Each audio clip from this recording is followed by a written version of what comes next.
Alright guys, so real quick, I'm on a work meeting right now. So I'm kind of balancing both.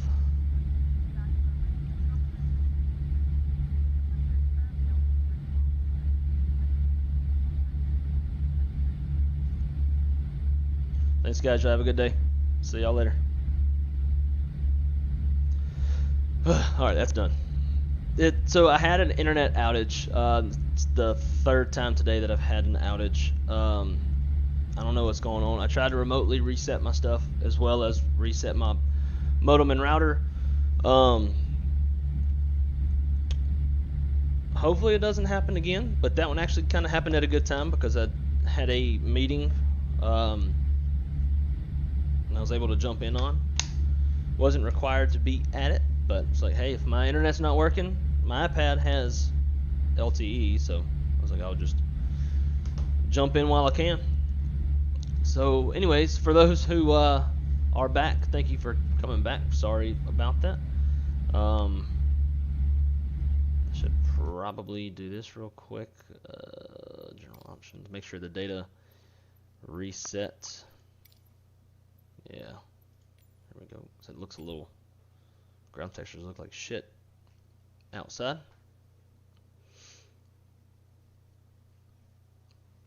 And let's get reconnected to VATSIM.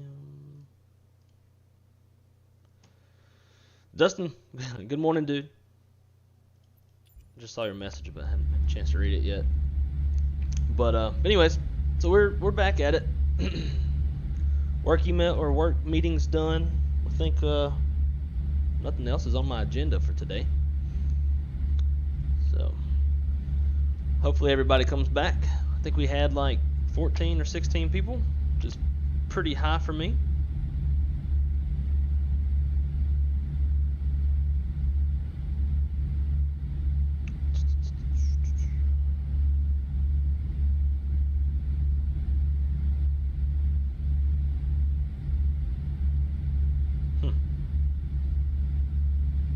Yeah, Dustin, you should not have been charged for that. That's horseshit.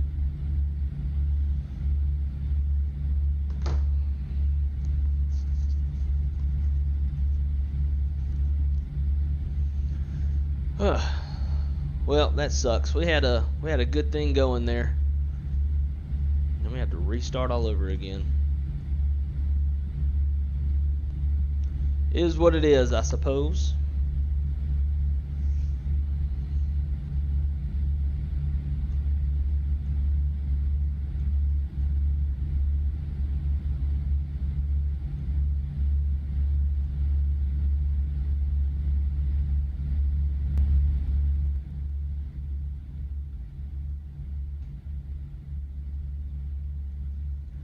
I'm hungry. I'm gonna have to order some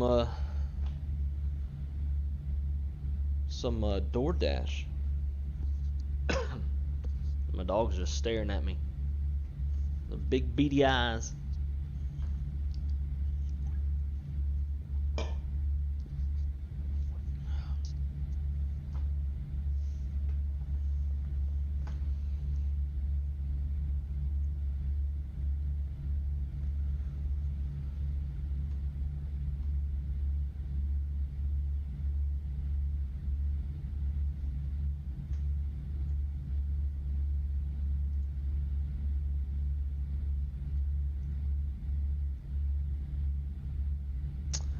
That repositioned because it's on a different screen now. Interesting.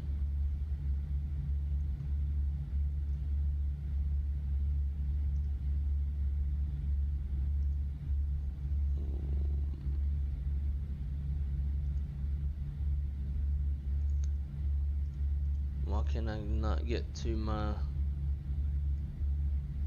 that's why.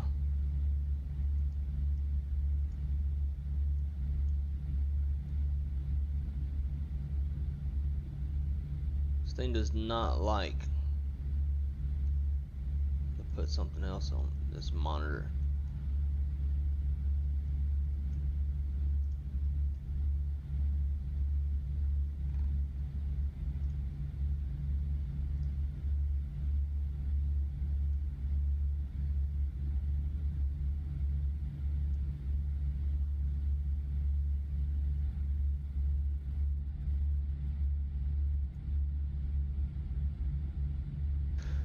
So anyways, Hashim? Is it, so, I don't want to pronounce your name wrong. Is it Hashim or Hashim? Like him? I don't know. I just want to make sure I get it right. I've been saying Hashim this whole time, but I was thinking about it the other day, and I was trying to figure out, I was like, am I even saying it right? So, was flying yesterday, couldn't catch the stream. That's all good. It was just a quick little test to make sure that we can actually stream in 2K, and we're also we were given the new throttle, a little first look. Hashim, okay, got it. Yeah, so you didn't miss anything. It was like one short little flight, and although we'll say we did do a quick lap after the flight. We took off and circled back around and landed. We flew with no autopilot, no auto thrust, and we only flew on the flight director. So like we had the head down on the PFD from like I think 1,200 feet down to minimums. So it was fun. It was a little bit of a challenge, and it was a beautiful approach. Once it finally looked out the window, the sun was behind us. So it was casting a shadow right in front of us, and the shadow like met the airplane. It looked really nice. So I would say that approach was probably is towards the very end of the stream. That approach probably worth going back and taking a look. It was a lot of fun. And also this new throttle. This one here made it even more fun. I should probably tilt this up where you can at least see my hand.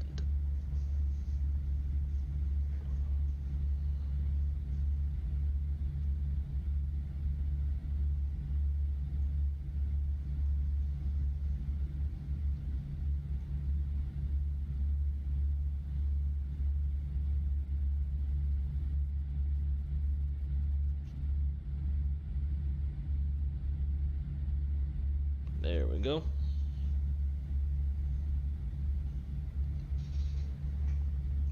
Whee! Some interesting clouds out there.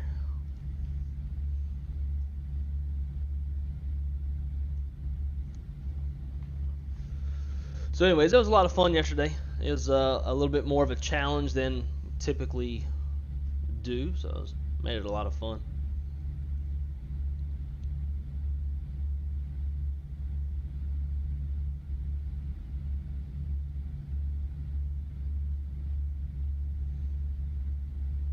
The aircraft that I sent a pic of that got a bird hit, bang on the nose, got hit by a bit of lightning in the dome. Wow. The airplane's getting its ass kicked. Second radome in a week. Yeah. That's crazy. Probably, maybe y'all should just retire that airplane because it's got really bad luck.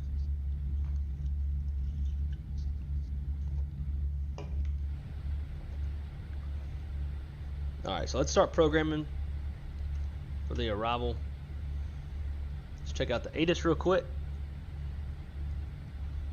So information alpha is current, winds are calm, 10 statute miles, fuel at 15,000, broken 25,000, temperature's 29, dew point 17, altimeter is 3007. Towering cumulonimbus, distant to the east. That's fun time. Visual approaches in use, landing runways 26 left and 19 right. And that's what we're planning on is 26 left. So that's perfect.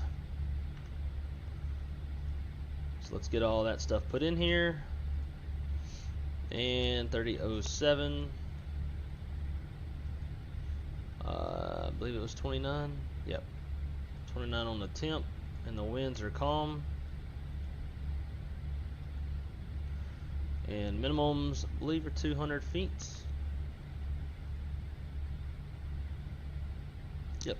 203/4 mile. Cool. ILS, nice long runways. We'll go auto brake low.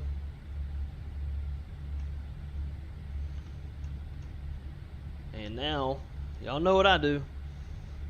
Got to put our range rings in our radials, or not a radial, but center line.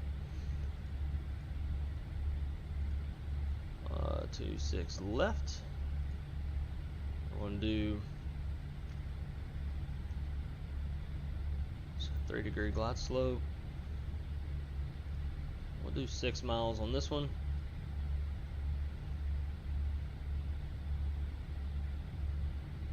Off railing.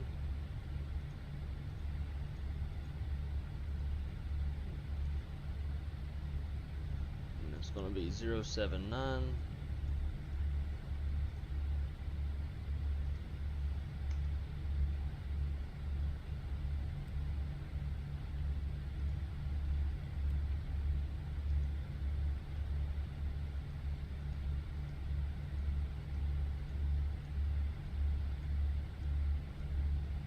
Looks good to me. So our center line is drawn.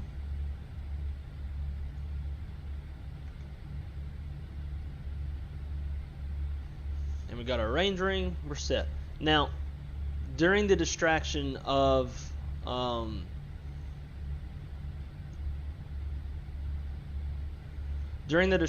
like internet going out and all that kind of stuff, I flew at 20,000 feet for quite a ways, so the extra gas that I had, I've probably burned through most of it.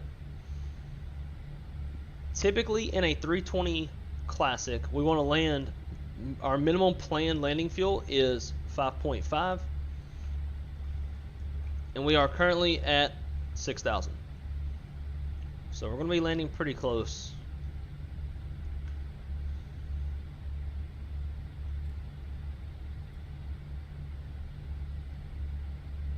But coming down should definitely help us out.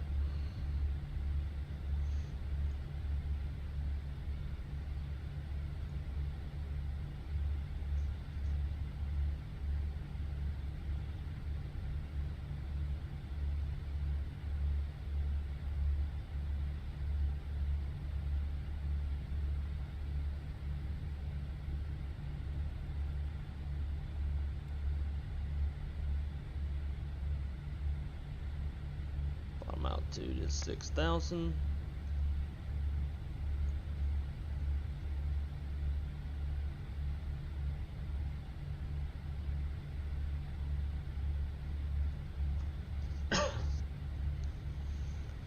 Descent. And we'll bring the constraints back on. And we can brief the approach real quick. Alright, so we are planning the ILS runway 26 left.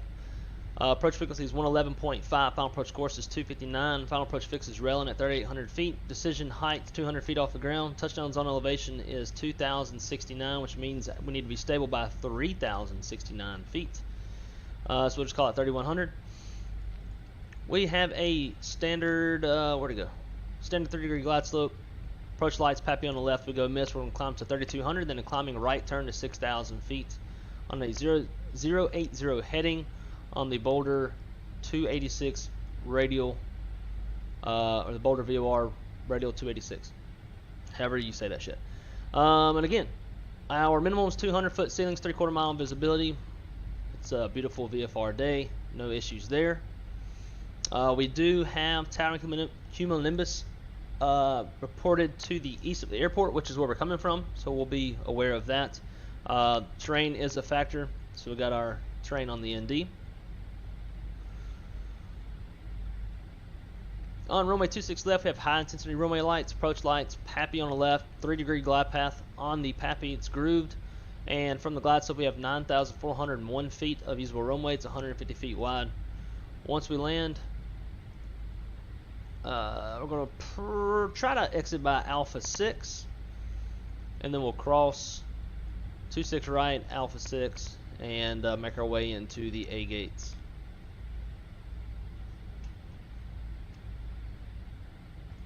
It is an ILS, so our ILS push buttons are armed. We're going to go auto brake low, and we'll consider that our approach brief.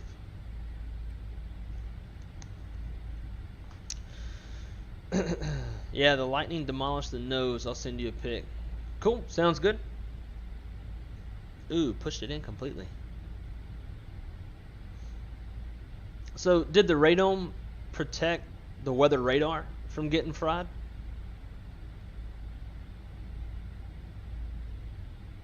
AvGeek, what's up, dude? Welcome aboard. This is our third attempt. I keep having intermittent internet issues. Hopefully that's been resolved. Fingers crossed. By the time we get, a bunch of people in here, it'll probably drop again. But yes, sir, Zach, I am back. I'm glad that you came back as well. I appreciate it. I'm sure for y'all it can be pretty annoying whenever keep having a bunch of sim issues, internet having to start and stop. So I do appreciate y'all nonetheless coming back. Andrew, good morning, sir. What is your local time? Have a nice stream and day. Awesome. That's very nice of you. I appreciate the kind words. You do the same. It is currently 11:39 Eastern Standard Time. I am in Florida, so we are in Eastern Time. At least in this part. I think there is part of the panhandle of Florida that's in Central, but we are in Eastern over here. We had all radars. That's good. It rocked. I bet it did. About to do Spirit Wings Houston to Orlando. Nice. Which that brings me. Our next flight's going to be to Reno, so I need to probably book that real quick. Let's see. Flight tickets. Please close your current flight. What? I have to close my flight before I do another one? That's stupid.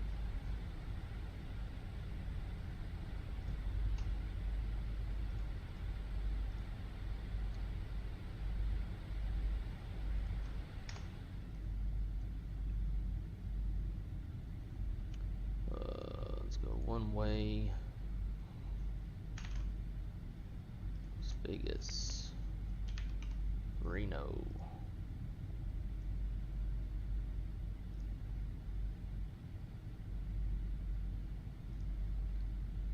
To 2516.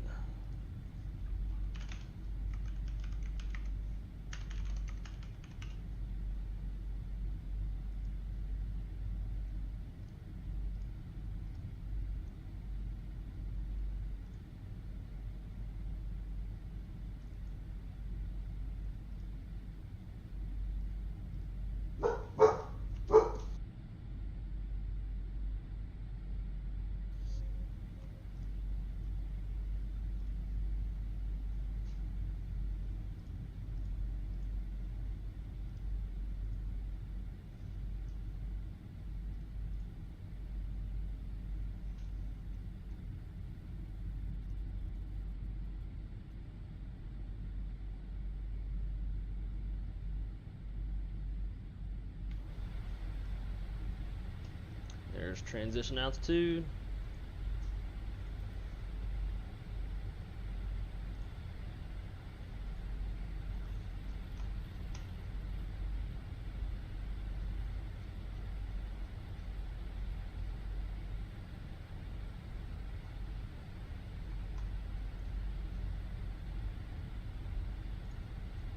Nice.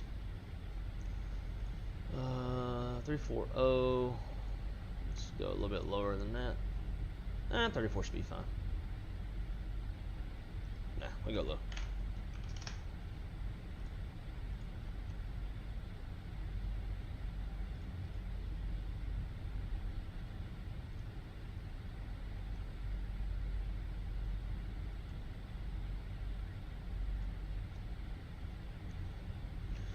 All right, let's get that second one on.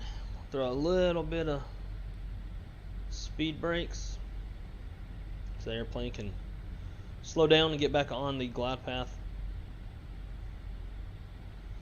And I like to keep my hand on the spoiler lever so that I know that it's out, and I'll bring it back up.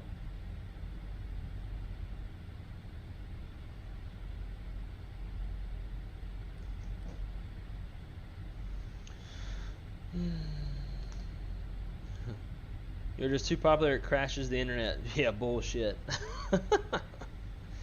I wish, but bullshit. By the way, our airline's opening Karachi to Miami. Oh, hell yeah. That's awesome. Well, keep me in the loop if you have any Miami trips. Maybe we can figure something out and I can fly on down and grab lunch or something.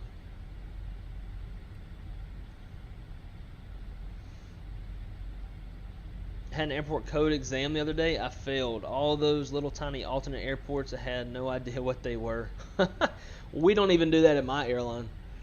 I mean, in a comp check, you'll probably be asked some airport codes, especially like more of the Caribbean and South Central American airport codes.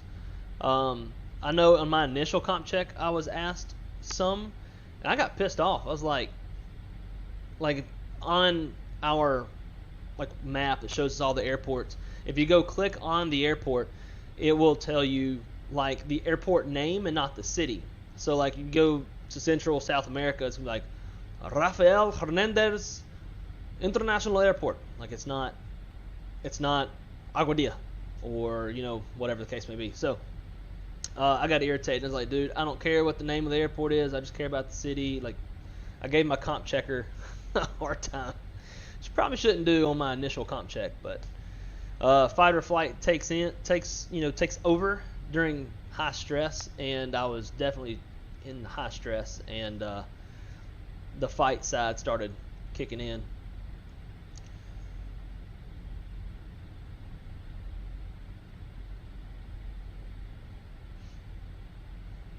Who's in charge of updating Eric cycles in real life? Good question. I don't know.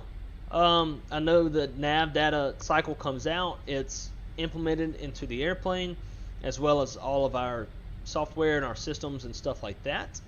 And sometimes that will mess things up. Recently, we've had issues where, the Cocktail 1 going into Vegas, or Cocktail 2, I believe it is, they added a new transition fix. So used to it was Waypoint Basic, that was the transition onto the arrival. Now it's Waypoint Tequila, and so that was causing some issues with our flight plans and getting reroutes and a bunch of stuff like that. So nav data updates do kind of mess with us a bit, and those are things that myself as a manager about to be responsible for the route database. That those kind of things will make life a little hard, but as dispatchers run into those issues, they can let me know about it and get them fixed. But as far as who does it themselves, I don't know, to be honest.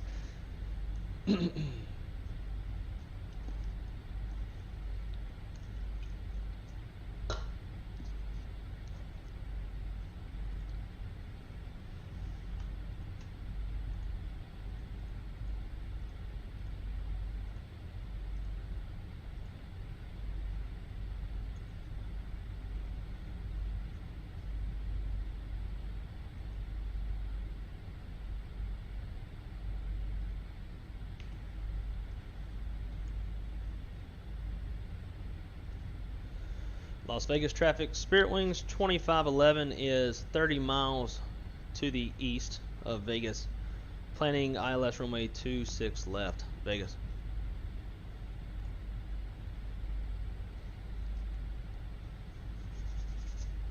I'm looking forward to this landing. Hopefully we can make it as smooth as yesterday's. Yesterday's was pretty nice. Doesn't happen all the time, but hopefully this time. The seatbelt sign's on. Status page check. I'm doing this a little late, but better late than never. Approach checklist. Briefing is complete. Approach stable by 3,100 feet. ECAM status is checked. Seatbelt signs are on. Minimums 200 set. Engine IS 1 and 2 are off, and altimeters 3007 is set.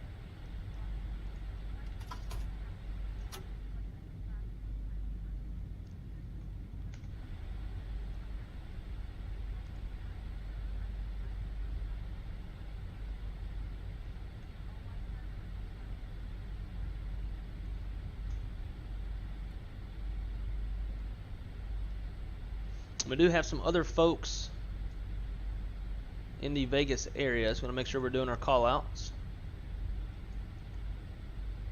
We got one coming in from Burbank to the southwest of the airport. Not real sure what they're planning. Hopefully we don't conflict, and if we do, then I'll just sidestep over to 26 right. Let them take 26 left.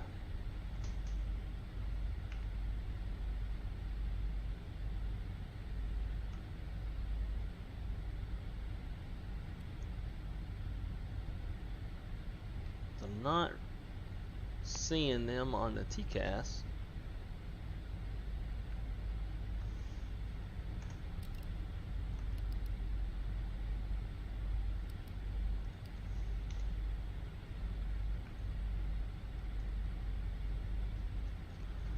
Get that cabin cooled off.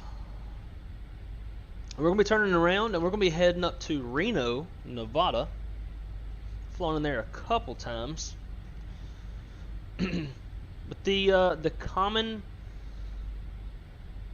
thing we're going to have today is we're going to be flying in and around a lot of mountainous terrain.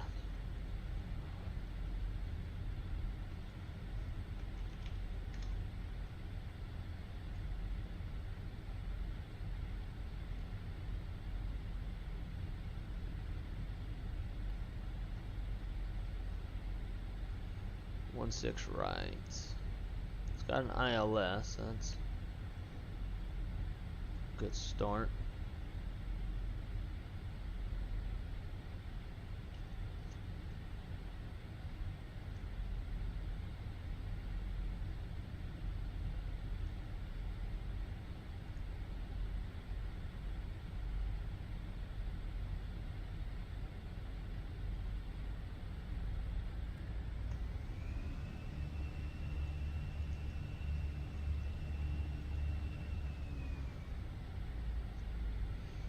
Alright, let's go flaps 1.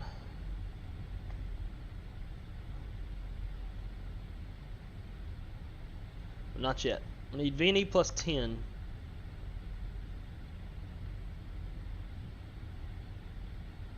Loke.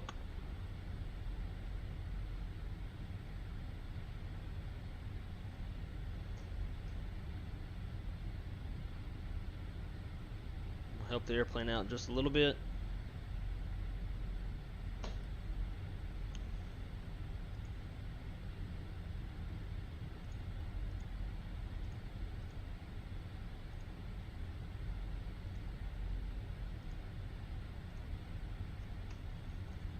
Alright, let's go flaps 1. My mouse is stuck. Speed checks, flaps 1.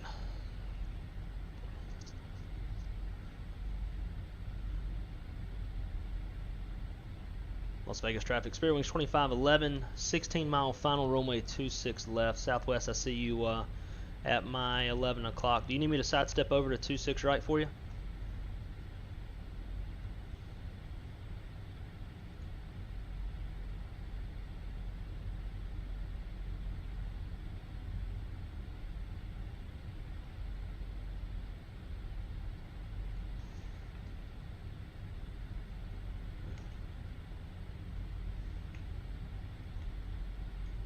Got a visual on him. We're out ahead of him. We should be fine.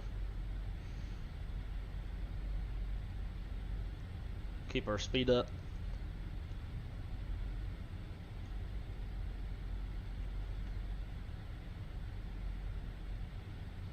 I think this. So I have a new monitor just off to my right side, portrait mode. And I think it's blocking the. Nope. Wireless mouse transmissions.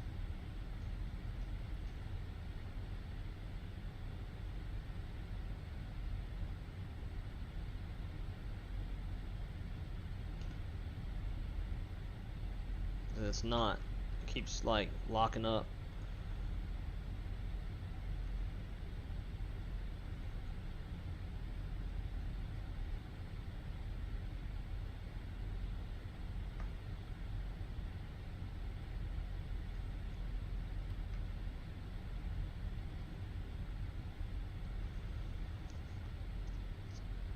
Las Vegas traffic. Spirit Wings 2511, 9-mile final, runway 26 left, Vegas. Traffic Southwest 6961, number 2 final and traffic.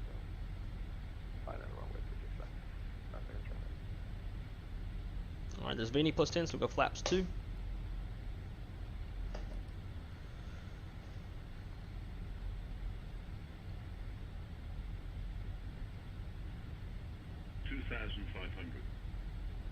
And at 7 miles, we're going to go manage speed, gear down, arm spoilers, flaps 3.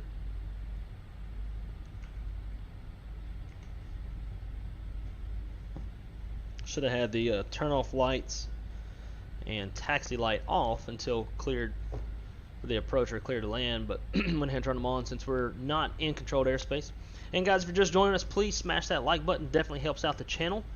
And if you were on the previous stream and you are now back, thank you for coming back. Having some internet issues today.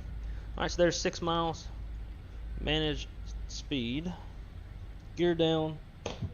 Spoilers armed. Flaps 3.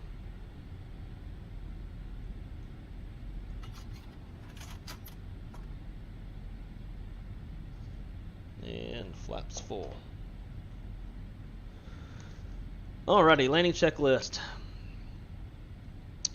Cabin crews advised, auto thrust speed, auto brakes low, EKMO landing all green. Landing checklist is complete.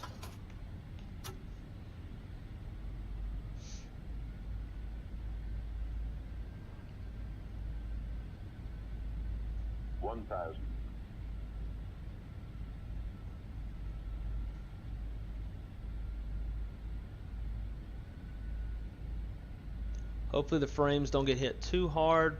We're coming into Vegas. The frames can be pretty crappy in Vegas.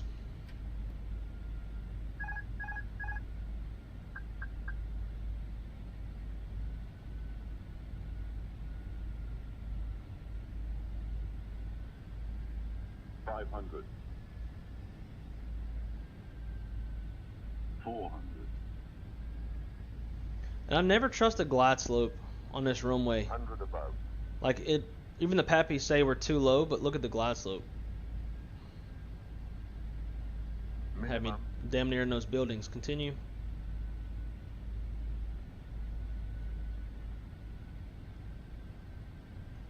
$100.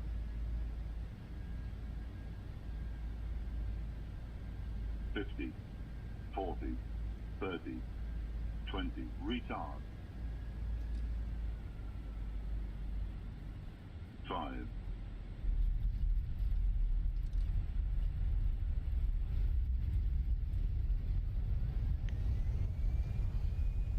Spoilers.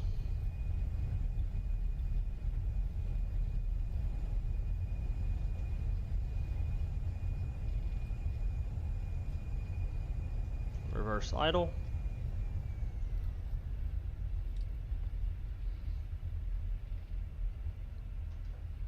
Manual braking.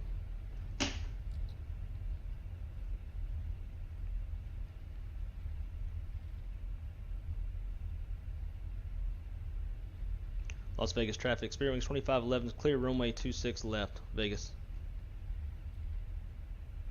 Vegas traffic, southwest 2961, show final runway 26 left. Vegas traffic.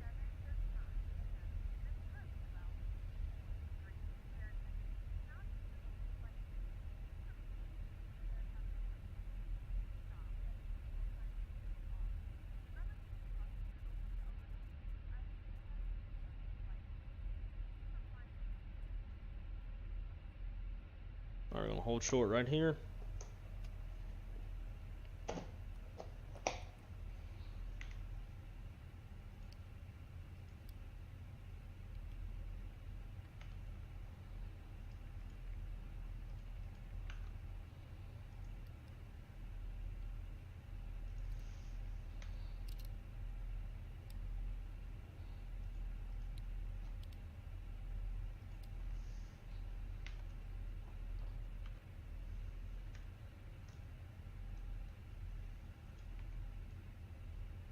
I don't see anybody down there.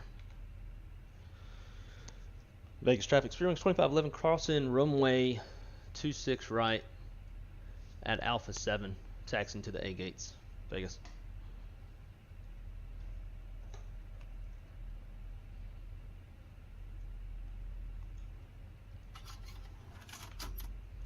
After landing, checklist, exterior lights set, flaps are retracted, TCAS, standby, engine mode selectors, normal ground spoilers disarmed, radar prediction is off.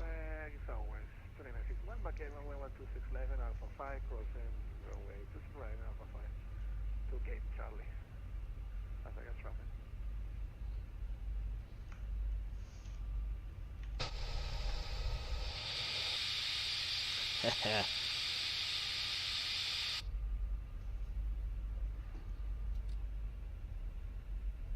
Frames are tanking.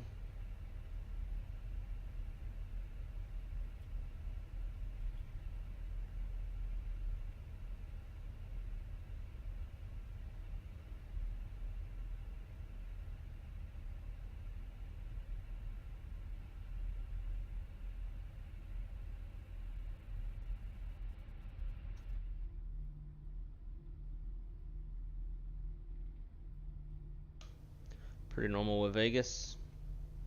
Doesn't help either that we're streaming in 1440.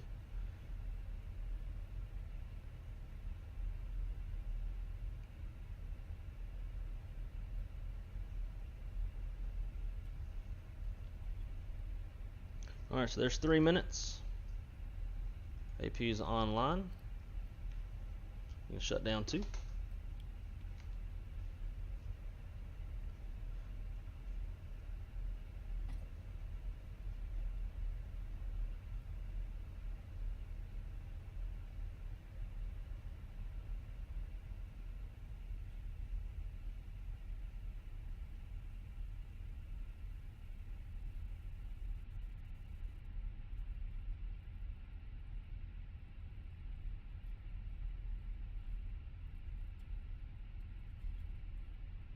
Man, these frames suck. I don't know why I decided to come to Vegas.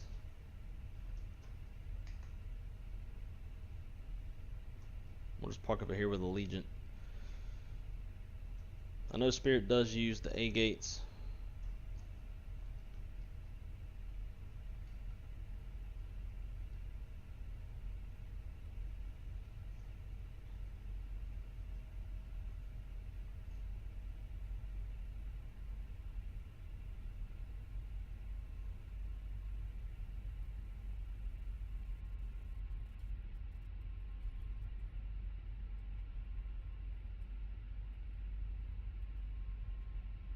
I thought there was an open gate over there.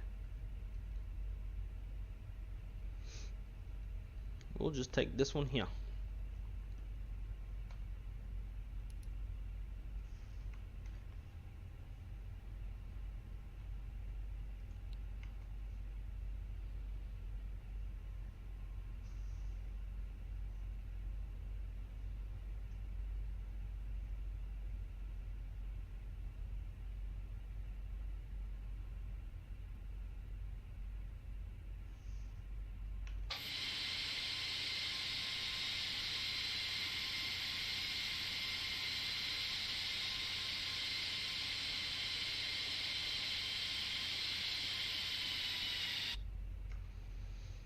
Alright, I'll shut off that yellow electric pump.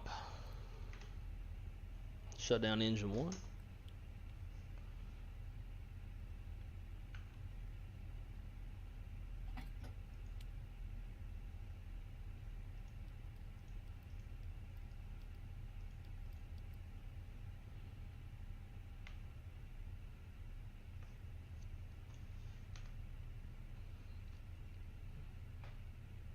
Alright, parking checklist lines disarmed, engines off, seat belts are off, exterior lights are set, ice protection's off, fuel pump's off, yellow electric pump is off, chalk signal received, parking brake is on.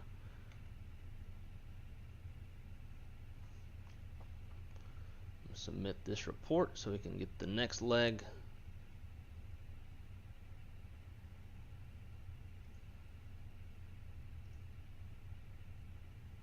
Yes. So the landing rate on that one, 170. Nothing like yesterday. Take off around 100 feet per minute, and we'll have yesterday's.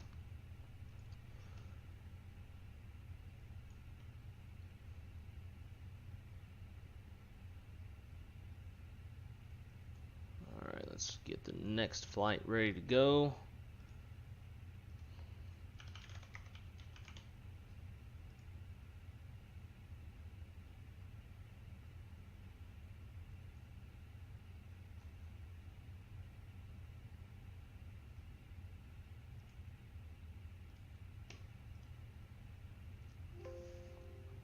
Thank you.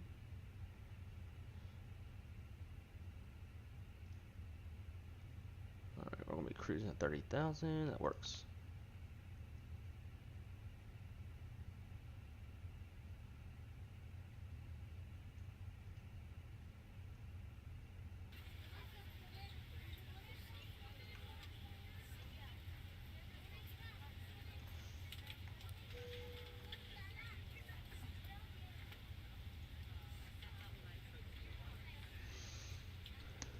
All right.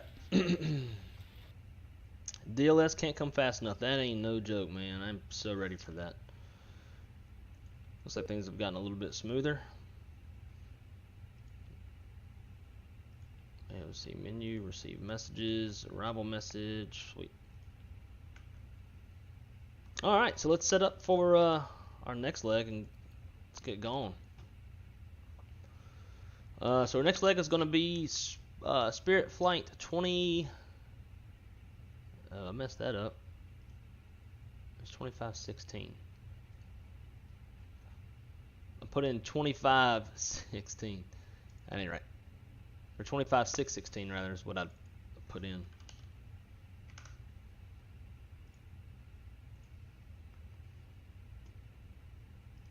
Start a new flight. Add flight plan. Pre-file this one. It's filed.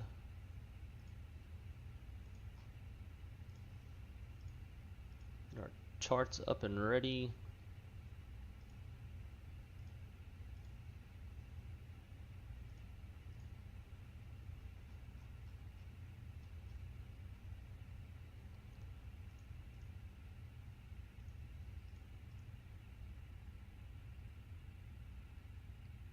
Kino 2. Approach, ILS 16 right, taxi, continued, cool.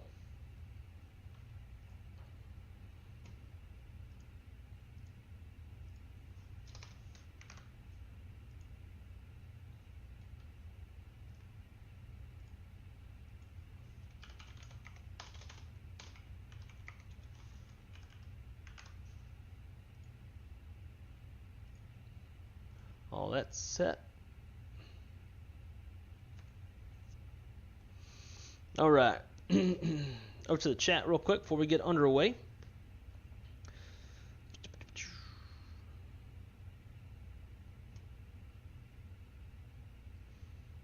Should retire the plan soon. Don't know if it's a coincidence, but oh wow, damn, yeah. Playing it down like I did. It was a little firm, a little firmer than I like to make it. Let's see.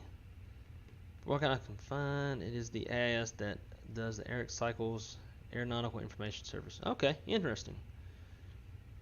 Need a sub extender for the wireless mouse. Yeah,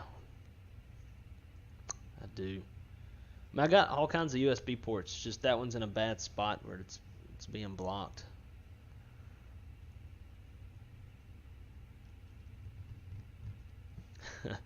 Robert's got it right. Smash that likey button.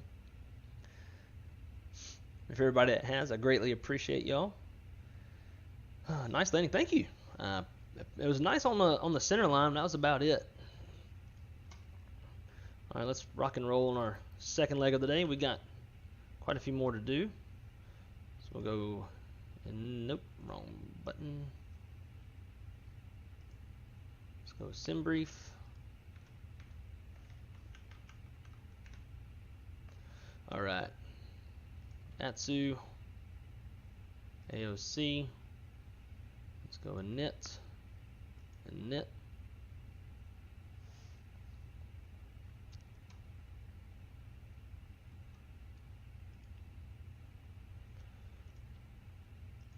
We'll initialize here as well. Drew Stone, what's up, dude? Welcome aboard. Vegas Reno NKS 2516. CI 99. Nope. See, that mouse is not doing great. 30,000. And it's minus 32. Out of Vegas, departing on 26 right. On the Joker 3. Kino transition. Insert. Reno, arrival. ILS, we got different ones.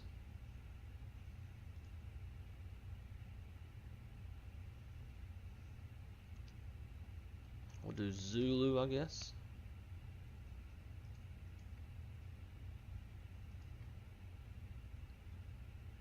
And then our star is the Kino 2.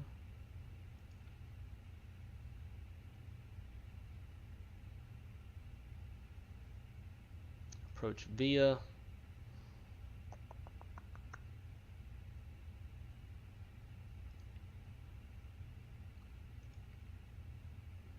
We'll do this one. We might shortcut that one off.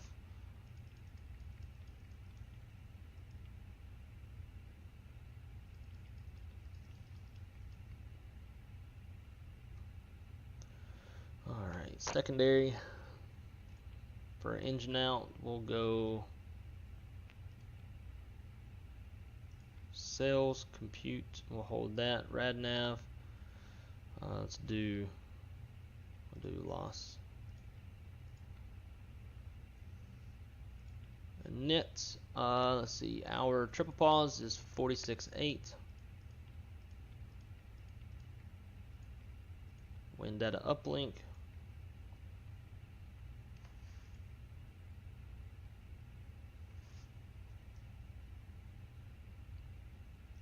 Sweet.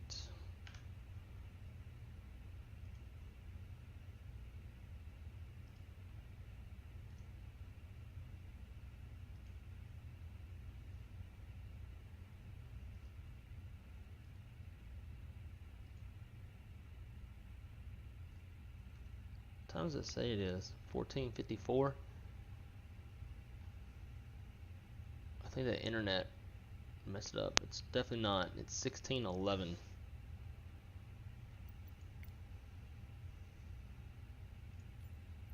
There we go. There we go. Alright, sweet. Now we're in business. Have some balance. Load aircraft.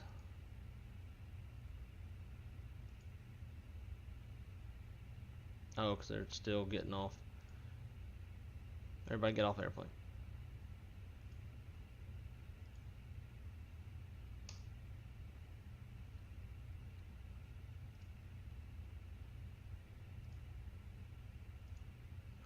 Just load it up instant. We ain't got time for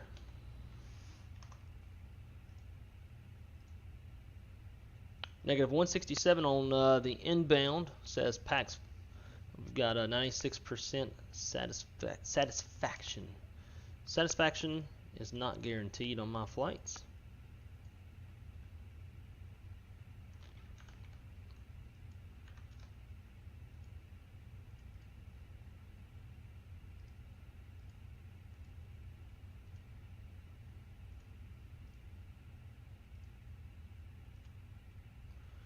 Alright, let's get APU going.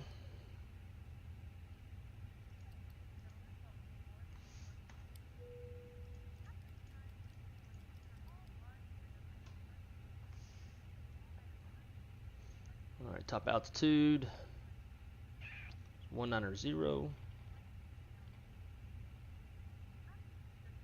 Flight directors, everything else is set. Current Vegas Addons Bravo now current. Temperature's 31, 30.08 on the altimeter.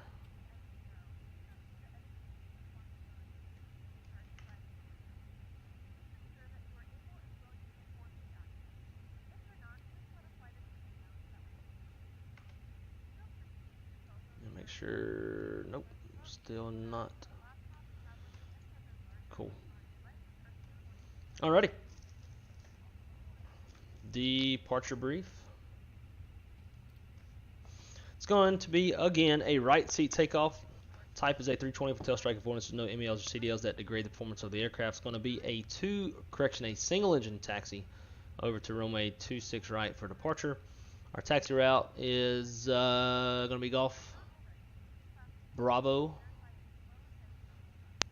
short of 26 right. We have no hot spots, no runways to cross. Terrain is a factor. Weather, as of now, is no factor. If we need to abort the takeoff, it'll be my decision to reject the takeoff. We'll come to complete stop, set the park and brake, call flight attendants to their stations, analyze the situation, call for any ECAM actions or emergency evacuation checklist as required. After V1, we're going to fly our engine out procedure. We're going to go hold at Zales. We'll speed up, clean up, engine out. We don't have that yet. We'll have that in there in just a sec.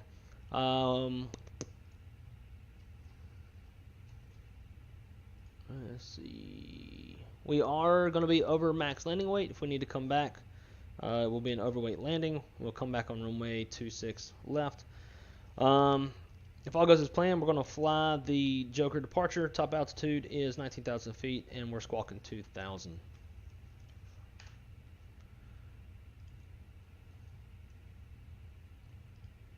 Two, six, right. Let's drive, packs on.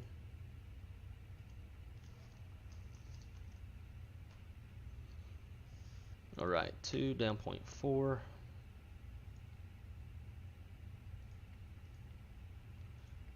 We gotta go put in zero fuel weight and stuff. Flex temp 61. 3050.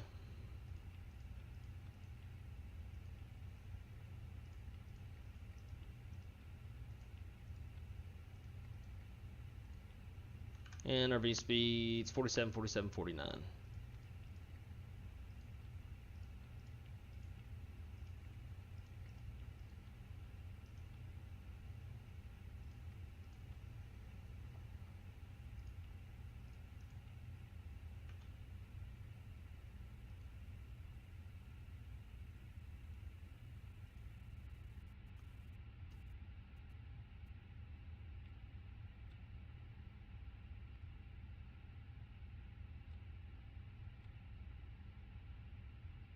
Alrighty, 35.6. There's our zero fuel weight. Our CG is 31.1. Block fuel 12.3. Cross checks with the OFP. 0.5 on the taxi fuel. No route reserve. And our reserve fuel is 3.1.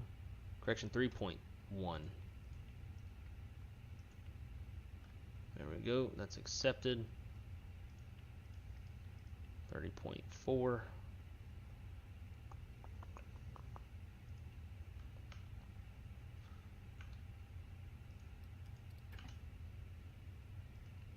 Ground services. Disconnect the GPU. Connect the tug. Get that beacon light on. And before start checklist, maintenance log tells onboard check, complete gear pins, covers are removed, signs are on and auto, I believe. Yep. ADIRS RNAV, fuel min required is 10.9, and we've got 12.3 on board.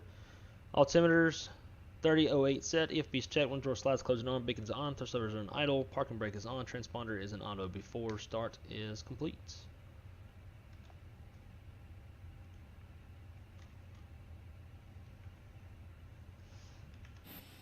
Hooked up yet? I guess he ain't hooking up.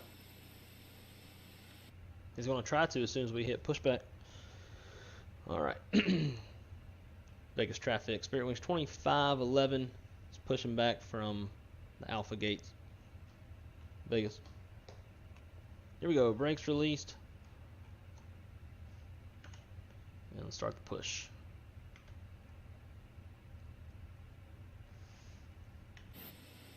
See, they always tries as soon as I hit pushback. This is what usually kills the frame rates.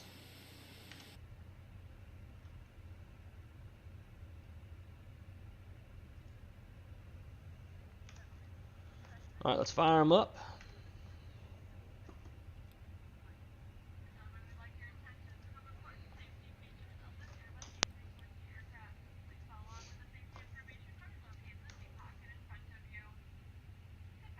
We're just going to push out in the middle of the road.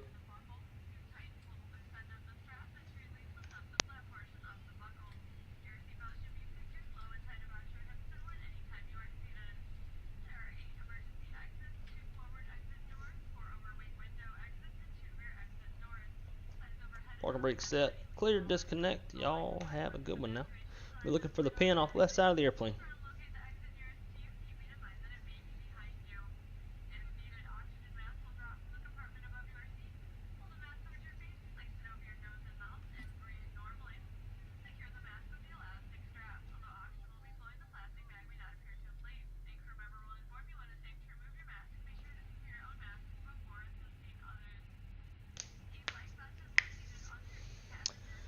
Oh, let's see. Catch back up in the chat real quick. How far is your mouse away from the computer dongle? It shouldn't have interference issues. Probably 3 feet, but there's a whole computer monitor like directly in between. I think it's kind of interfering with the direct line of sight a little bit.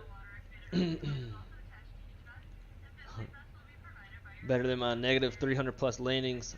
I've completely forgotten how to land. Well, that's alright, dude. Just keep on practicing. In the Airbus, flare at 30 feet. And then go idle when it calls you a retard. Have you renewed JEP airport qualification charts for our... Actually, I did check this morning. Let me see if there's any updates. I was looking for company... I was looking for company charts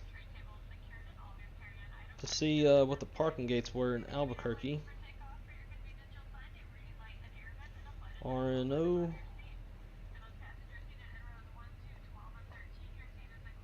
Oh, we got them now. Nice. We got complex departure procedures. Reference.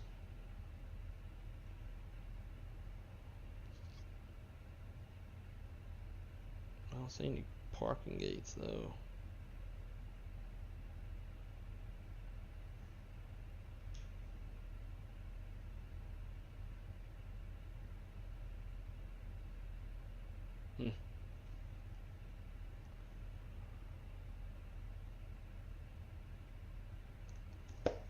Oh well. Alrighty, we got a good start on one. After start flow. It's going to be a flaps 2. And then it is down.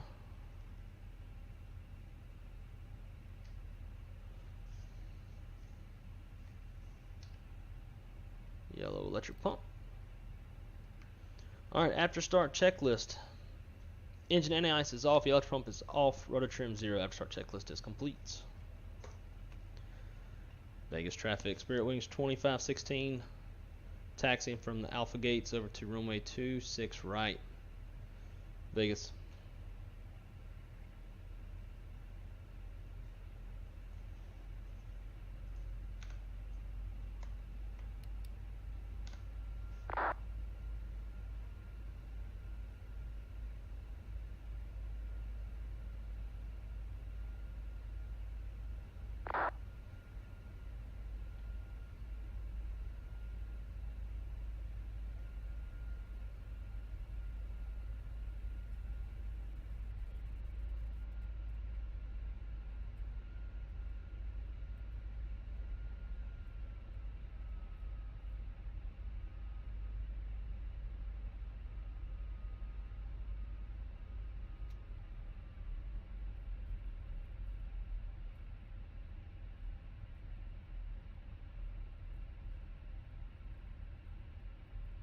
once we get on the straightaway, we'll start engine.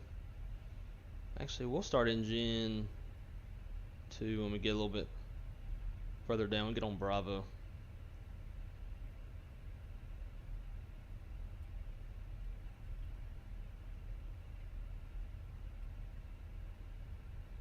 Las Vegas traffic, southwest 2145, pushing start, gate Charlie. Expecting runway 26 right 45. I think that's the same guy that was coming in earlier. No company yet that I can see. Yeah, I mean, there's a company tab, but there's no, doesn't say what gates. Lots of fun, complex special departure procedure. Yep, exactly. We'll be doing that on the next leg.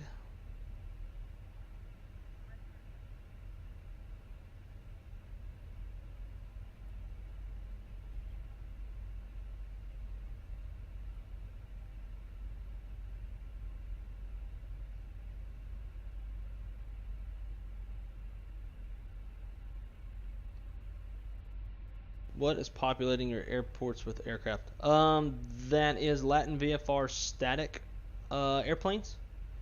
I can't remember how much it costs, but you can visit Latin VFR and it'll populate with that. And then there's a guy on Flightsimpm.2 who creates like the correct parking gates for all the airplanes, stuff like that. I'm not sure that should be causing interference though. Yeah, I don't know either.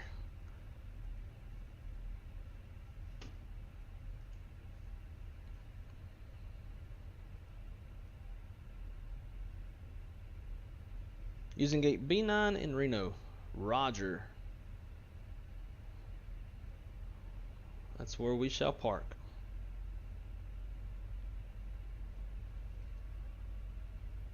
We're going to look out for that southwest.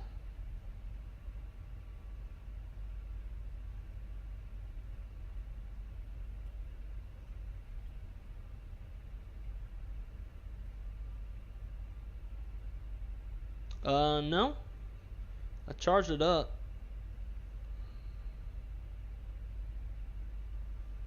Alrighty. Let's get ready to fire up number dos. Yellow electric pump comes off. And starting to.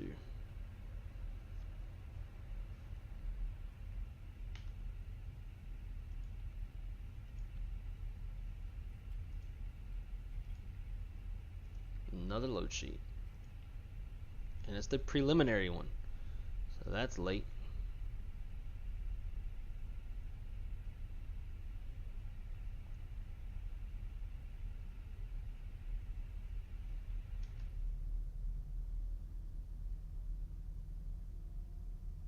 We might taxi off the taxiway with this view, but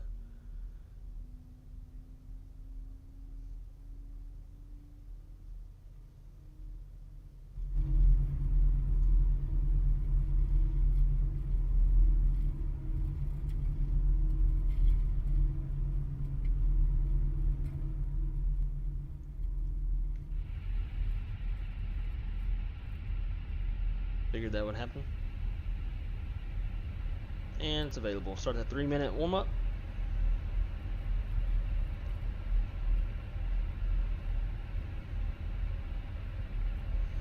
Alrighty. Mini brief. We are departing off runway 26 right. Gross weight's 147.8. Planned is 147.4. Flaps config 2. Fuel 12.1. V1 is 147, V2 is 149, top altitude is 19,000 feet, and our first fix is Rudy flight controls check. Actually, before, see, I'm getting ahead of myself. Hold on.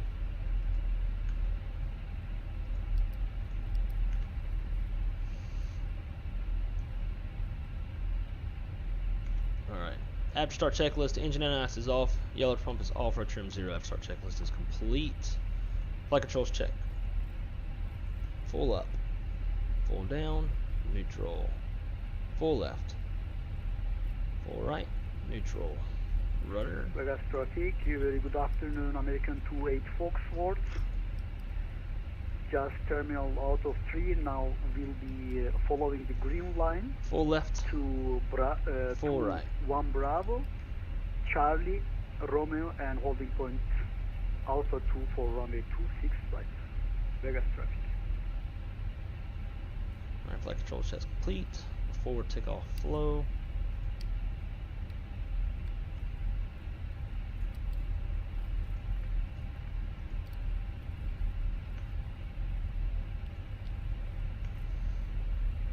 Alright, before takeoff checklist below or to the line. Gross weight comparison complete. Pitch trim is 30.4% CG set. V1 VRV2 flex is 147, 149, 149. Flex 61.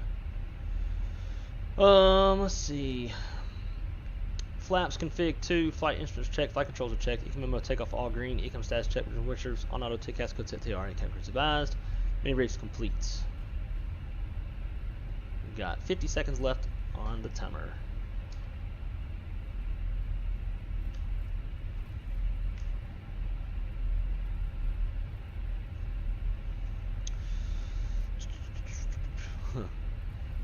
Aviation Geek says stream's looking awesome. Awesome, dude. I appreciate that.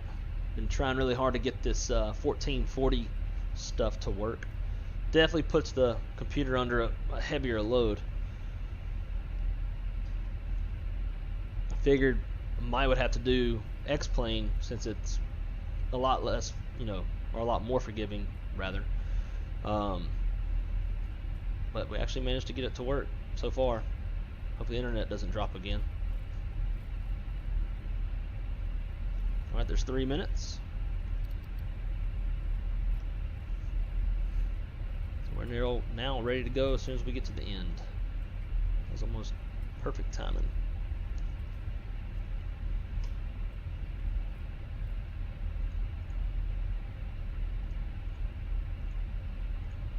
Please smash that like button.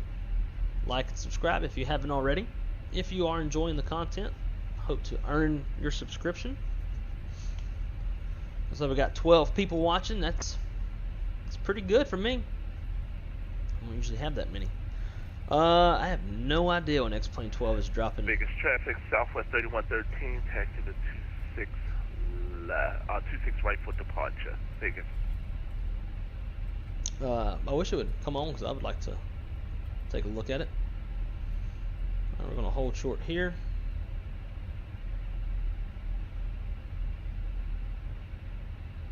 Alright.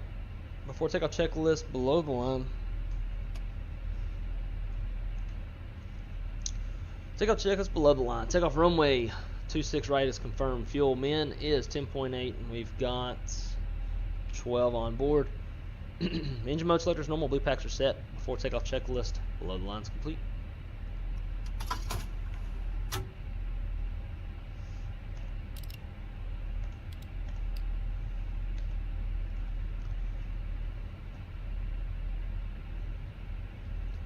Vegas traffic. Spirit Wings 2516 is lining up runway 26 right, departing the airspace to the north. Vegas.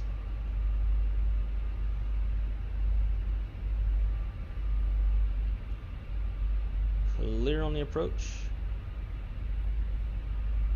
Clear down the runway.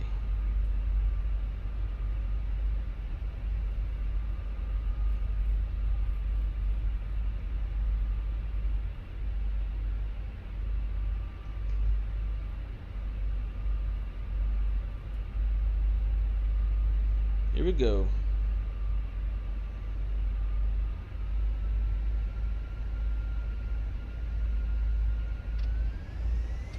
Man flex, SRS runway Alphas blue.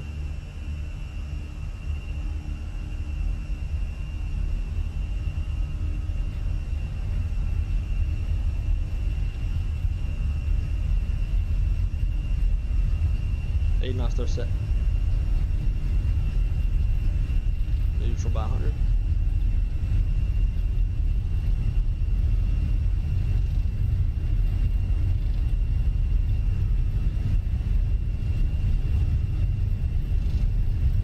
There's V1.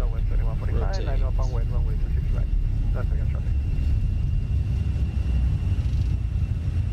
And we got positive ring. Nav.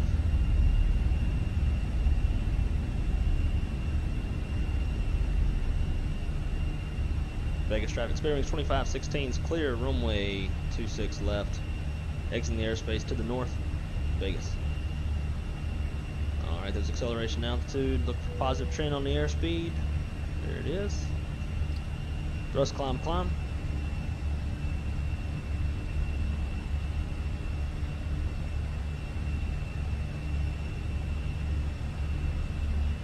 A little bumpy on the climb out.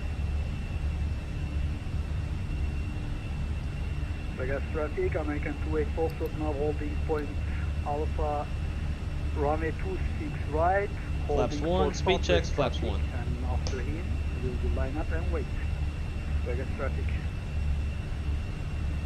Traffic Southwest 21, 45. And flaps up, speed checks, flaps up. After takeoff checklist, landing gears up. Flaps strategically packed, set APUs off. After takeoff checklist is complete.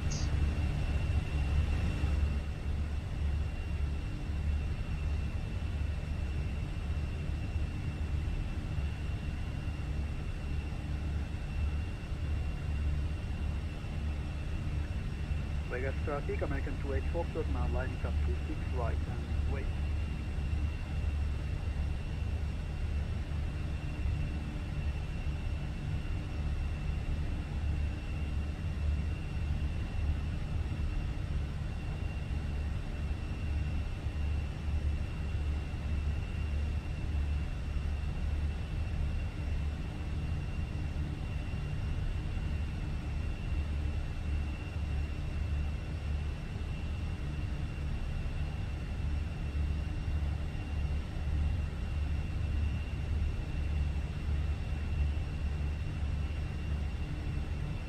Alright, we'll go autopilot 2.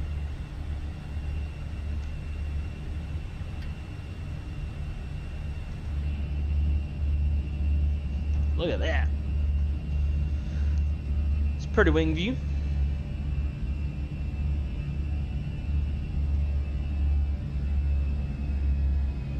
We got an altitude constraint, 8,000 feet, sails. At or below 8. And now we'll keep the climb going. American 28 Foxtrot will be takeoff 26 right. After takeoff we'll be following radius 2 SID and Hector transition. Vegas traffic.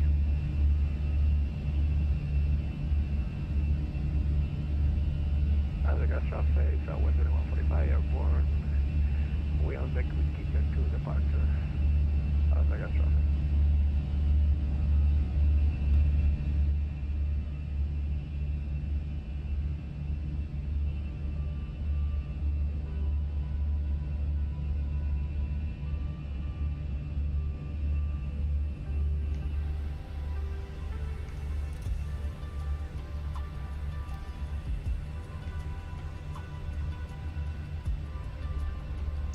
And we got another constraint coming up. At or below 11,000.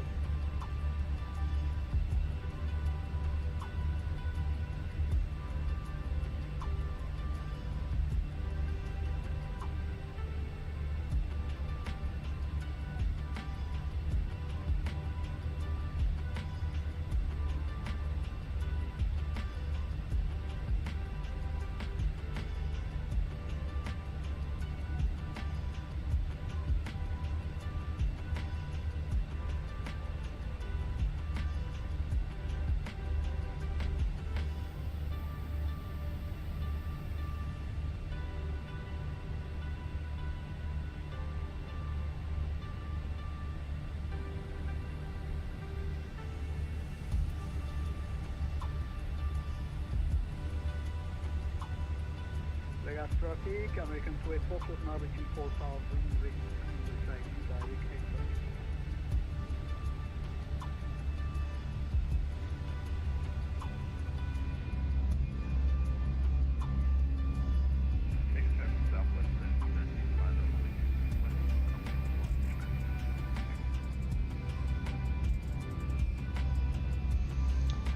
Oh.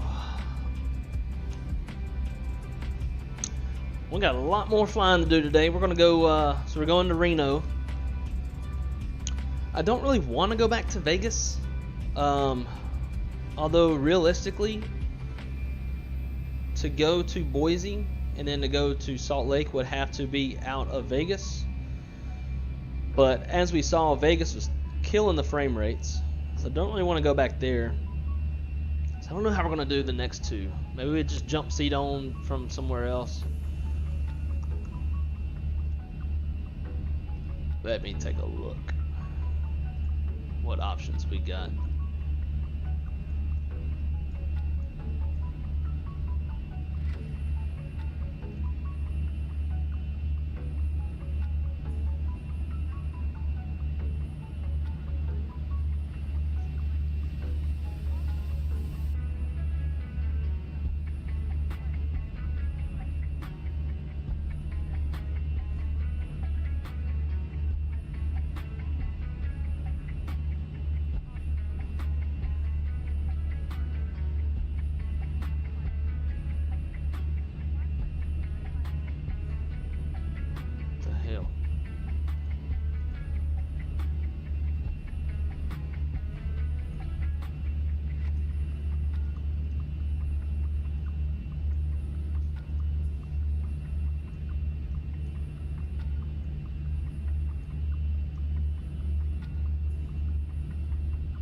Why is this not dragging? Oh well. Alright.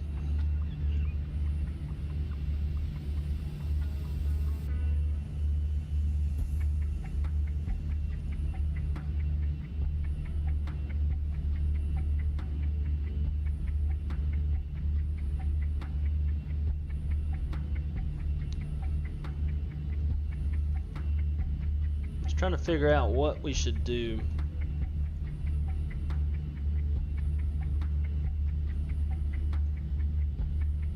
So we're headed up to Reno now. To be realistic, we'd have to go Reno back to Vegas, Vegas to Boise, Boise back to Vegas, Vegas, Salt Lake. Probably don't have enough time for that. That's like 5 flights.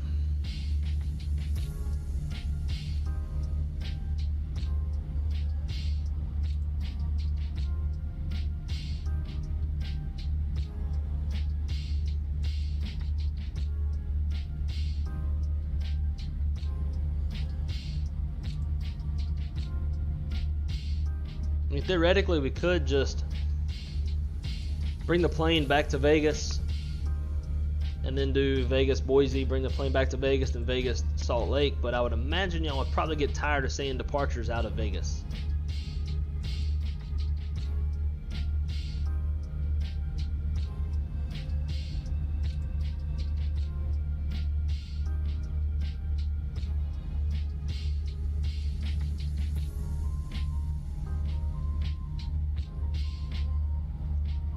I don't know, maybe we'd do like Seattle to Boise.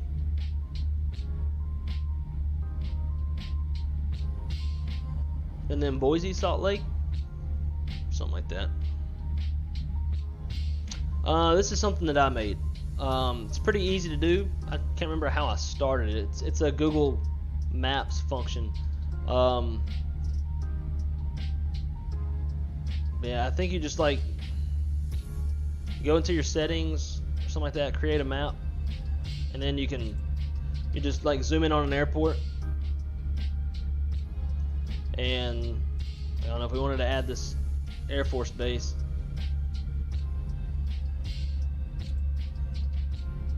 That's not a real good one.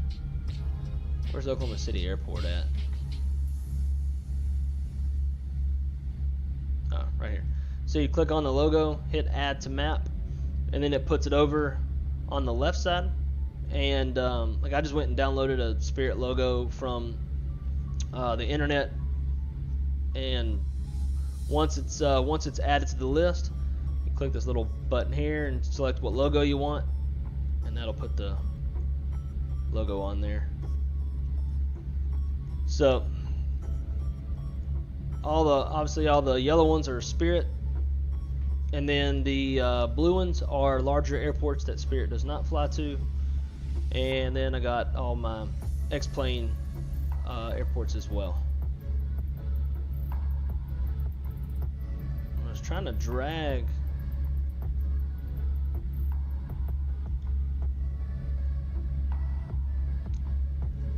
But oh well, it ain't working. So I don't know. Maybe we'll jump seat up to Seattle and then fly Seattle, Boise, Salt Lake, something like that. I wanna shoot an approach at all these new airports that Spirit is starting service to.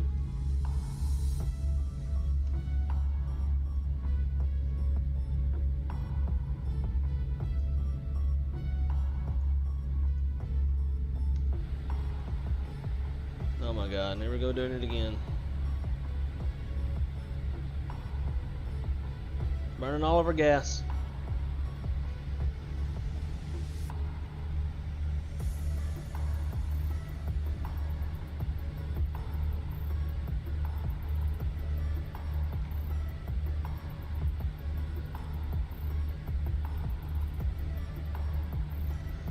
So for those of you who don't know, the lower you fly, the only way to Boise is, yeah, I don't know. I don't want y'all to have to keep seeing the same airports over and over again. You know, I don't mind if we do something a little bit unrealistic, as long as it's entertaining for y'all. But I guess we could just jump seat back to Vegas, do Boise, then Boise to Salt Lake, something like that.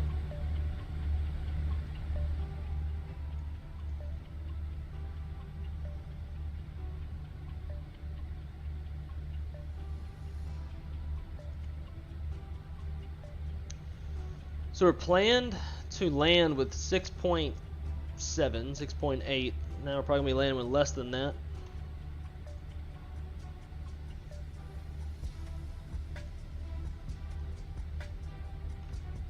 If we can fly higher, we will try to save a little bit on gas. We could slow down as well to save gas, but I think we'll be okay.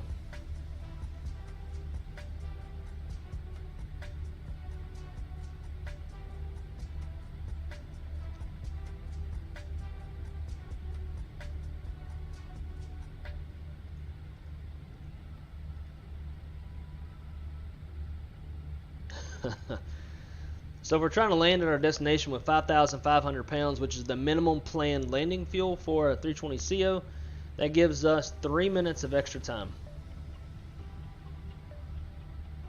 Let's estimate we'll land with 5.8.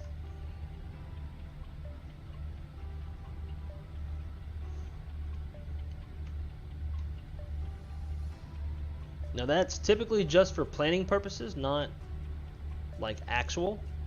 But it's a good rule of thumb to go by.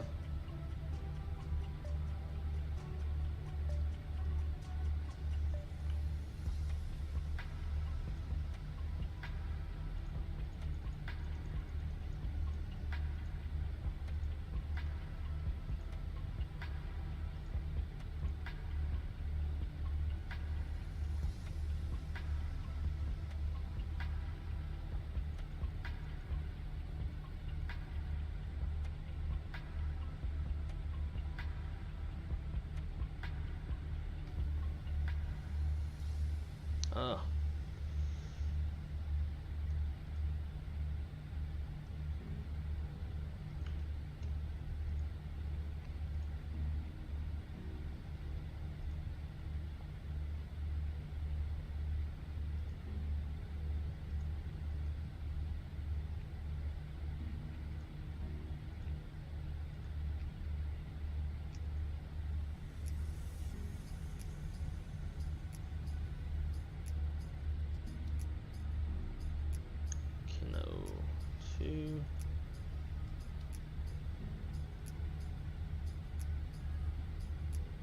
We want clock.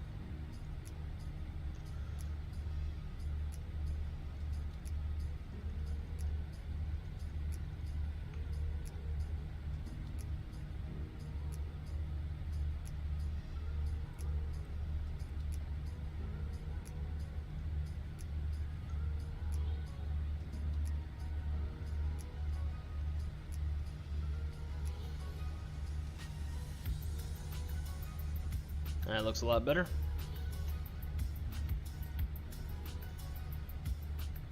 That freed up a little bit more gas, about 600 pounds.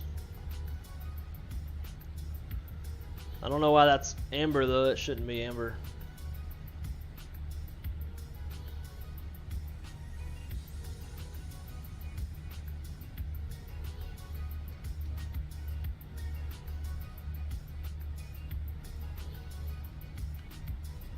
And if we want to save a little bit more gas, we can drop our CI.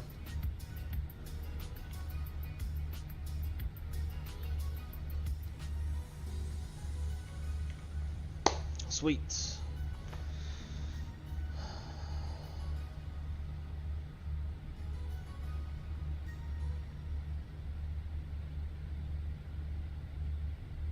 All right.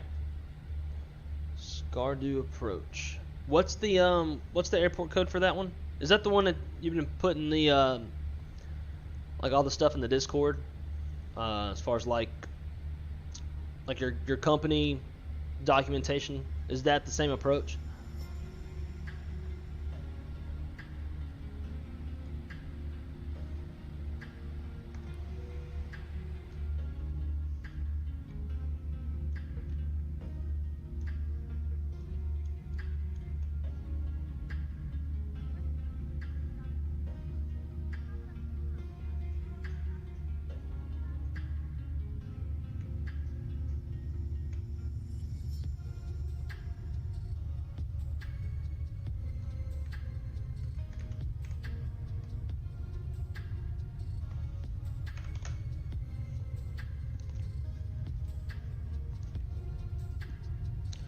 OPSD.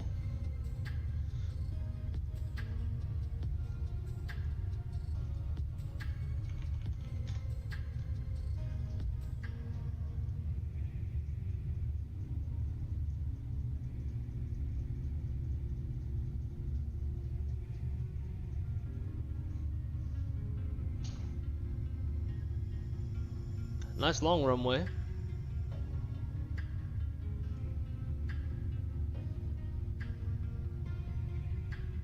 That's crazy. I don't think even Navigraph has charts for that airport. Nope, no charts. Although I'm sure they're in the stuff you sent me, so I'll be able to get them.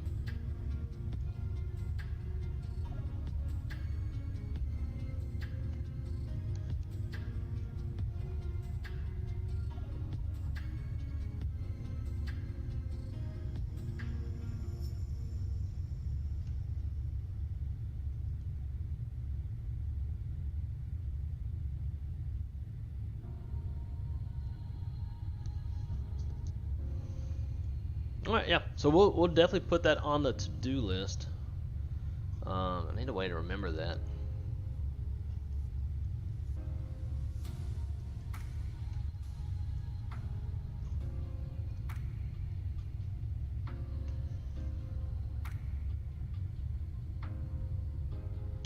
Narrow. What, yeah, I remember from the video you sent me, it was super narrow. By chance, do you know off the top of your head how wide it is? Like, you know, my company, we're approved to operate down to 98 foot wide runways. I'm getting hungry.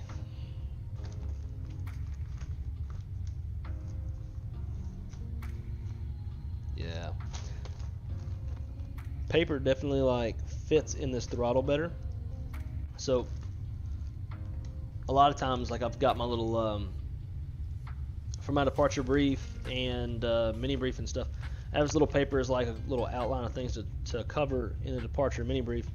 And a lot of times when I'm not using the sim, I'll stick it in there like that, but it fits a lot better in this than it does that small TCA. Definitely think I'm gonna have to get one of these now.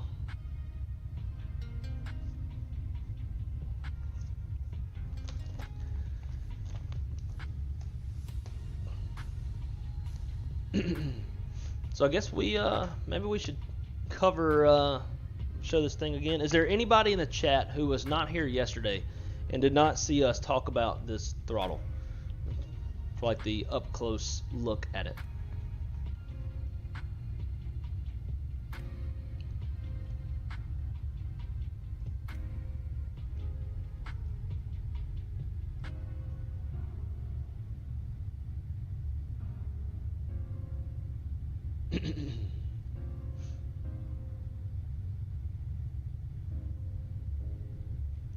Ooh, 89 feet wide.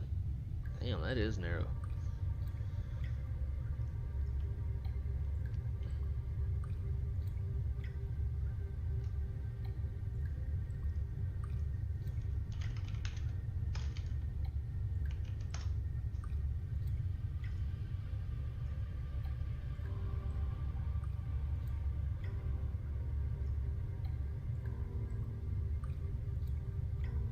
Damn.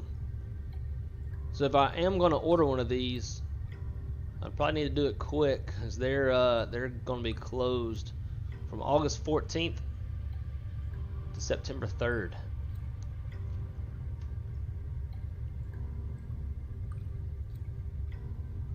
I can wait.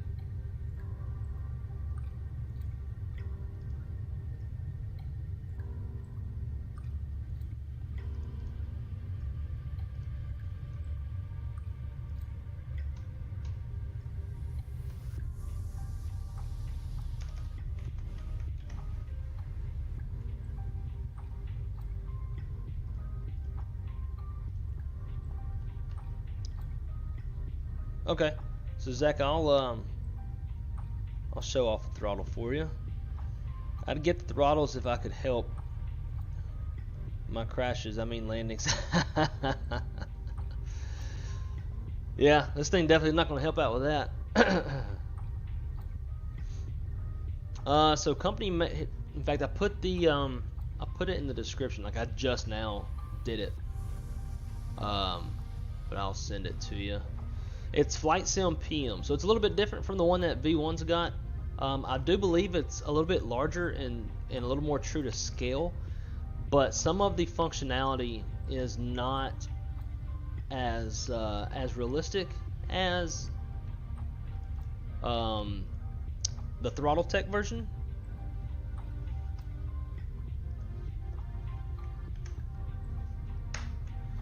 So that's to their Airbus products. They do have 737, 777, and 787 as well. But yeah, so like, I guess this would be a good time to talk about it. So, the brake does not lift up and twist like Throttle Tech does. Throttle Tech, you can actually lift it up and twist. This one just twists. Also, the spoiler lever does not lift either. But the cool thing about it is it does push down. So when it pushes down, it reads a push button. Therefore, you can assign your toggle to the whatever you call it, the toggle to the arming and disarming your spoilers. So when we take off, I had to put the landing gear on this little door switch because there's not a landing gear lever like we have on the TCA. So gear up and then smack that, and that arms the spoilers. Now if you want to use the spoilers, you push it down and then it'll use the spoilers. And as you can see, they're coming out. Actually, you can't see. So now they're out on the airplane.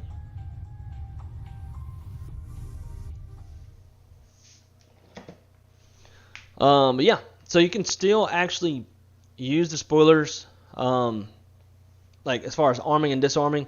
So pilots in the Airbus, when they go gear up, the next thing they do, it's a little bit of a flow, but when the gear comes up, you disarm the spoilers. When the gear comes down, you arm the spoilers. It's always gear, then spoilers.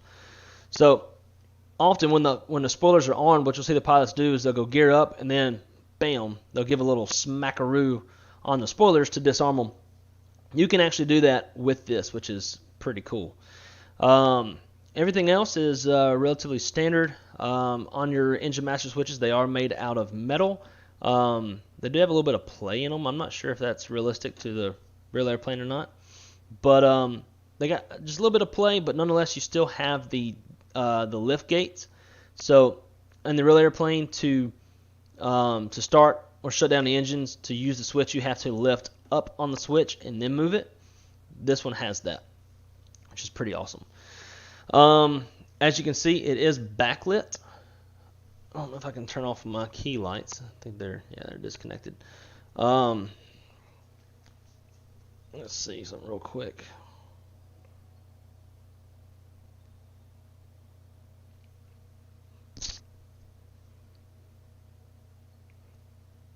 And only one is on there. There we go.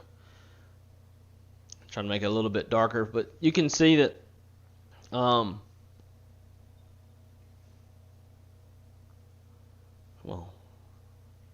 yeah. Anyways, I was trying to turn all my key lights off, but after the internet outage, one of them's not connecting. Yeah, so the whole thing is backlit, and we also got some stenciling here that my buddy Jim, who's one of my coworkers, this is his throttle, and he had to go and put all this on here. So even like these little white little squares or rectangles, all that did not come this way. It was all blank. So he put that on there to make it look realistic, but give you that nice close look at it.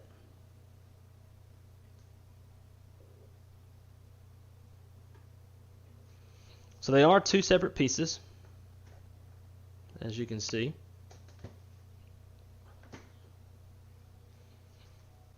It is a good looking throttle.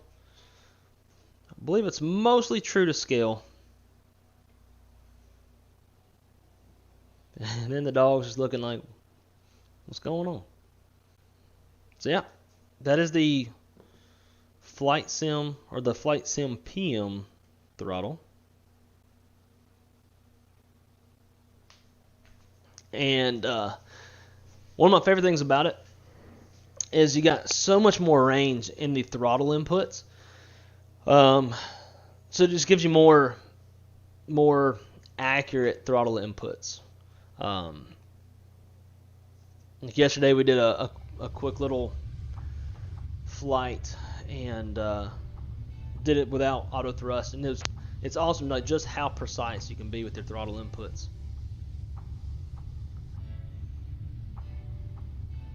But it is relatively expensive. It's just over $1,000 USD, and that's before shipping. I believe it ships from Italy, so it costs a little bit of money to get, as all things in flight sim do.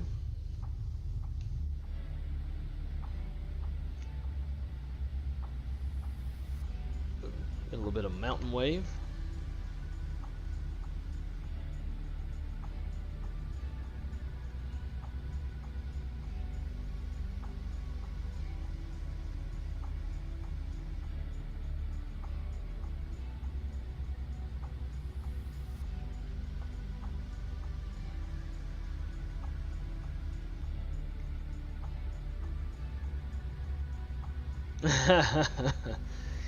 Yeah, it's definitely a really big investment.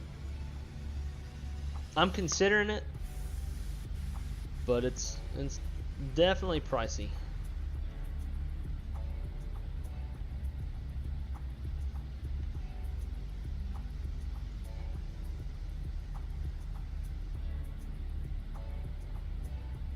Reno.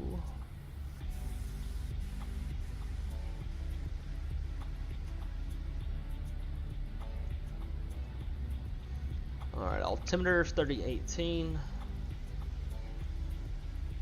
Temperature is 26. And winds are variable at 3, so we'll just call it calm.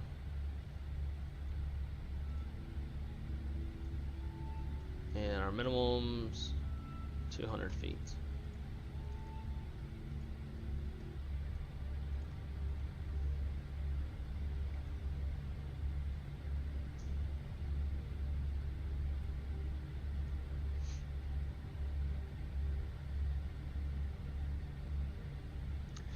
Yeah, I don't know anybody. I mean, I guess maybe if you like do actual flight training or something, you have like a business doing something like that, you can maybe write it off. But for the most part, that's gonna be a hard one to write off. Government wants their money.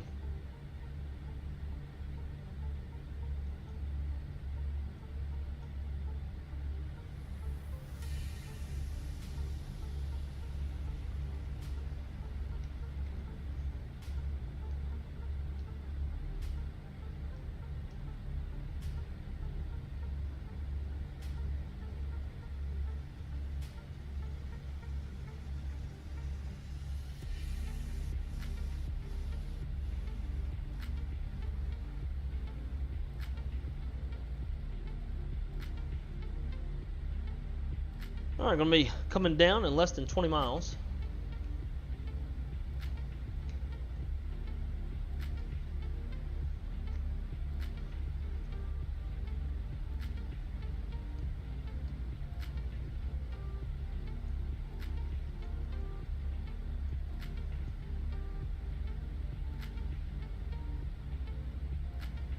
$164.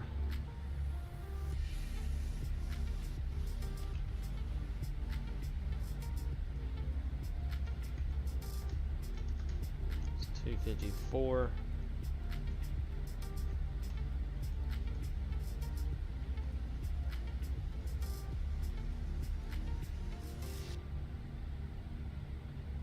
Zompo.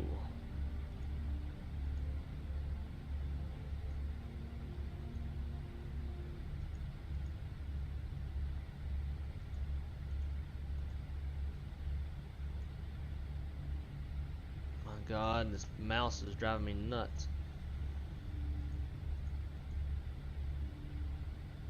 And see, it just keeps cutting out. I wonder if I...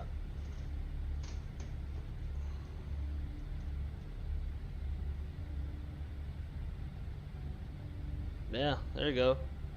So I raised my monitor to allow for more of like line of sight. And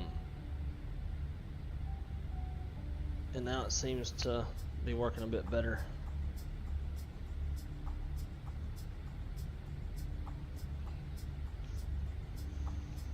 Alright, so 254 on the radial.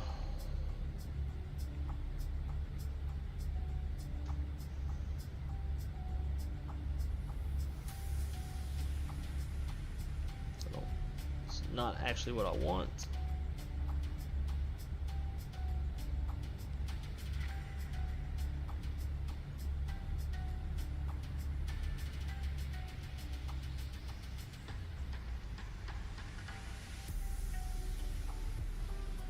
$74.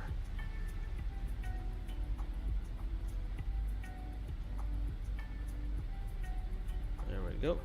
It's the way that I want it.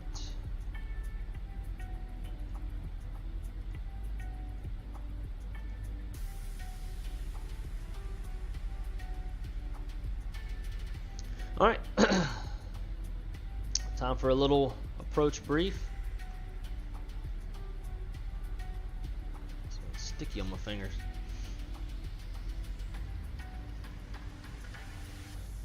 Alrighty, so we are planning on the ILS Zulu runway 16 right. Approach frequency is 110.9. Final approach course is 164 degrees. Final approach fix is discs at 7400. Decision height 200 feet off the ground. Touchdown zone elevation is 4415. So we'll say we need to be stable by 4,400 feet or 5,400 feet rather. If we go miss, we're going to climb to 13,000 on the RNAV missed approach to Yarku and hold, continuing to climb in hold to 13,000 feet. So it's a non-standard 3.1 degree approach glide slope. We got approach lights, papping on the left, and again if we go miss 13,000 RNAV on track to Yarku. Minimum is 200 foot, half mile viz. We got that. Current weather is Winds variable at 3 knots, 10 statute miles, clear skies, temperatures 26, dew point 8, altimeters 3018. Landing and departing runway 16 right. And so once we land, so we got high intensity runway lights, turn on lights, approach lights, PAPI on the left. It's a 3.06 degree glide path on that PAPI. It's grooved, RVR is reporting. And from the glide slope, we have 8,801 feet of usable runway. It's 150 feet wide. We'll be coming and landing in this direction. So once we land, it's going to be a left-hand turnoff. Hopefully, probably not by Bravo. Probably turn off at November or Papa and taxi Bravo to the gate.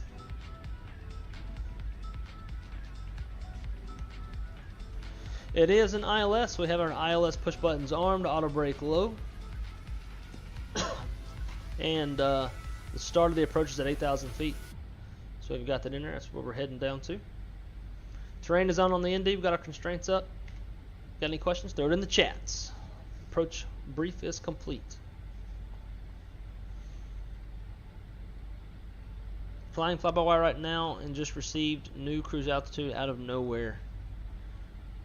Is that, I'm assuming you're on VATSIM, right?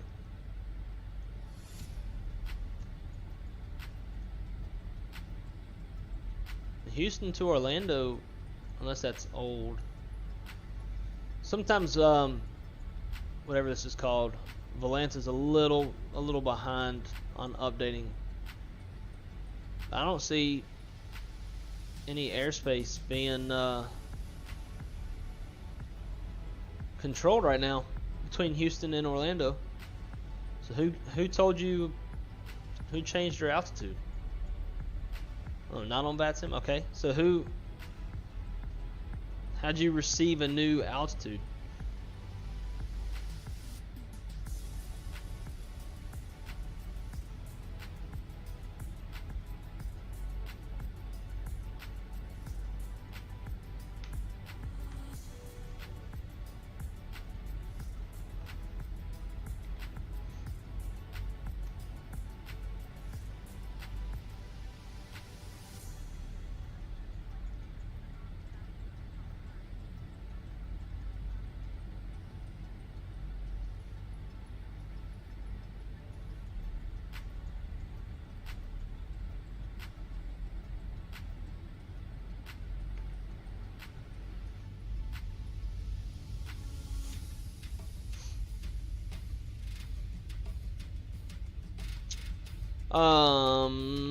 So in the Airbus, if you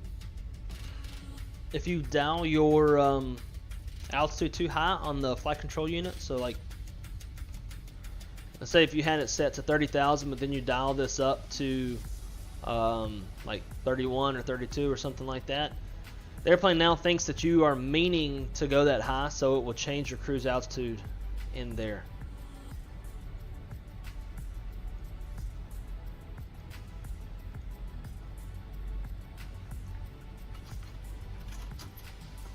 Alrighty, approach checklist. Briefing is complete. Approach stable by 5,400 feet. ECAM status is checked. Seatbelt signs are on. Minimum is 200 set.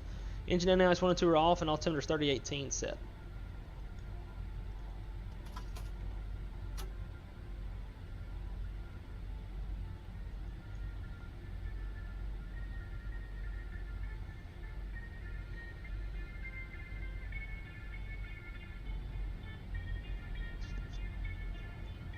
Alright, so we can make this work.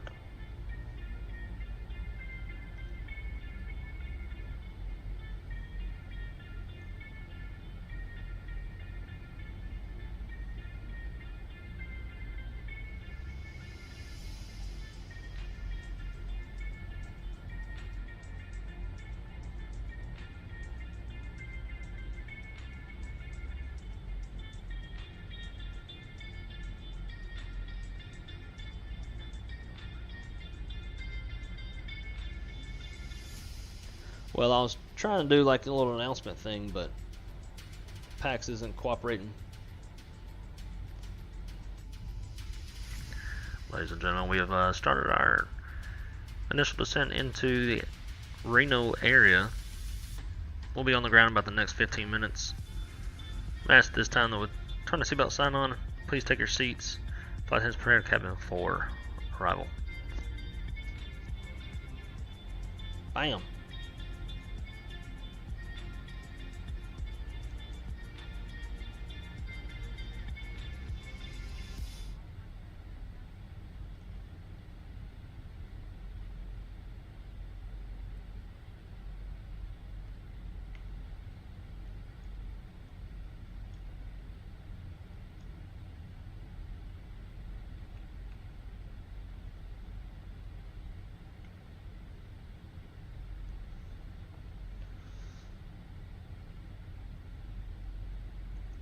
Yes, that's probably what it was. There's, I think, a couple different ways that if you do something, it'll think that you want to go higher, or that you're planning to fly higher, so it will change the cruise altitude for you in the McDo. So it'll say new cruise altitude, and that should let you know that the airplane has like changed your cruise altitude right there.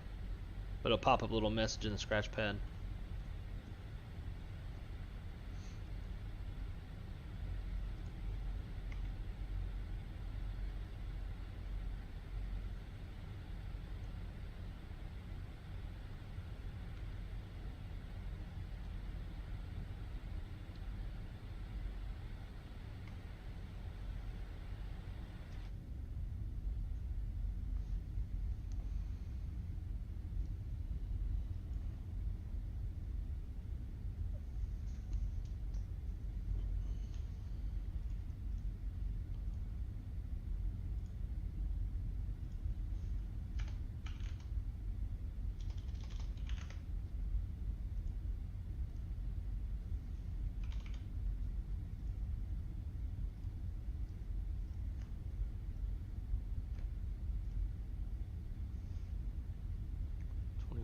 Well.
.210, leave that there.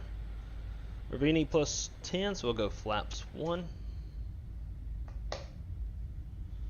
Maybe just a slat so you won't be able to see anything.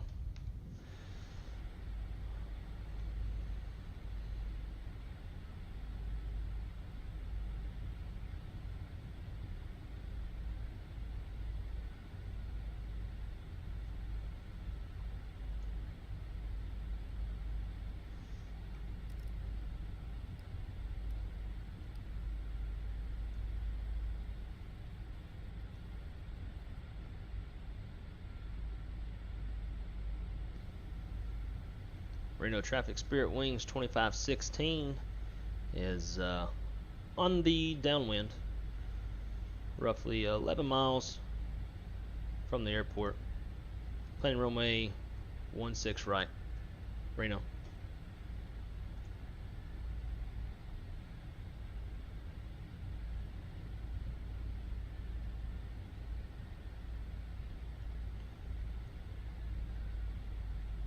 I'm going to try to slow her down a little bit early. We do have a steeper glide slope than normal, so I'll make it harder to slow down.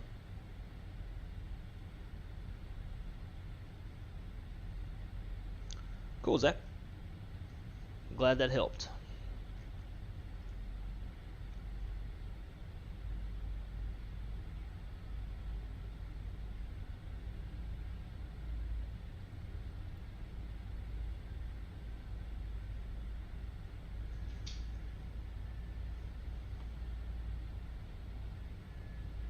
You okay? Stop. Lay down. Lay down. Lay down. Lay down. Thank you. Good girl. She's like this close to the cable on the throttle cam. I was about to knock it over.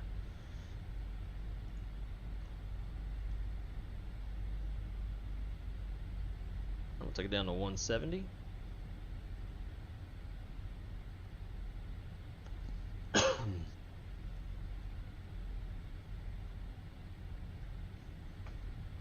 There's B&E plus 10, so we'll go flaps 2.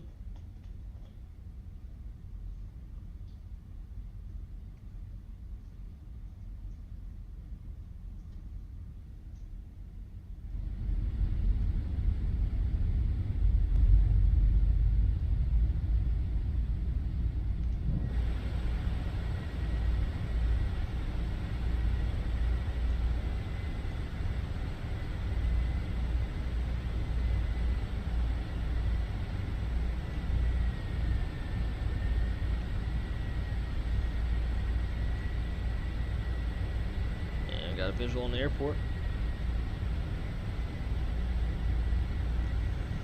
Alright, so if we go miss, it's going to be a... We'll climb on track to Yarku, up to 13,000 feet. So once we get established on the glide slope, we will do that. We'll put in 13,000. Perf, activate approach phase. So I thought sitting in class for 8 hours is bad, 10 hours is brutal. Yeah, man, because that's what you're going to be working, right? You'll be working 10-hour shifts.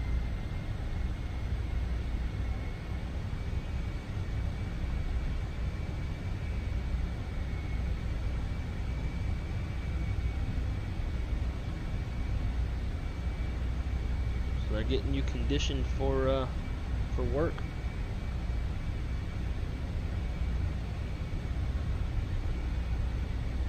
This is probably the reason right here for the non-standard glide slope.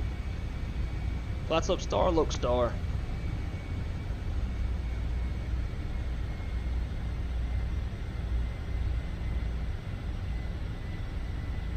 Loke.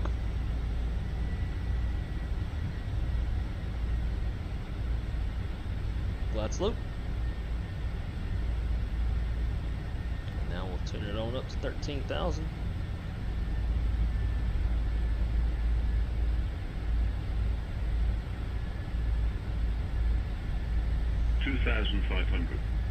Reno traffic, Spirit Wings 2516, 12-mile final, runway 16 right. Reno.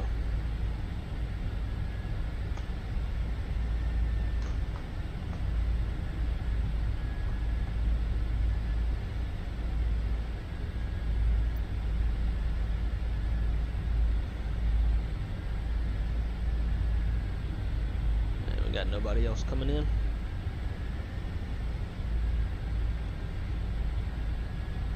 Alright, at 9 miles, we're going to configure for landing.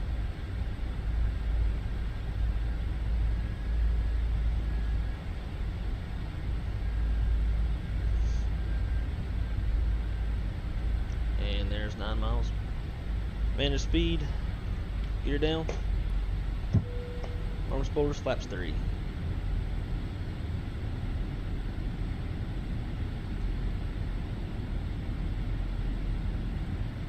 And flaps full. Landing checklist. Landing checklist. Cabin crews advised. Auto thrust speed. Auto brakes low. EKMMO. Landing all green. Landing checklist is complete.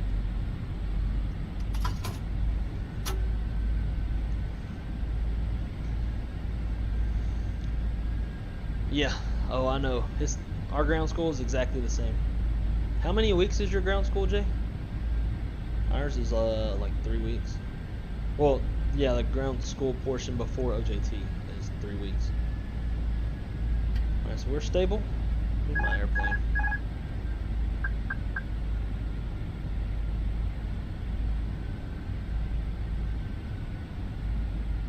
$1,000.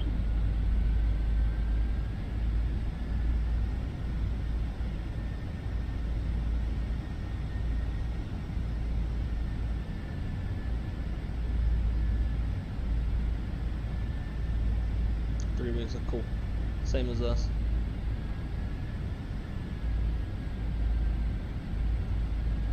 So if you ever came to my company, you'd know what to expect. Although by the time you are free of your contractual stuff there, you may not be around anymore.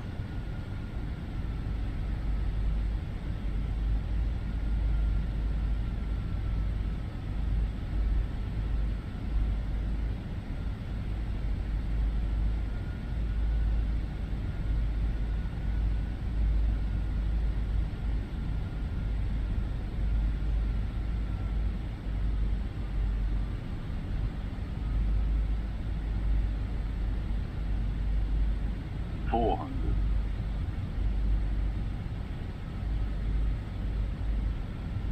$100 above. Flight slope. Flight slope. Minimum. Continue. Flight slope. I'm below the glide slope on purpose. Flight slope. Compensate for the flare. Flight slope. 40, Low. 30, 20. Retard. 5. Hell yeah. A little bounce. I was happy with the placement of that one. Alright, so right now I am full right rudder.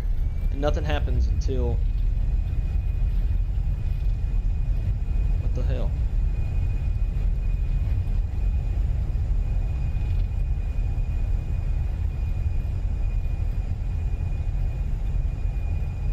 So all of a sudden, like, my flight controls are doing nothing.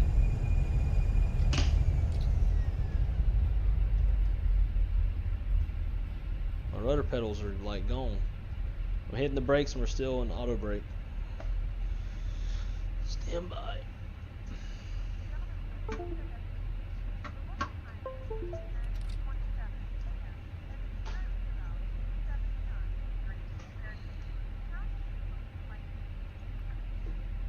Alright, there we go. Now they're back. That was really weird. Thanks, rudder pedals, for making that approach shit. Or that landing shit.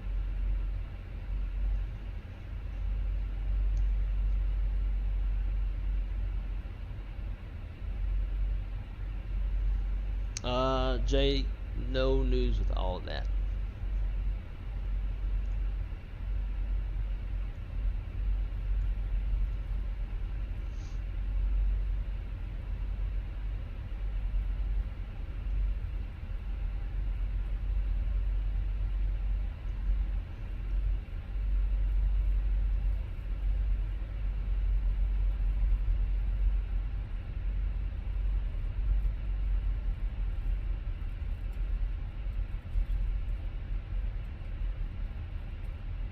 Reno traffic, Spirit Wings 2516 is clear, runway 16 right, Reno.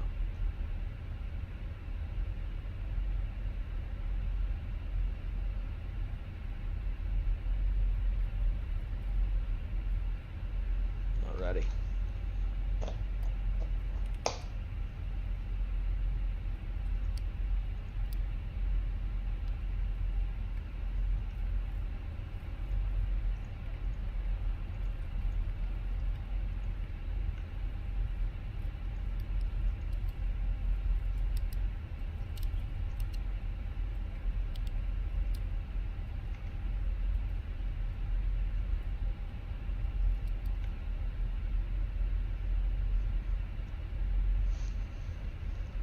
That's the second time I've had that happen where, like, out of nowhere, just I lose all my rudder response.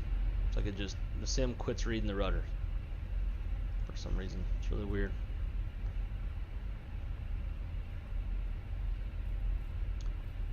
Better sim and not a real plane to have that issue. No joke. That would suck.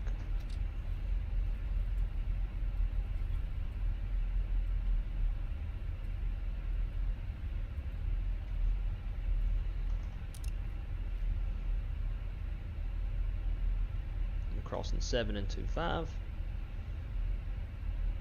Got them lights on. And turn them back off.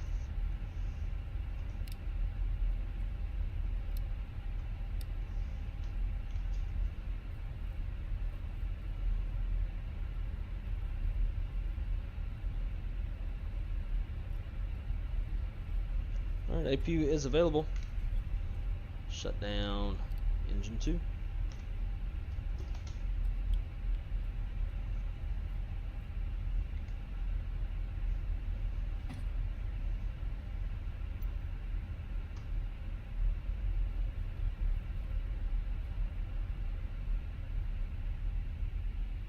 B9.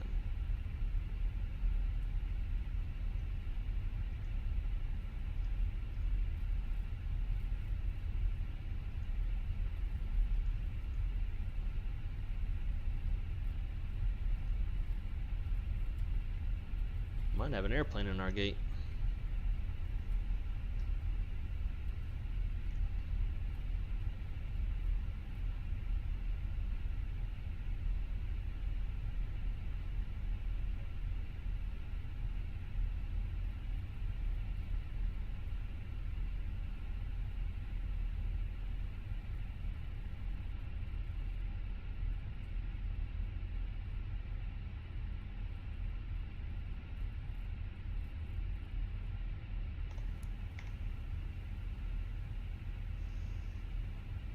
That's B9 right there, but we got a Southwest in there, all up in our way.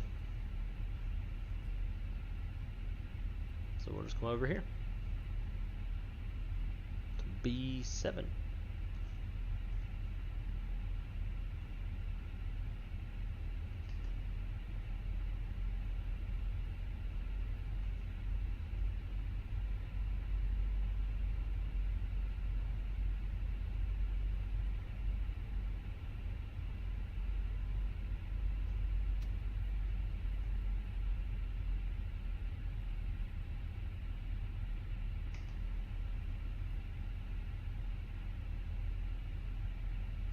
Alrighty, parking brake is set.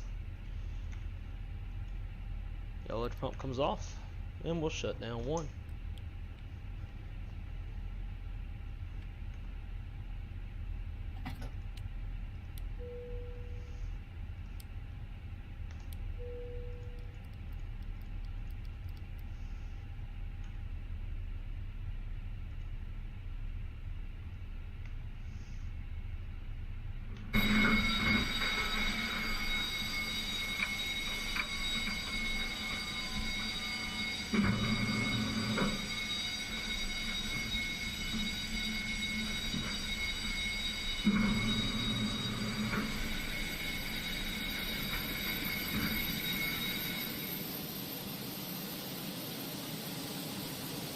Sweet.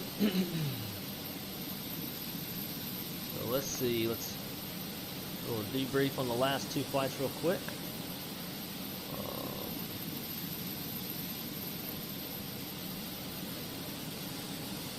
This.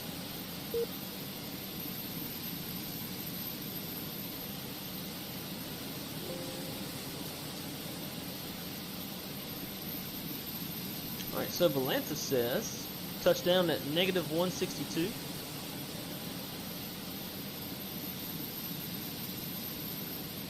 And then went off the runway. I guess it's not that precise.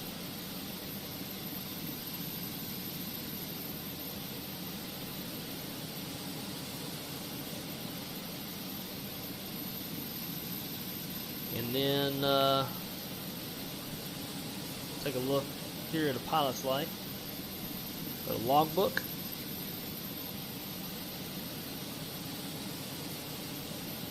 And looks like we got 100 on this flight. We passed everything.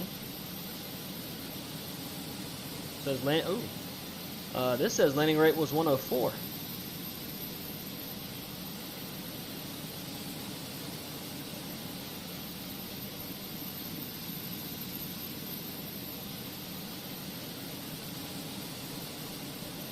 And then our last flight that we did.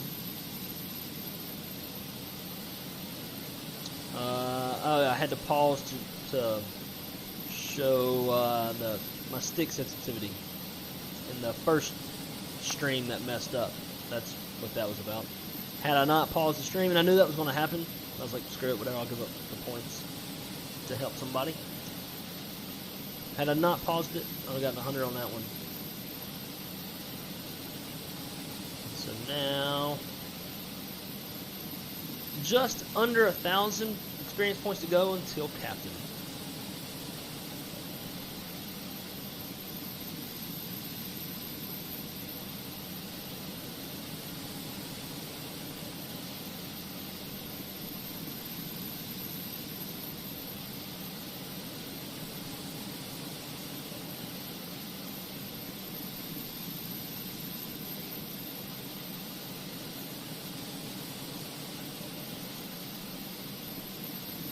Alright, so I guess we need to figure out now. I guess we'll just jump seat back down to Vegas, and we'll fly Vegas to Boise next. So I'm gonna reset all this. I'm gonna go back to the main menu, do all that. So I'll be right back with you guys. Give me one quick sec. If you need to use the bathroom, that'll be the time to do it.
Alright, so just like that, we are in Vegas. Jump seated and made our way on down here. And we're going to prep the airplane and head on up to Boise, Idaho.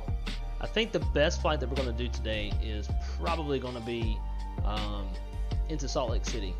If you don't know, Salt Lake City sits down in like a big ass valley and you got mountains on both sides of you. Looks really awesome.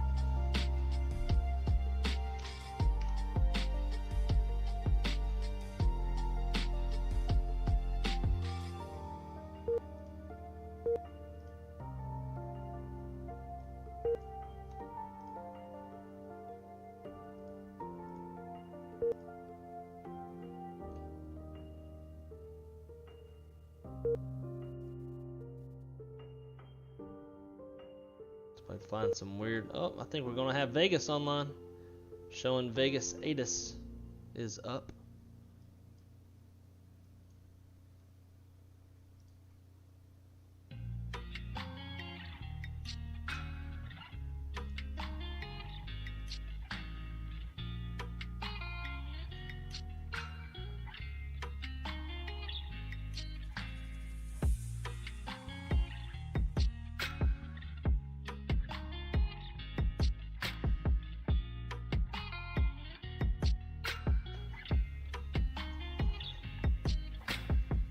Alright, who's ready to go to Boise, Idaho?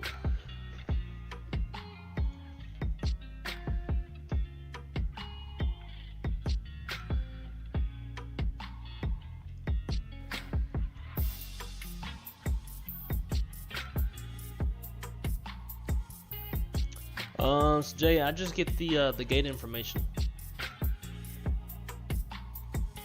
It's really all you're supposed to get. It's all you can get because free text has not been enabled by Phoenix like it is on the fly-by-wire.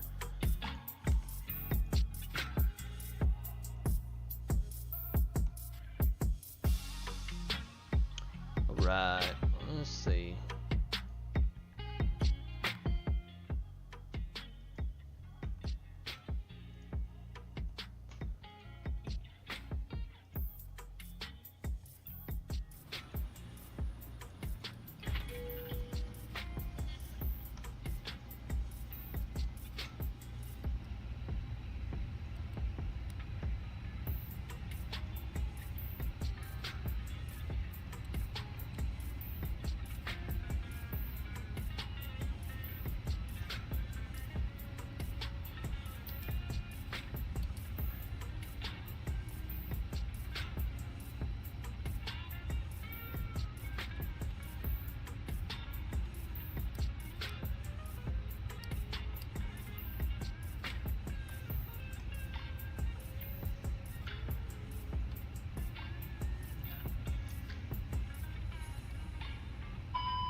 So Pack said on that last flight, we touched down negative 167. They were 94% satisfied. Sweet.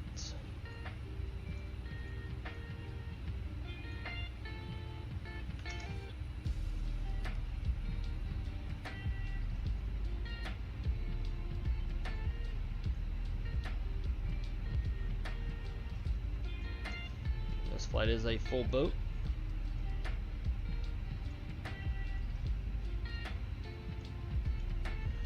We'll do some pre-flight checks real quick. That checks out. Cool.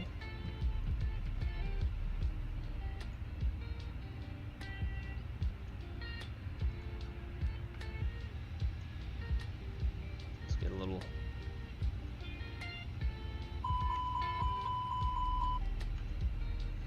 Sweet.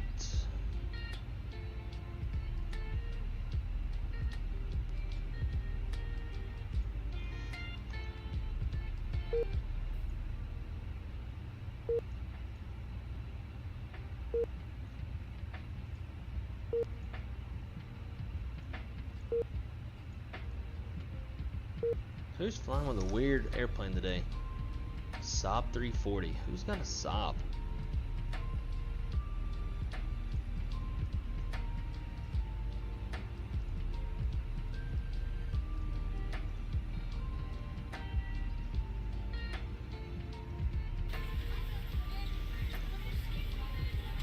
Alright, let's prep her up.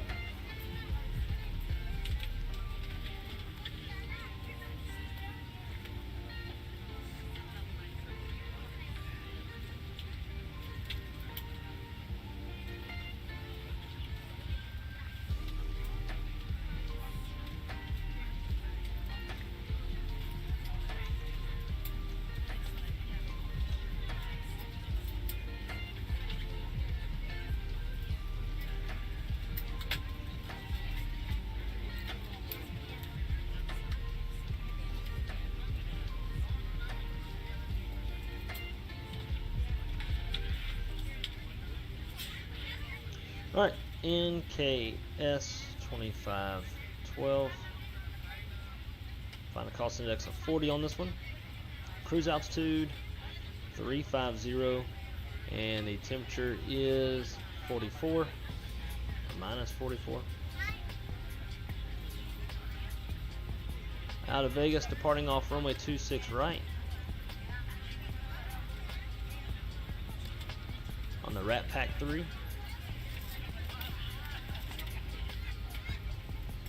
Frank transition. Insert that. Boise arrival. Got us on 10 right.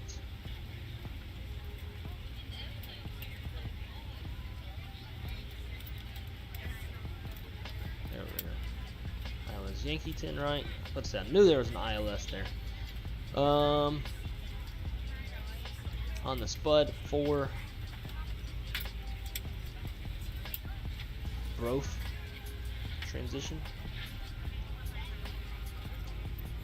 Copy the active. Glane. Hold. Compute. That'll be our engine out.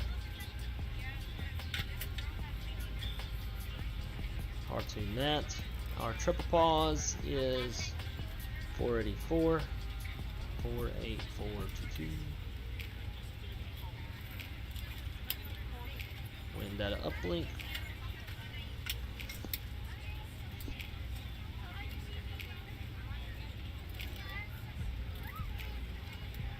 Nice. Now over to a net. We'll put in our plan detail. So our zero fuel is 137.8 with the standard CG of 30. Block fuel is 13.8. 13.7, and then 0.5 on the taxi. Route reserve is 0. Min fuel is 3.3.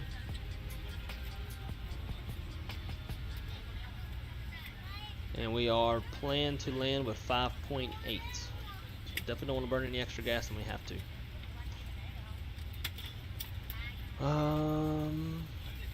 We leave all that for now. On the Rat Pack 3, top altitude is 19,000.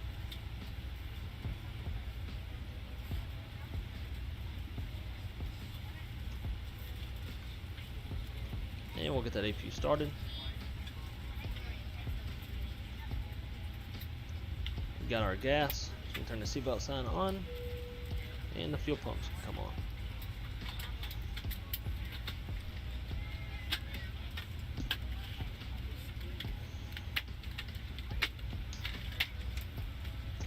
Oh, man.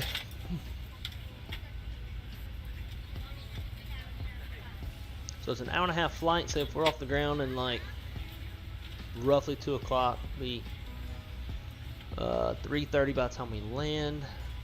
Oh yeah, we got Vegas Center on, or LA Center rather, 35.5.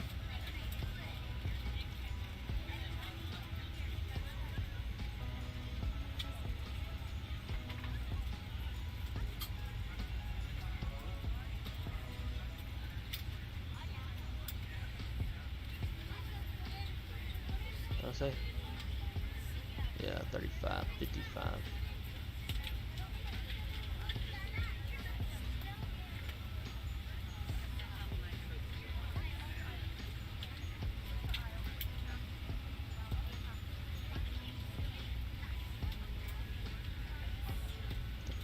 that?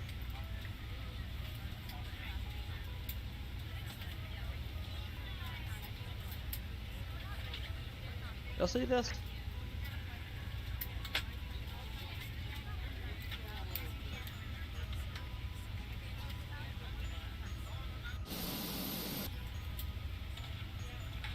Rosemead 5506, radar contact 17 miles north of the Morro Bay VOR. Descend and maintain level 280 for direction of flight.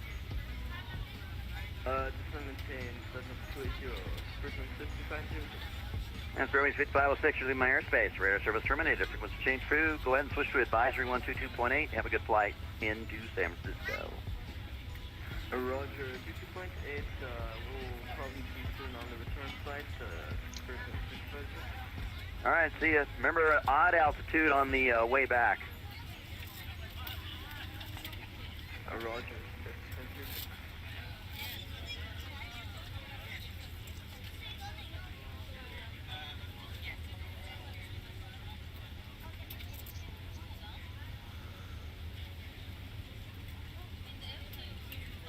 LA Center, Spirit Wings 2512's parked here in Vegas, looking for a PDC whenever you get the chance.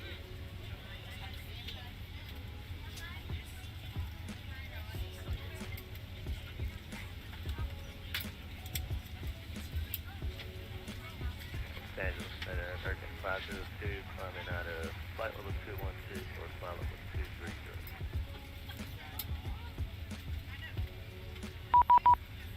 There it is. Air 502, Los Angeles Center. Good afternoon. Climb and maintain level 350. Final flight level 350, American 502. LA Center, Senior 697, Charlie Alpha, level 717. Rat Pack. Senior 697, Charlie Alpha, Los Angeles Center. Sid 47137. 350, 5 minutes after departure. Freaks 35.5. Contact ground control 35.5. Wind ready taxi. Cool. Got our route. 1202, wind variable at 4, runway 26 left, clear to land. left tail land, southwest 133.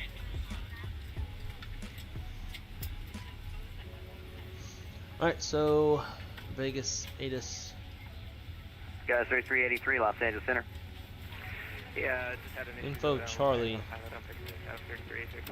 Copy, thanks. Just same as real life. 686, variable at 4, 2 such miles, few at 10,000, few at 15,000, broken 25,000. Here, 697 Charlie Alpha, radar 32/17, contact 12 3008. miles northeast of the Santa Catalina VOR, Avalon altimeter 3006. 3006, position check. We'll holler at him when we're ready. It's too loud.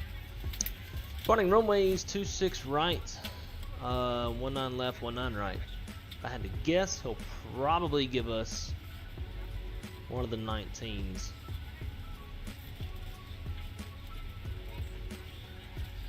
As it is a shorter taxi.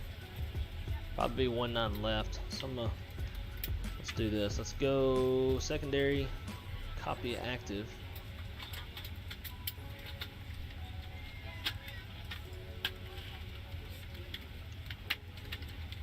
And we're just gonna leave what's currently what we're using. We're gonna leave that as the secondary, and then we're gonna go to the primary and change that. Cause I'm bet you I'd put money on it. It's gonna give us 19 left. 19 left. Frank. Nope, not Frank 1.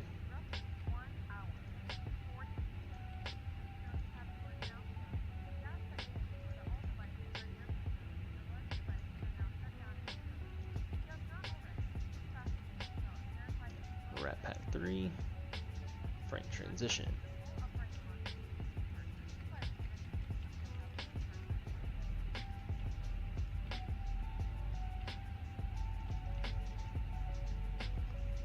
Let's go. Piece of shit mouse. Cool. So for the perf, get our takeoff numbers real quick. If you believe can come on.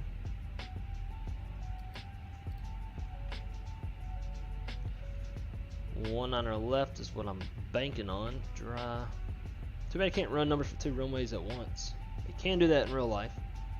If this were real life, we could get numbers for 19 left and 26 right. 1 down 0.2.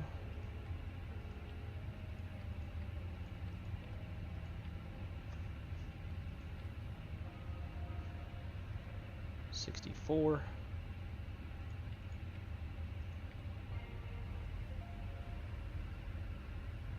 30, 80.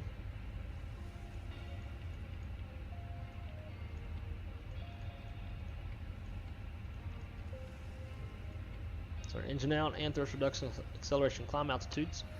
Then our V speeds is 46, 46, 48.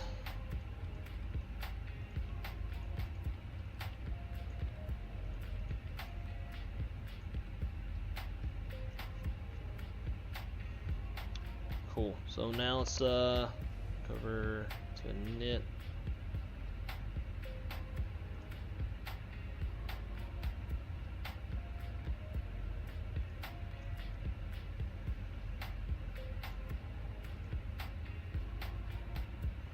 Get that load sheet.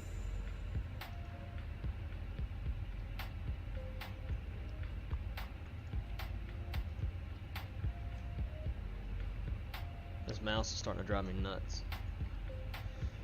Receive messages, load sheets. 34.2.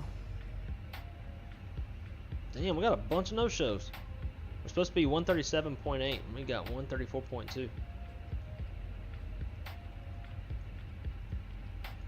And that's why I like the Phoenix, because that is realistic. You don't always, like, sometimes you're way lighter, way heavier than planned, depending on what's going on with the operation. 29.5 on the takeoff CG. Cool. Perf. Flight plan.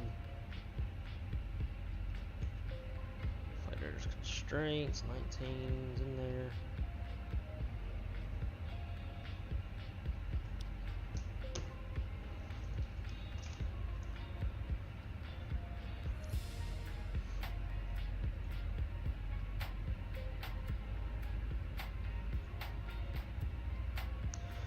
Alrighty, departure brief. It's going to be a right seat takeoff.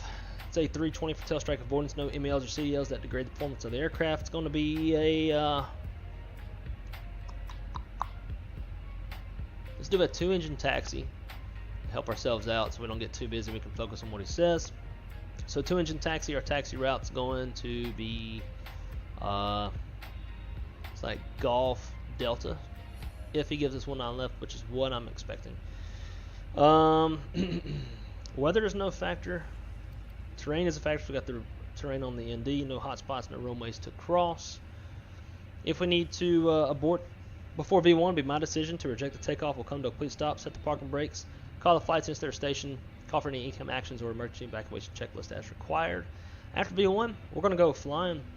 Our engine out is going to be actually I don't even have it in the secondary.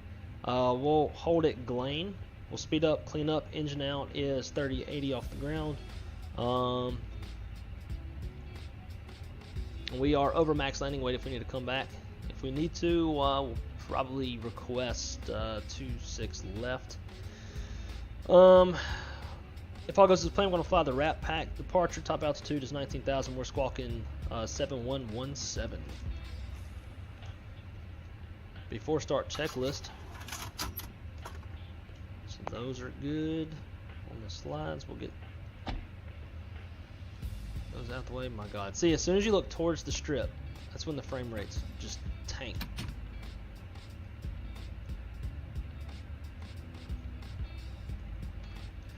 Alrighty. Maintenance log and tails on board and check. Copper prep is complete. Gear pins, covers are removed. Signs are on auto. ADRs are in nav. Let's just double check that. Data IRS monitor. We are in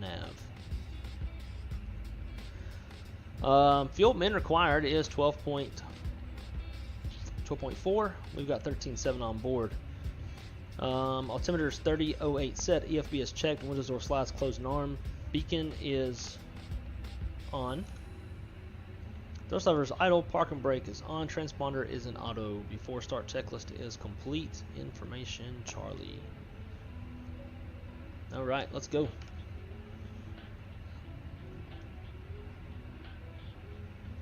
Brakes released. And start the push.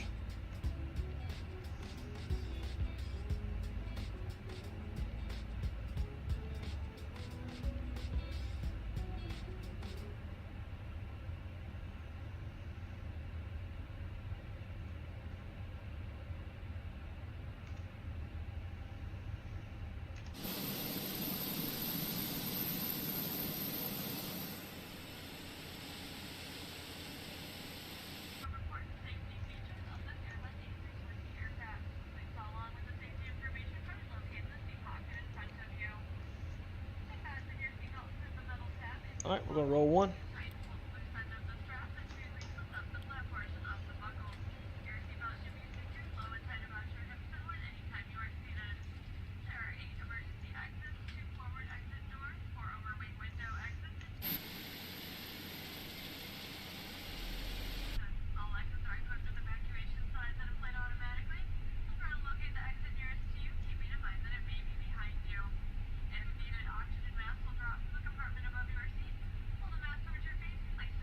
Because if he gives us 1-9 left, it's going to be such a short taxi. It'd be hard to do all of our flows and checklists. Do our mini brief, start engine 2, and do a 3-minute warm-up, all that stuff. So we're going to do a 2-engine taxi for that reason.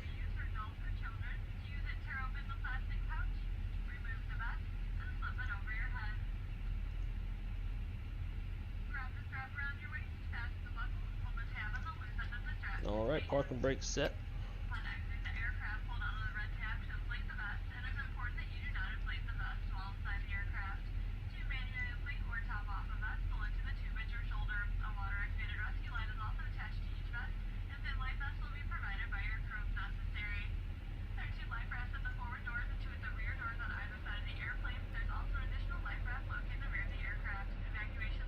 You don't give me the damn Addons or what?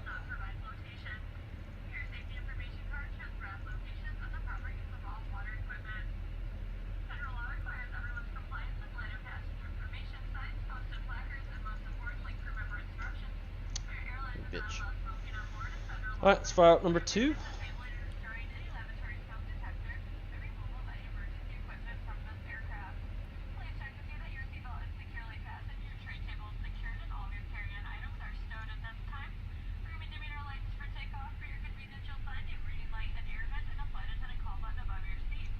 We'll get the holding spot 17 and give them a holler.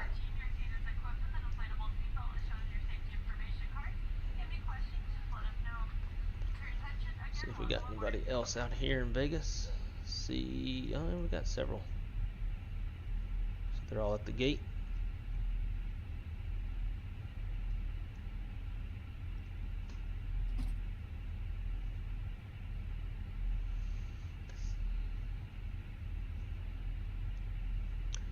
Forgot to push clearance. This is Vegas Tower. You are cleared to pop reversers and push. Contact NASA on departure. That's awesome.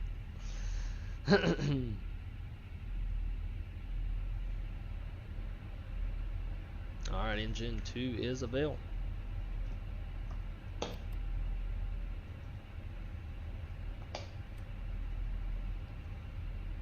Down 0.2.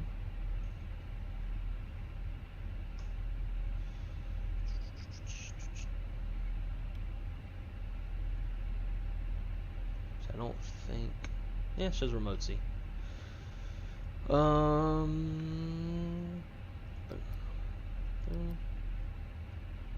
after start checklist, engine NICE is off, yellow pump is off, rotor trim 0. Mini brief. We're going to be departing off runway 19 left. Our gross weight is 147.8. Planned is 151.0, so we're lighter than planned, but we're still over max landing weight. Config 1 plus F. Fuel on board is 13.6. Our V1 is 146. V2 is 148. Top altitude is 19,000 feet. First fix is Leland. Flight controls check. Full up. Full down. Neutral. Full left. Full right. Neutral. Rudder. Full left. Full right.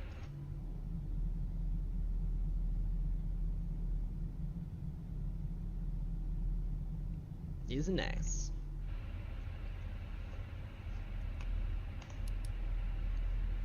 Alright, we'll taxi up to spot 17. And then we'll contact LA Center for taxi. I would imagine it's going to be 19 left.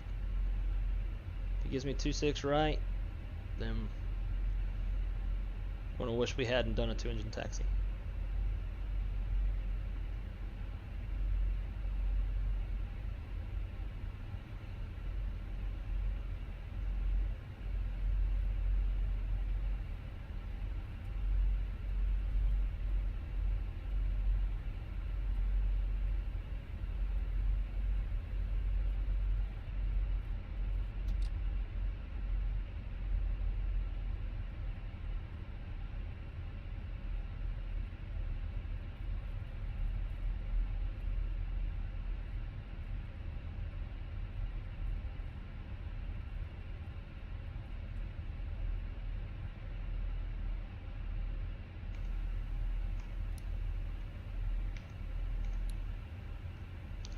Alright, so we'll hold right here.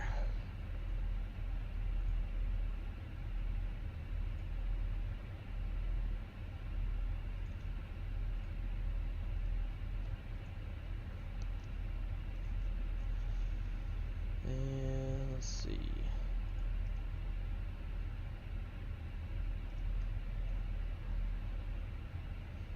LA Center, Spirit Wings 25. Actually.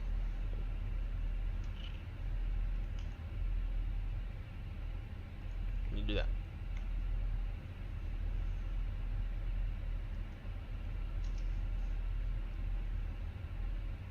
LA Center, Spirit Wings 2512s at spot 17, ready taxi in Vegas with information Charlie. Range 2512, runway 19 your left, taxi via Golf Delta. Golf Delta, Spirit Wings 2512. Spirit Wings 2512, information Delta, now current at Las Vegas. Roger that, we'll get Delta, Spirit Wings 2512. Alright. And Delta is now current. Winds variable at 5. 10 statute miles, feet of 10, feet 15. So it's a little bit warmer. The wind picked up by 1 knot and the barometric pressure changed a tad.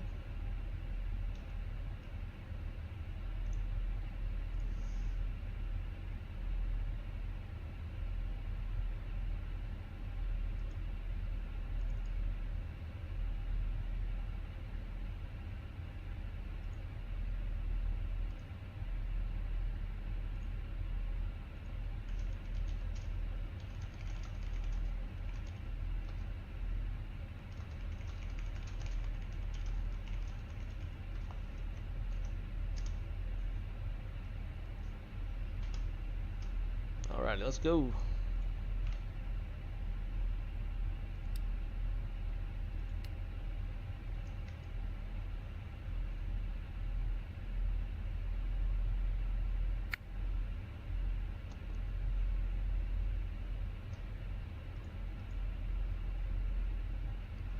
There's me, Golf Delta.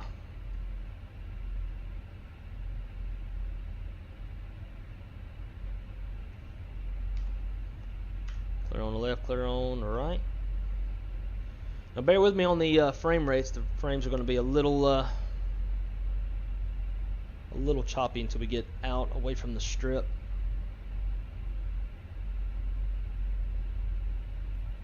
And once we get on the straightaway, we'll do a before takeoff flow, then before takeoff checklist to the line, and then once we get close to the runway, we'll do the below the line and get on out of here.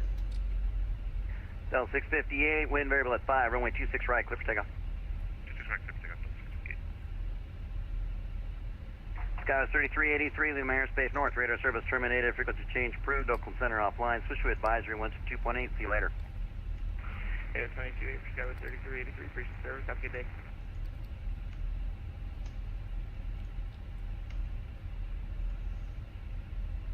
Need a windshield wash.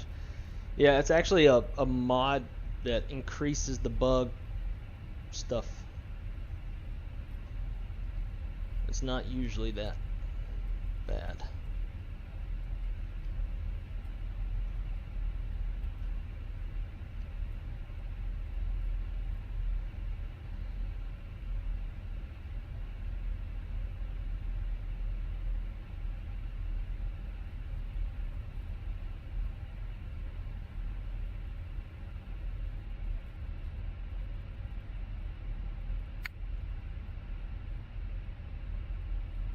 center, Legion 8079 is somewhat confident he's at spot 6, looking with taxi to 26 right.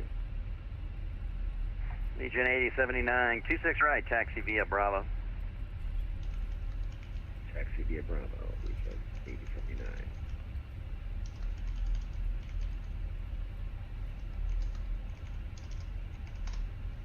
All right. B4 takeoff checklist. A little bit we can see anyways. Gross weight comparison complete. Pitch trim is 29.5% CG set. V1, V V2. Flex is 46, 46, 48. Flexing 64. Flaps config 1 plus F. Flight controls are checked. Flight instruments checked. Eco memo takeoff all green. Eco status checked. Bridge winches on auto. Take code set TRA. Cabin crews advised. Many rigs complete. Before takeoff checklist. To the lines complete.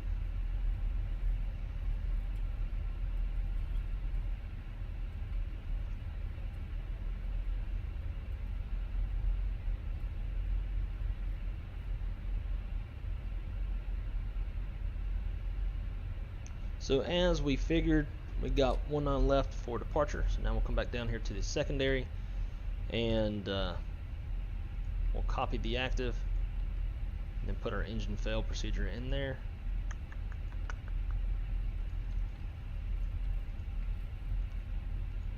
Lane, hold, compute. And that'll work for that. Here 6907 Charlie Right, Alpha. looking out the Santa Barbara, window, we altimeter got 3001. 19 left. So before takeoff checklist, below the line. Takeoff runway 19 left is confirmed. Fuel min required is 12.4. We've got 13.4 on board. Engine mode select normal bleed packs Contact out are set. Captain 47. Before takeoff checklist, below the line is complete. Delta 658 altitude checks. Climb maintain level 190. 90.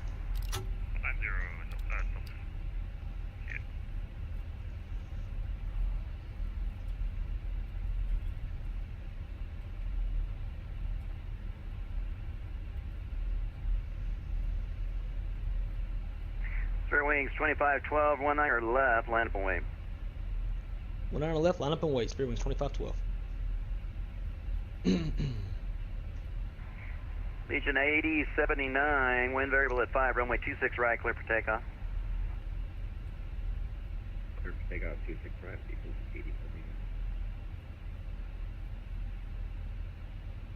8079. Legion 8079, I gotta start with Boeing 737 about a 7-mile final.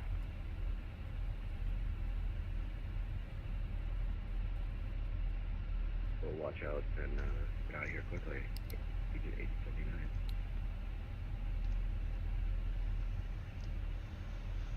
Philly Center, United 231. Yeah, 231, Los Angeles Center, go ahead. United 231 on the ground at Harry Reid, Delta 33. The shelves are not new. They actually sat in my attic for like the past 3 years. The anchors put such a big hole in the wall. Pre-departure clearance has I been didn't want to sent. hang them. Thanks for Delta. I was Give me like, a call with I your guess I'll spot go number ahead once and you're finally at, hang once them up. you're at the non-movement line ready to go. Wilco, United 231. That was 1033, wind variable at 5, runway 26 left, clear to land. Airbus 320 Neo is departing off the parallel. 26 left, clear to land, southwest, 1033.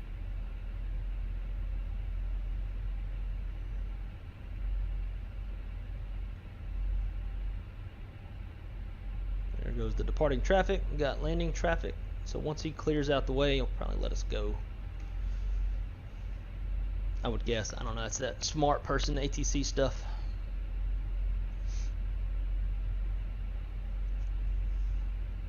Spirit wings 2512, wind variable at 5, runway 19 or left, clear for takeoff. Traffic crossing is departing off the crossing runway. We got the traffic and we're clear for takeoff. Runway 19 or left. Spirit wings 2512. All right, 50%. Looking for symmetrical thrust. Got it. Rock and roll. Man, flex, SRS, auto thrust blue.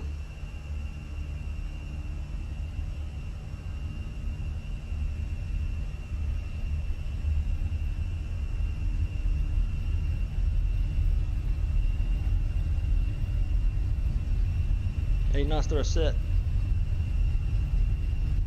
Neutral by 100. Runner Legion 8079, passing 5,000.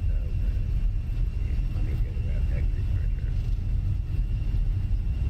There's V1 and Legion rotate. 8079, Las Vegas departure, radar contact, altitude checks, climb you to SID.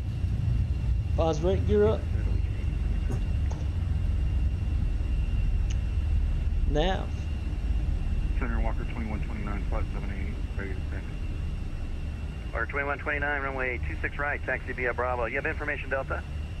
They have Delta on board and taxi 26 right via Bravo, Walker 2129. Copy, thank you. Thrust climb.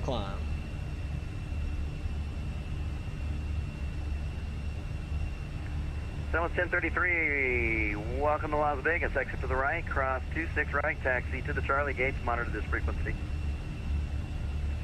X right when able, cross 26 right, and what was the last part? Southwest 1033.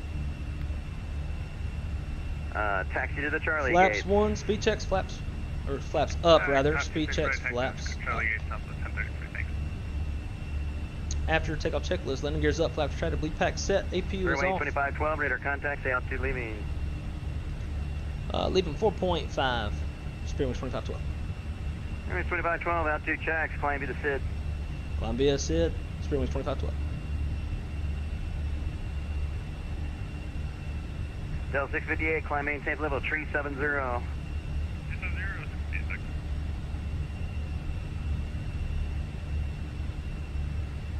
At 231, push back from Delta 33 with Delta, ready for taxi. Now 231, continue south to the non-movement line, give me the spot number. Continue south and non-movement line, at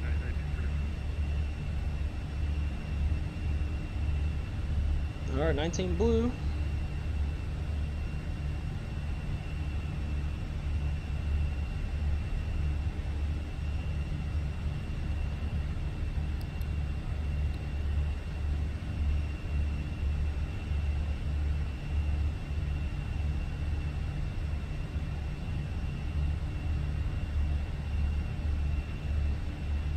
And we'll go autopilot 1, get some of these views.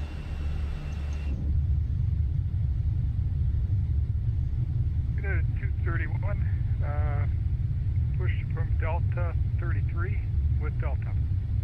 Request taxi 26 right. So guitars got 2 Taylors, a Fender.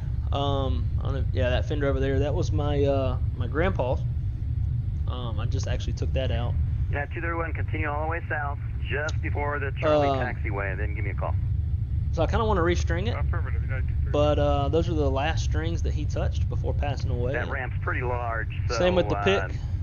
That's So ramp, I don't ramp know if I want to control change those issue, strings or ours, not, so, but you need to get down there by the taxiways. and then the other one, I'm not really sure what it is. Affirmative, short, A friend of mine acquired it, and I've always wanted a nylon string guitar, so he gave it to me. So he wasn't playing it. It's kind of beat up old thing. A Zim guitar, Z-I-M.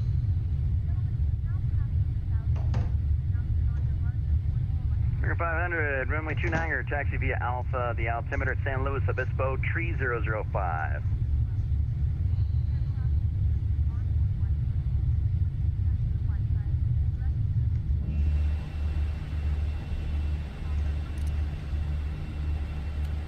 Oop, wrong button. That's going to ding me on a pilot. Actually, I didn't book a flight on Legion pilot slot. 8079, Shit. climb and maintain flight level 370. Oh well. Oh. Yeah. Can you repeat that for Legion 8079? Legion 8079, climb and maintain flight level 370. 370, United, alright. Legion 8079. At 231, holding short Charlie for taxi. All right, United 231, 26 right, taxi via Bravo. 26 right, via Bravo for United 231.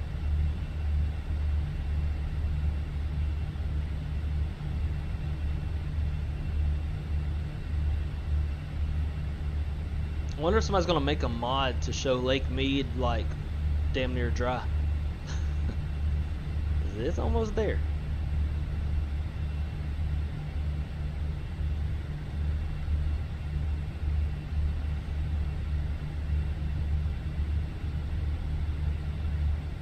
LA Center getting November 743 Bravo on the ground at Las Vegas, looking for the bipartisan.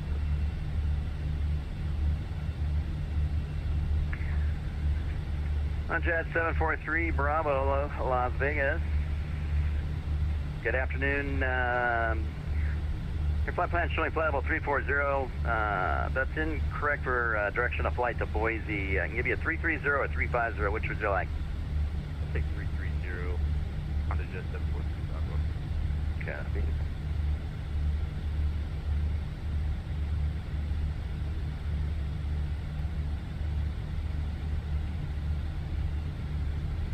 On Jet 743 Bravo, pre-approach clearance has been sent.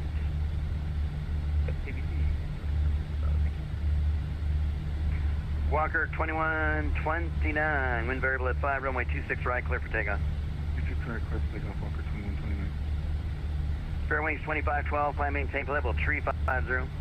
Up to 350, Spirit Wings 2512. Alrighty.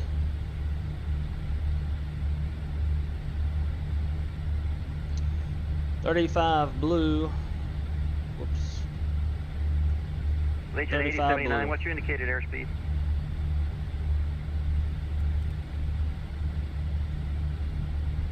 Currently at 290 in Legion 8079. Copy, thank you. Spirit Wings 2512, what's your indicated airspeed? Indicating 0.66 as of right now. Negative, sir. I didn't ask for your Mach number. I'm asking for your indicated airspeed. 320. All right, Spirit Wings 2512, slow to 290 or 0 knots. You're in trail of another Airbus 320. 290 on the speed, Spirit Wings 2512.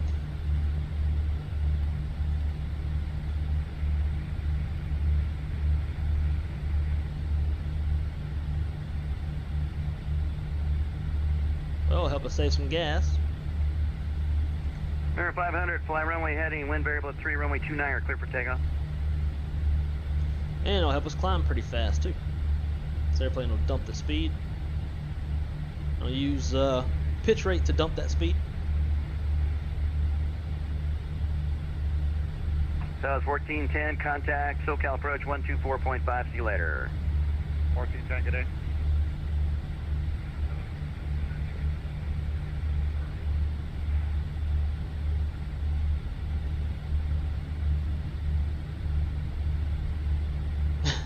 Delta 2177, Los Angeles Center, squawk 7322 in Addons. 7322 Walker 2129, 3400. Walker 2129, radar contact, climb via the SID.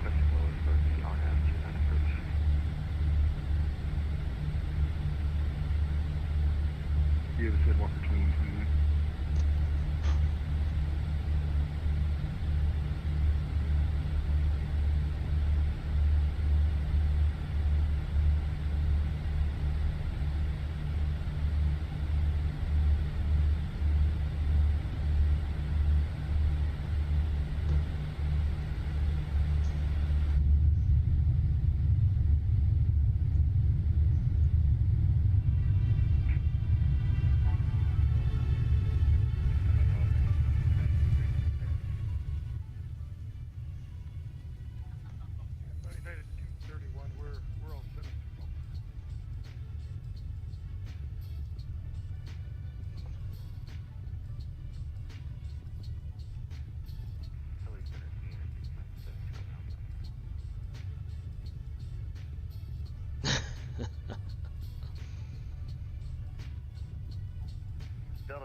Delta 2177, descend via the Iron Man 2 arrival.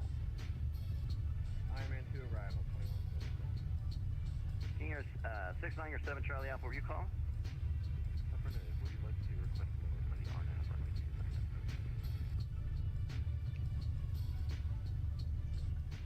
27? Oh, 69 or 7 Charlie Alpha. For some reason I thought you were going to Monterey.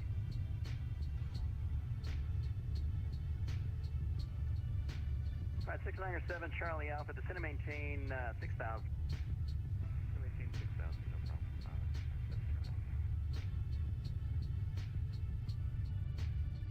Sorry about that. It's American 500, radar contact, continue present heading, climb and maintain 13,000.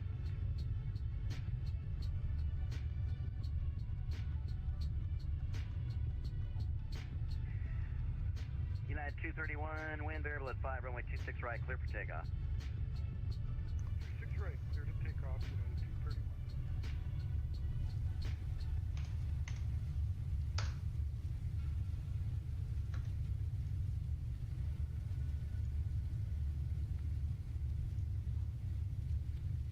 Let's get a stream in the stream, shall we?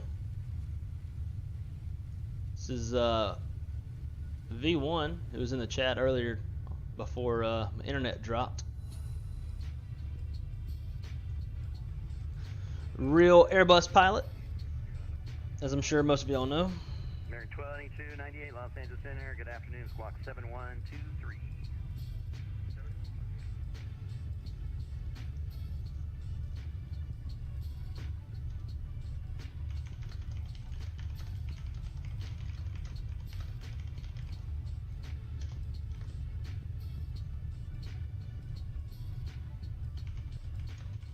LA Center, Southwest 1490, British taxi, runway 26 right.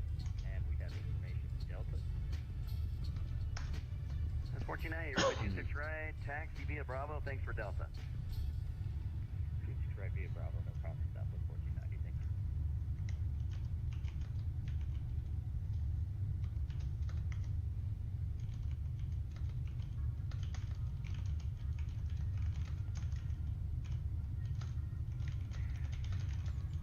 Seven Charlie Alpha, hold a KDAB as published for the descent. Continue your descent to 4,000.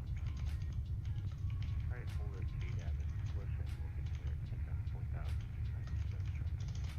American 500, turn right, heading 110, when able, direct Derb, then on course, climb, maintain level 350.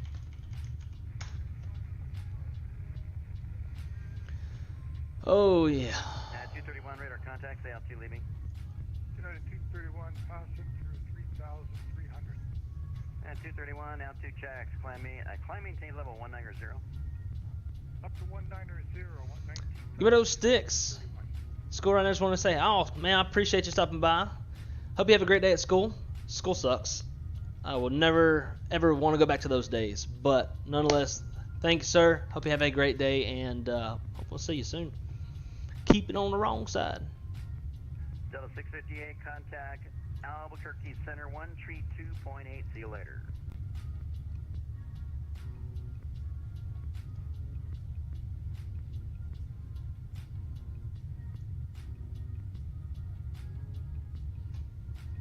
Delta 658, Los Angeles Center. Once we get done talking to this guy, I'm probably gonna step away and grab a bite to eat, as I be hungry.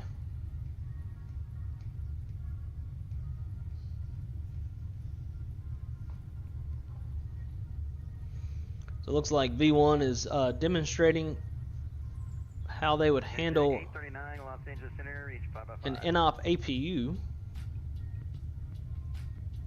So I'll have to go back and watch and learn a thing or two. As dispatchers, United 839, check we your have routing. Your routing is APU completely deferred. wrong for LA to Sydney. Once you get that figured out, contact SoCal on 124.5 for clearance. We send planes, not send planes, but we plan flights all the time that have NOP APUs, and this will typically result in a slight departure delay. Your routing now. Looks like your routing is a little more correct. Looks like Zilly 4 to 50. So, yeah, give SoCal a call 124.5 for the clearance.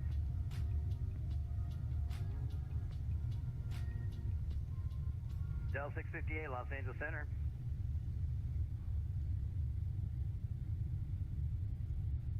Walker 2129, climb maintain level 370. 370, Walker 2129.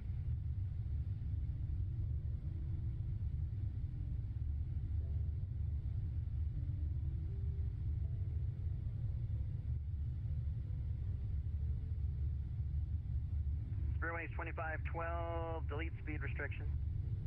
We'll delete the speed restriction, Spirit Wings 2512. Thanks for your cooperation. Hey, it's my pleasure. I aim to please. Oh, there you go. What's he gonna do? Argue? Well, that does happen. Well, I'd argue the point, but I don't want to bother. It's all right. Was that lightning? Did y'all see that? American 2298, radar contact, descend Ironman 2 arrival. Looked like lightning on a VFR day. Del 2177, what's your indicated airspeed?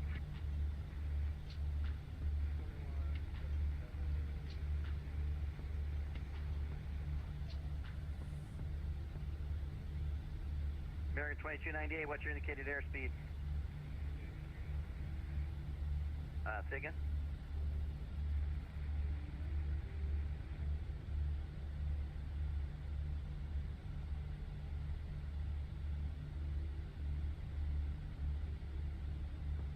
American 2298, flow to 270 knots for spacing.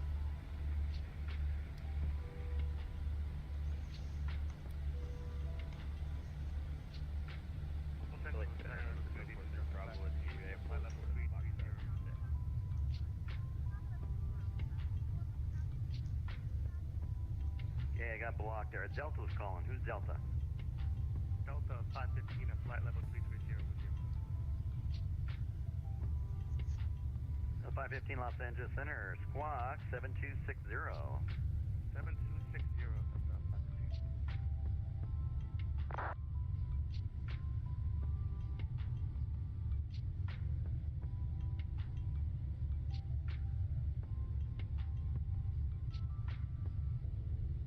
LA Center, November 743 Bravo on the ground, Las Vegas.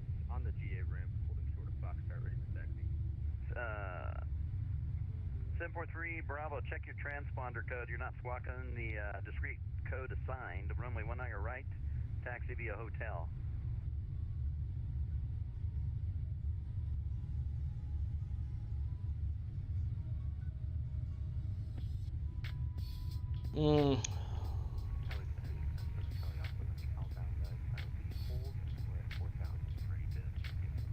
Alright, King Air 6907, Charlie Alpha, KDAB inbound, cleared, RNAV, runway 29er approach.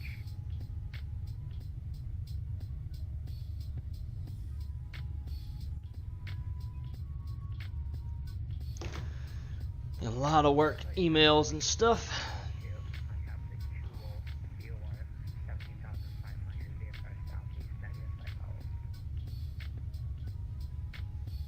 Delta 710, contact SoCal 124.5 for clearance.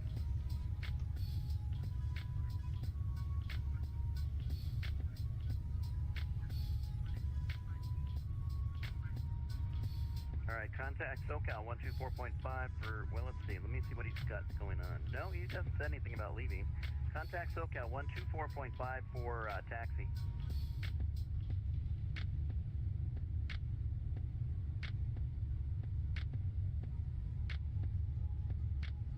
United 231, climb maintain for level 240. Up to flight level 240 for United 231. Delta 658, Los Angeles Center.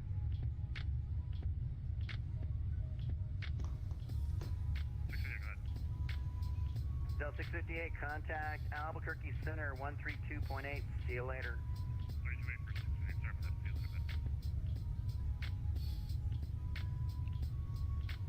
Legion 8079, leave my airspace north. Radar service terminated. Frequency change approved. Salt Lake Center offline. Switch to advisory 1 to 2.8. Have a good flight.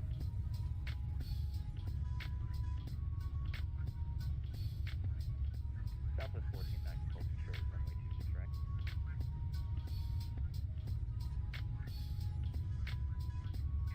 South 1490, wind variable at 5, runway 26 right, clear for takeoff.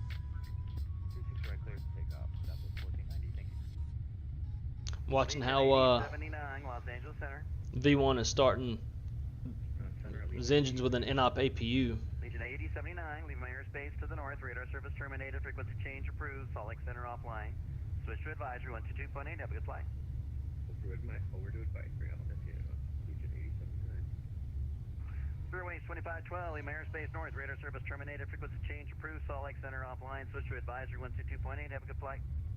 Over to Unicom. We'll talk to you later on today. Have a great one. Appreciate your help. Spirit Wings 2512. You too. Los Angeles Center, Walker 2427, with you at Las Vegas, looking to get IFR clearance to Vancouver with information Delta. All right, we're gonna cut this left turn out of here.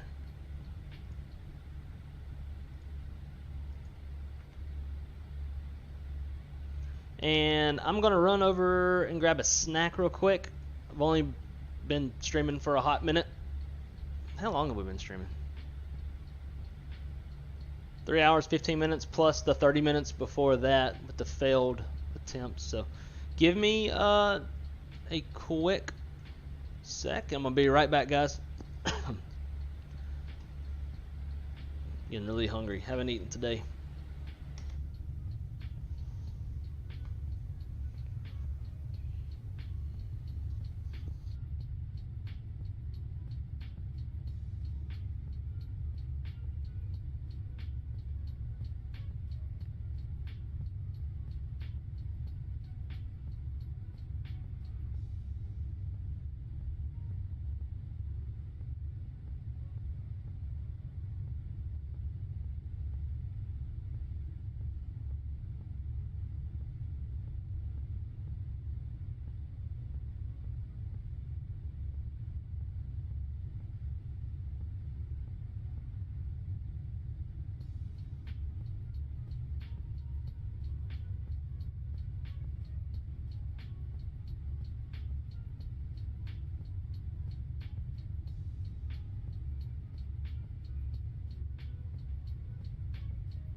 All right.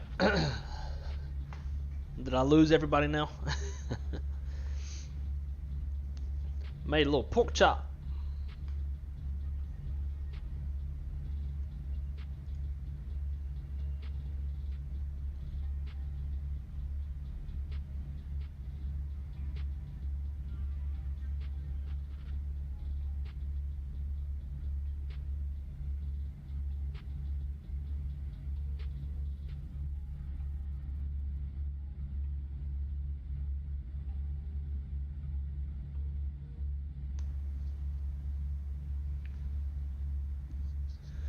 So Jay, I can send you screenshots of how I have my key bindings for views.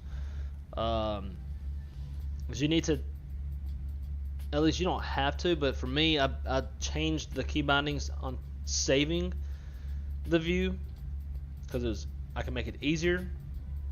And then you gotta have key bindings for the view itself. So I can always send that to you.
No problem, Jake. I'll definitely do that for you. When I have a chance to fly, I want to fly and not screw around when trying to figure things out. Yeah, no, I feel you, man. It seems like that's what I'm typically doing most of the time.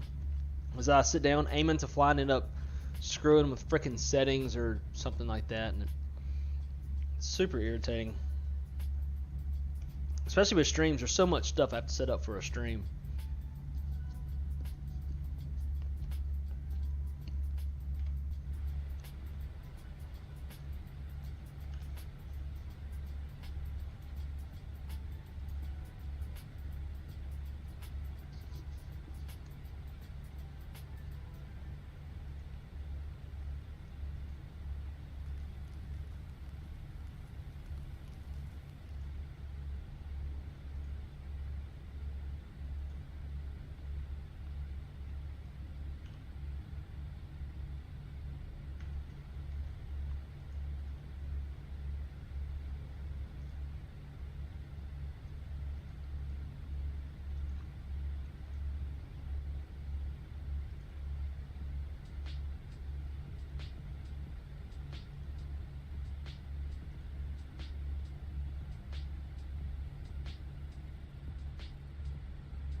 I'm still eating, but whatever.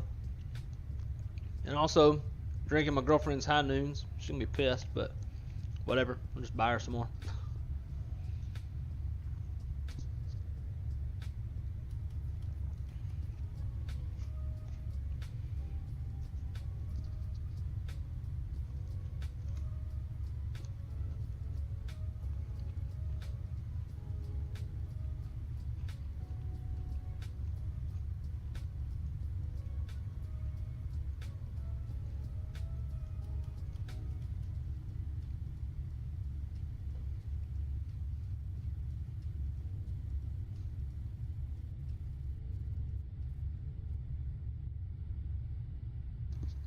Looks like me and B1's got the same view going.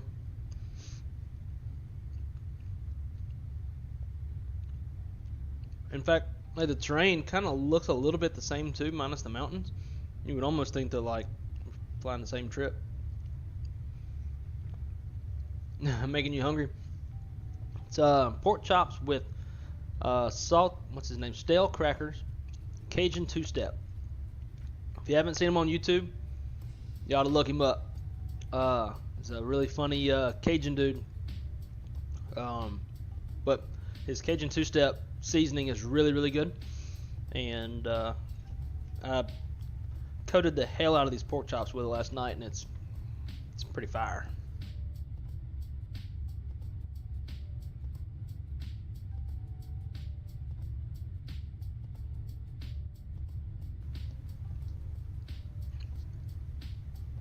Zach, your wife loves what? I probably missed something that I said. I'm not remembering it.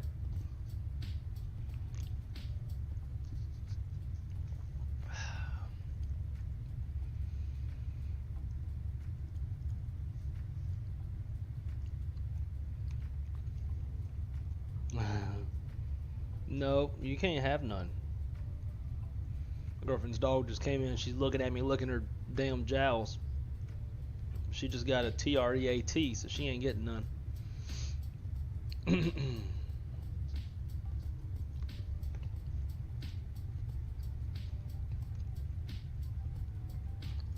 Let me show y'all Stale Cracker real quick. This dude's hilarious. Well, not about hilarious, but super Cajun.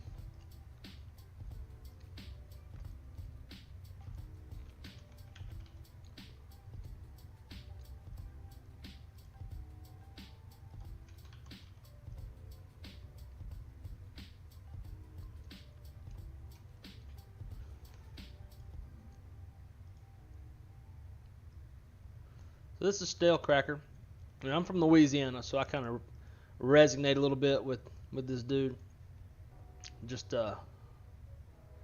it's kind of a little bit of the same culture and whatnot.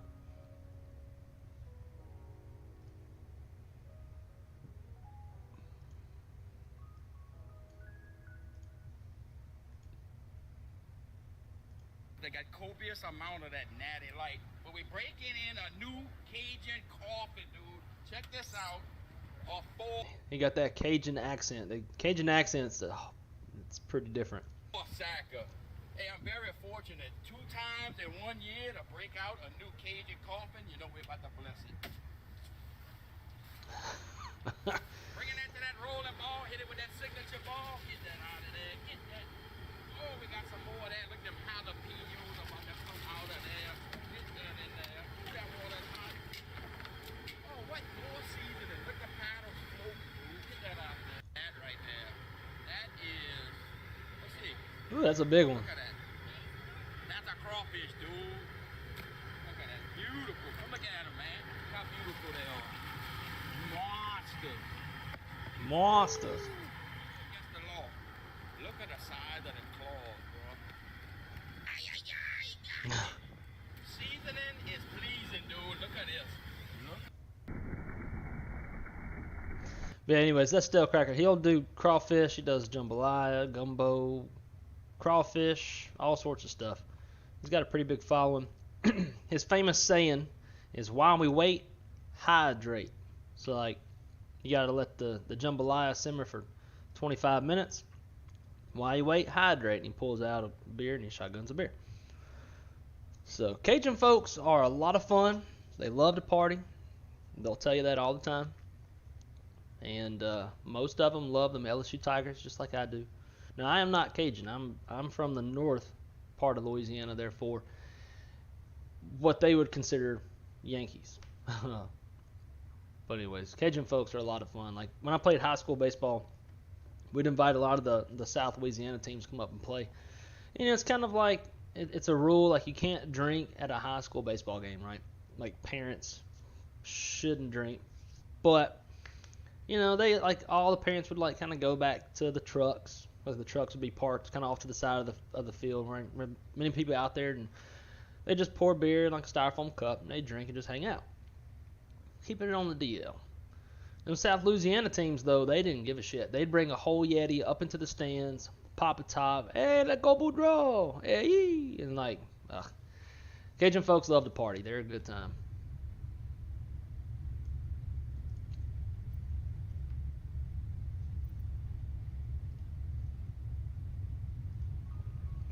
But Cajun food, though, that's where it's really at.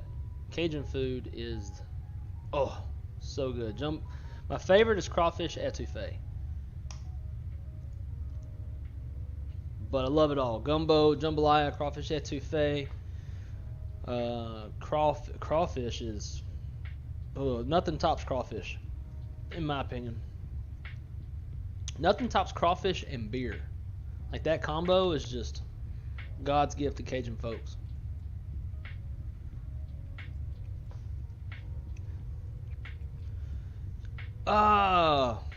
See, I knew, like, I already forgot about the whole seltzer thing that I said. Yeah, it's one of them girly drinks, but I'm out of my beer, so I think this is the only alcohol we got in the fridge. I think. My girlfriend might actually have some Purple Haze, which is a Louisiana beer. It's made by Abita. They're pretty good, but I just saw these real quick. I was like, I'll drink one now. So the next we'll go to the Purple Haze. Top of descent, 50 miles. So I shouldn't have looked at the Stale Cracker video, because now like I hear the Cajun accent in my head, and now I want to like start talking in a Cajun accent.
Is someone working on the E-Jet though for Microsoft? I know they were working on it for X-Plane. 170 likes, 190 watching. I'm doing good to get 20 likes and 10 people watching. Love the content, man. We learned also a lot from the streams. Need to do my fam ride with you. Wrong side. That's up, man. Absolutely, dude. I do appreciate y'all hitting the like button. But yeah, Mr. Wrong Side Sim, I gotta get you on here, man. I was thinking one of these streams I'd like to have you just on because I want to ask you some questions as far as dispatching and like stuff that I see, and like just got questions, real world questions. I'd love to have you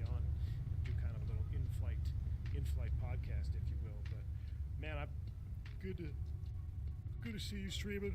And you were flying. Where were you flying today? You took off out of Albuquerque. I was watching that, and then I ended up having to get the kids out of the house. But yeah, man, thanks for stopping by. Glad you enjoyed the content, dude. And you got a sweet little setup. I gotta say, man. Wrong side sim. I mean, he's got the lights going. Perfect little man cave going on. Perfect little man cave going on. Flew on a brand new KLM E195 E2. It was really cool. Nice, Dan. Check the Skib RMP 14 approach. Alright. I will check it out. Yeah, Black Dog. I think it is very underrated. I don't know why. You know, I would think the 190. I mean, how many CRJs do we have between both sims? You know, everyone wants to do a CRJ and an ERJ. It's like, really? Embraer is way better. Alright, we're here in cruise. Seatbelt sign is off. I will put you guys on the outside view for a minute. You guys want to go outside view or inside view?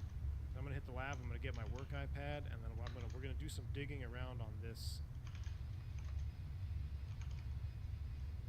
That is loud. That's one thing I don't like about this outside view. I'm gonna do some digging around on why our APU is failing when I reset the batteries, even though we're not using APU power. So, not quite sure what's up with that.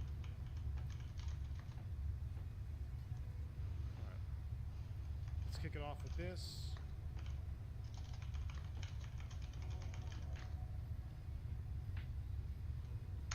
I will be right back. Give me 2 minutes. I'm going to hit the lab and I'm going to get my iPad.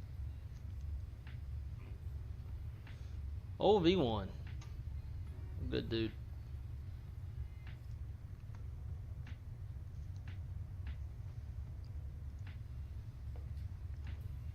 Might be time to start coming down. Oh, just in time. 10 miles.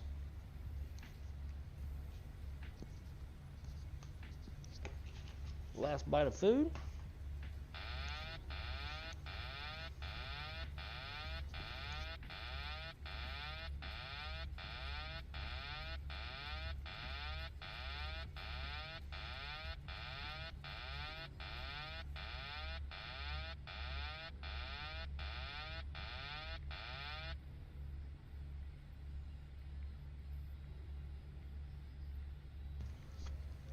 AZR Gaming. You subscribed like right as I was taking a big old bite of a pork chop. But, sir, thank you so much for your subscription. Greatly appreciate it. I did just hear V1's little shout out, so assuming that you probably came over from his channel.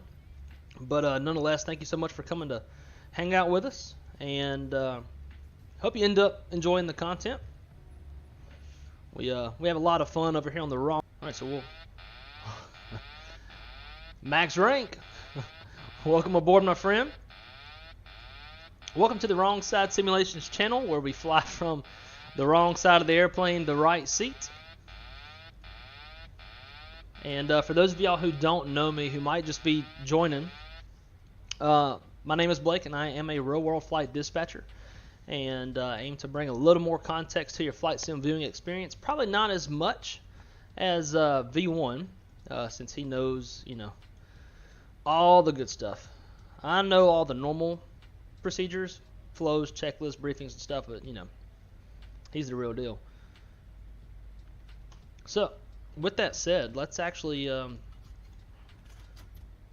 let's brief up the approach real quick.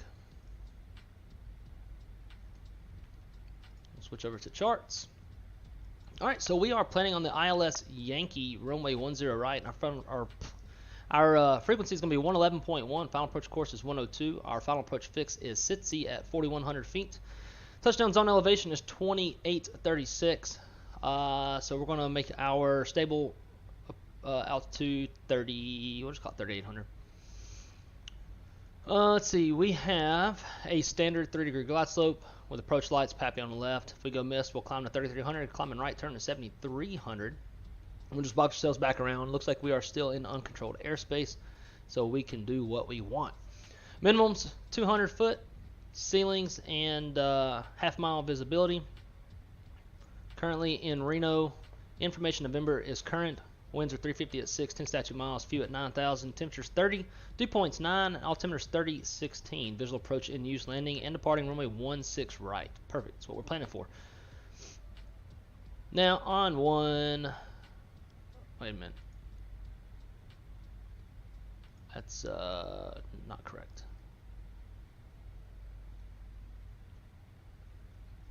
I don't need Reno, I need Boise. It's from our last flight. Alright, info Delta is current. Winds are variable, 10 statute miles. Clear skies. Temperature 34, dew point 13, altimeter 30.06. And ILS Yankee 10 right is in use. Perfect. So that's actually what we're planning for. So with that, let's cross check. Oops. Make sure that this is what it's supposed to be.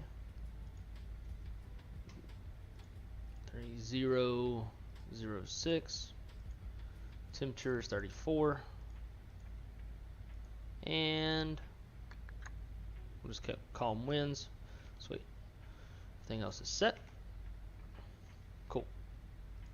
Now on 10 right, we have high intensity runway lights, centerline lights, approach lights, touchdown zone lights, Avassi on the left. The glide path is 30 degrees. RVR is reporting, and from the glide slope we have 8,785 feet of usable runway. It's 150 feet wide. Once we land, it's going to be a left-hand turnoff. So we'll probably just go down towards the end of Charlie, and we'll exit at Charlie, cross 28 right, Charlie Alpha Delta to the ramp.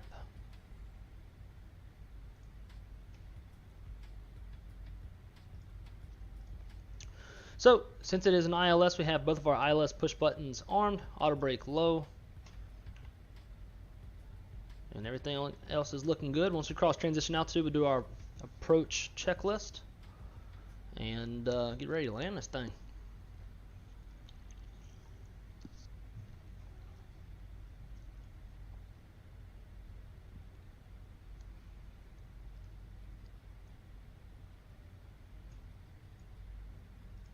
There would be.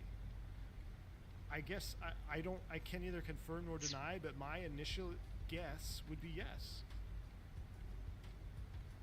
I've often wondered that myself. Alright, so no, not here. It's not in this one. I don't even know where I would be there. Where it would be. No, I just realized. Like an expanded. I knew something looked off. So even if I look at the APU emergency shutdown, it does nothing. Master switch off and off. Automatic shutdown of the APU for a reason other than a fire. So here we go. The APU emergency shutdown triggers when the APU shut-off switch on the external power panel is pushed, which we did not do. APU fire push button is pushed. Alright. So Zach, I think V1's flying somewhere in Brazil. An APU fire on the SABE. I don't know where that is, but somewhere in Brazil. If I think I know. But Max Rank came over from V1's side to show some support. New sub here, fella. I appreciate you, Max. You are the best. Thank you, sir. Nice to see a fellow right seat. Hell yeah, man. There's hardly anybody that flies from the right seat. Let me look at the battery check. Turn V down. I'm not going to look under APU. I'm going to look for like the battery test. Yeah, man. There's, I wouldn't say I catch flack, but it's pretty often that somebody comes over, and they're like, "Oh, right seat, you peasant." But yeah, I have to do things differently. Everybody in the flight sim world wants to be a captain, so I'm doing something different. More peeps coming in. Let's go. Hell yeah. That's awesome. Super, super awesome.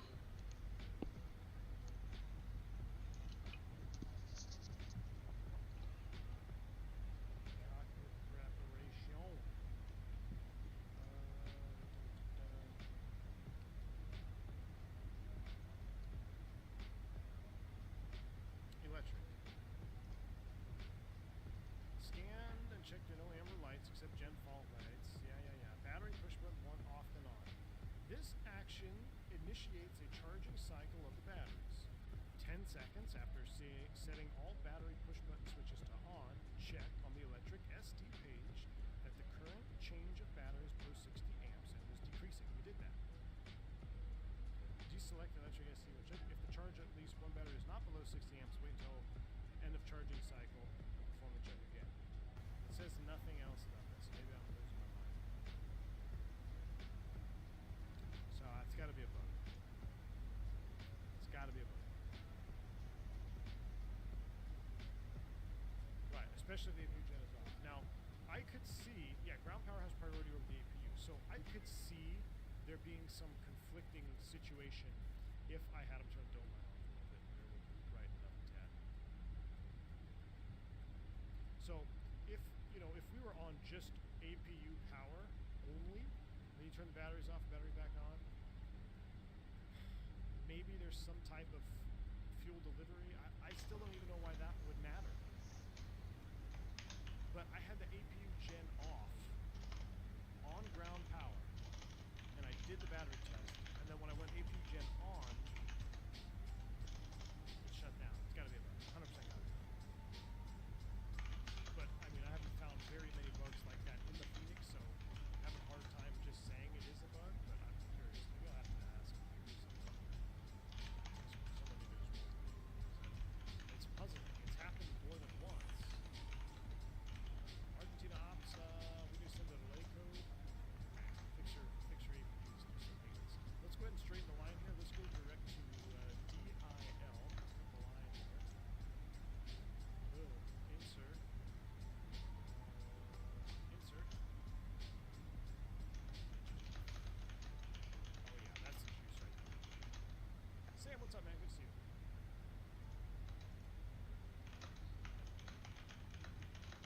Good to hear it, Javier. You solved the problem? Oh, look at this shot. That's kind of cool.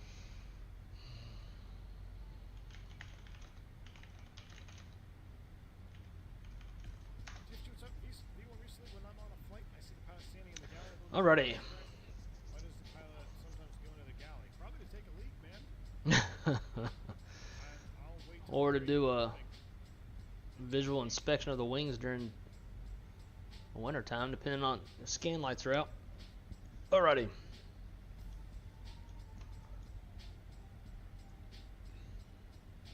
.3007. 3006 is current.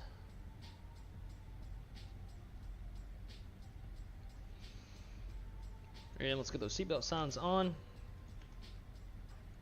Status page check. Sweet. Approach checklist. Briefing is complete. Approach stable by, what was it, 38?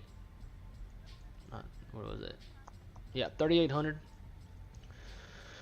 ECAM status is checked. Seatbelt signs are on. Minimum is 200 set. Engine NIs 1 and 2 are off. Altimeter is 3008 set. Or 3006 set, rather. Approach checklist is complete.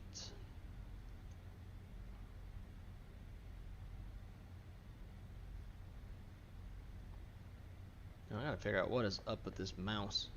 It gives me a Bluetooth option, but I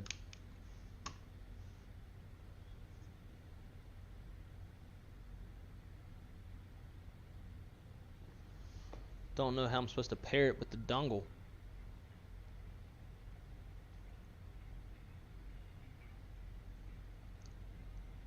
Because the current way of doing it sucks.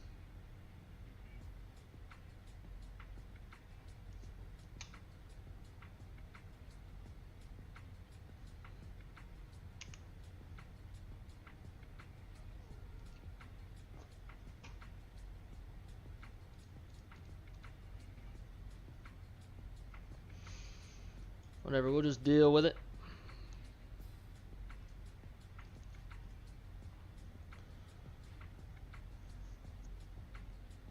What time is it? 3:30. 4, maybe 5, 5:30. I think we got time. I think what we'll do is head back to Vegas, turn around, and go to Salt Lake. We probably could just go straight to Salt Lake. It's a relatively short flight. We'll just go both ways. I got time. Let's plan that flight real quick.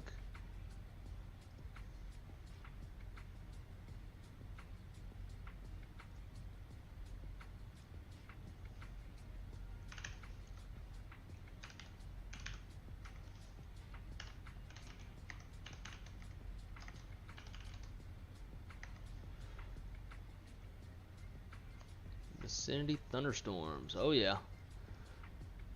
Gonna be carrying an alternate.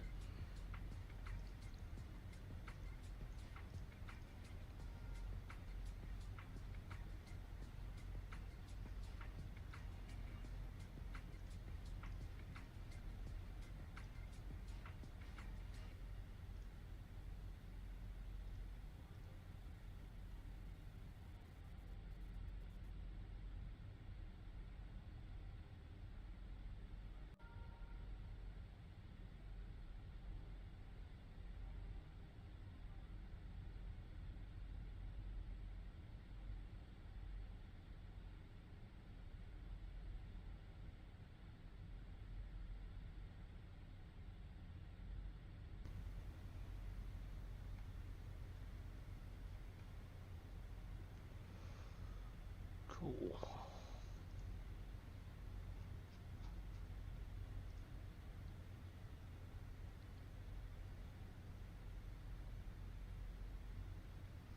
You know what, Hashem, it would be really cool if we could like replicate that in the flight sim and take a lightning strike on the nose or hit a bird and like the actual radome caves in.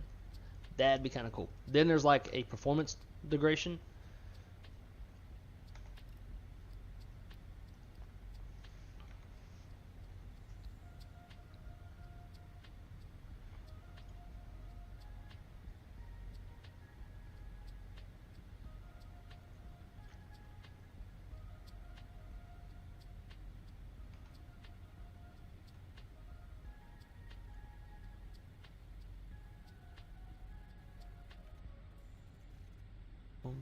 Let's see. So we're fouled. We're planned. It's shorter coming back. Cool.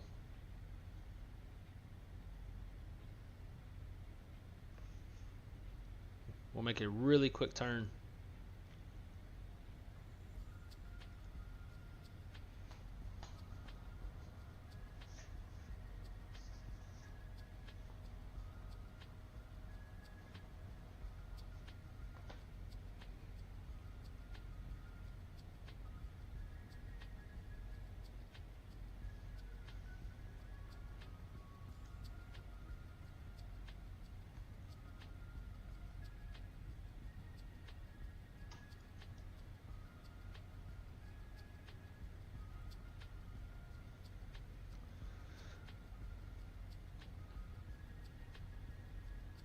Yeah, I think like DCS is capable of doing stuff like that because it's got damage modeling modeled. But unfortunately, we don't have that on this one.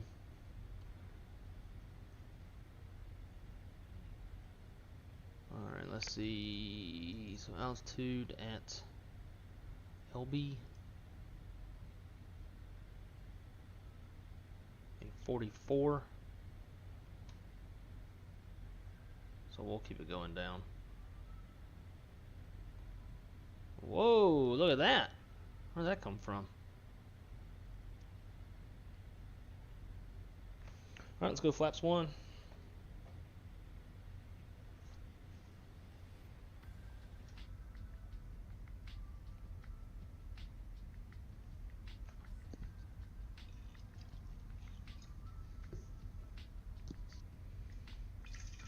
That one's gone. Time for another one after this landing.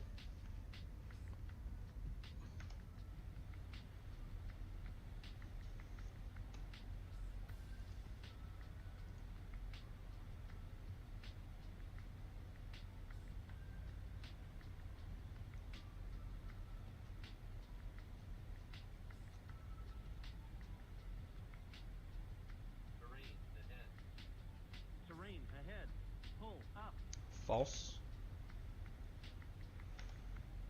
Terrain ahead.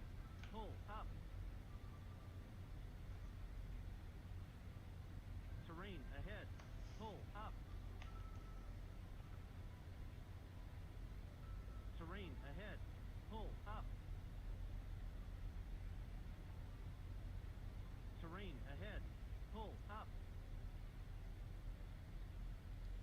I don't think it liked the descent rate.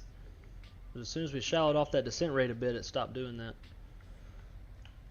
Alright, let's go direct LB.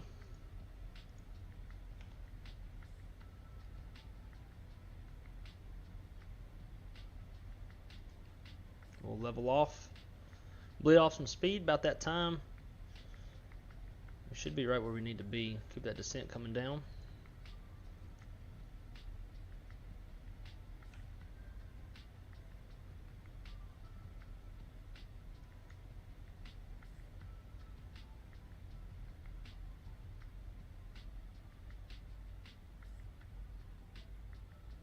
And let's go flaps 2.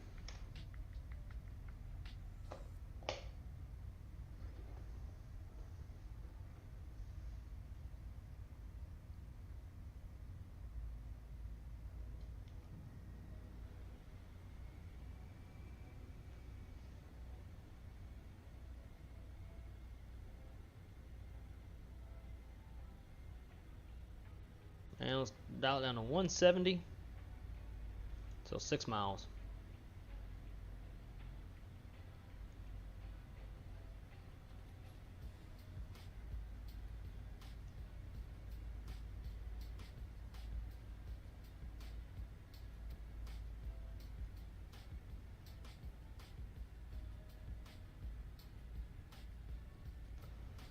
Whoa, what was that? Trying to keep the airplane out ahead of the glide slope so we can capture the localizer first. Because if we don't capture the loc first, then we'll have some issues. Glide slope, loc star. I think we're good.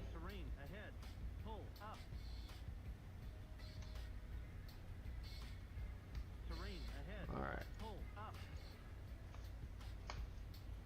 Manage speed, gear down. Spoilers are armed, and flaps 3. Terrain ahead. Pull up. And flaps full. Terrain ahead. Pull up. Terrain ahead. Pull up. Alright, landing checklist. Cabin crews advised. Auto thrust speed, auto brakes low, ECAM memo landing all green.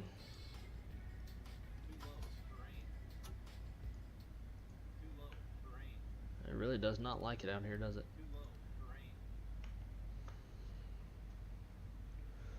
Alright, my airplane. I'm not really sure what's happening with the altimeter. What?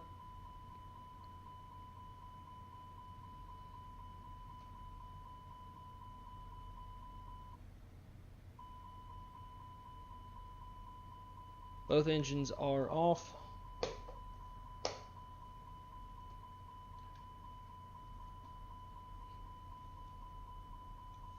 Nope, nope, nope.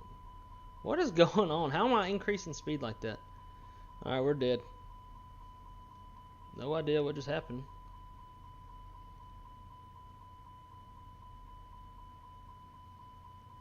Try to die in this field and not hit the building at least. Huh.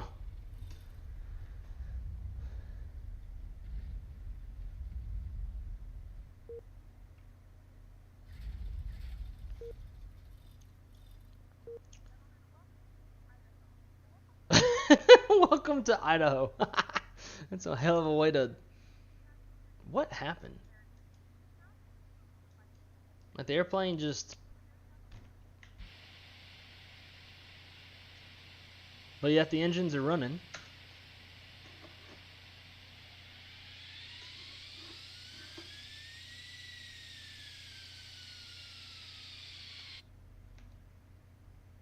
And now it's powering back up. And now it's off.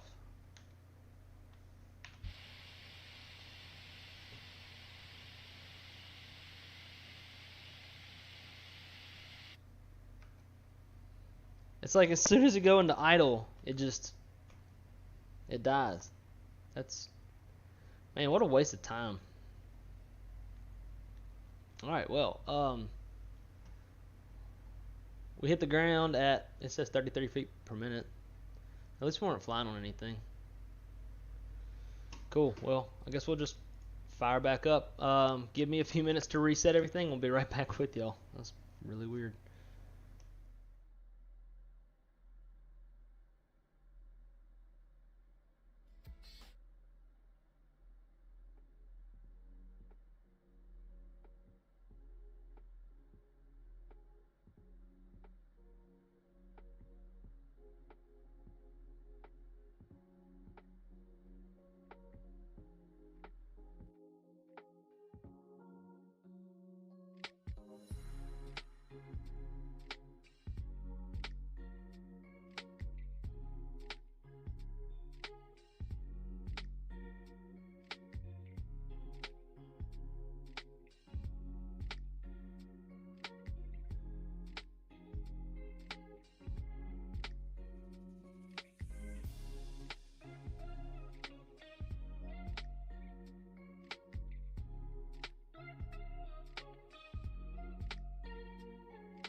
All right.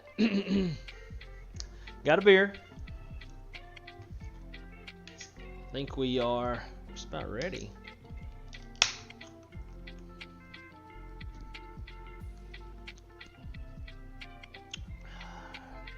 Oh yeah, it's not bad. Purple Haze Raspberry Lager by Abita. It's alright.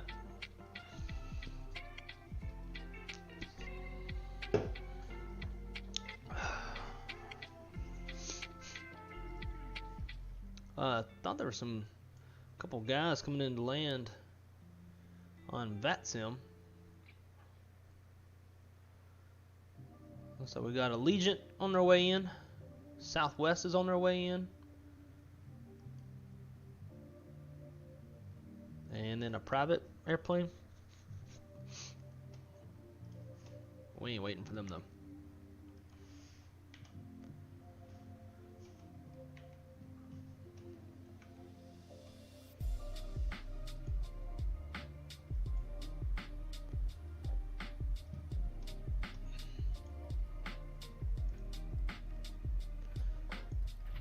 We're gonna roll through this as fast as I can, 'cause we've already seen this like a bunch of times today.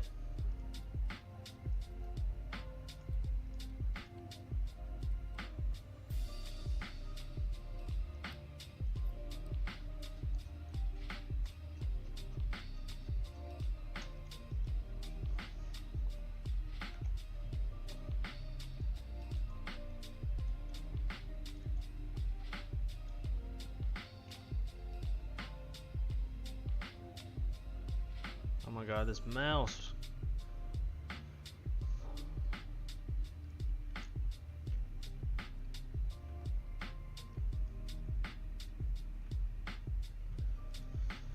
Atsu, AOC,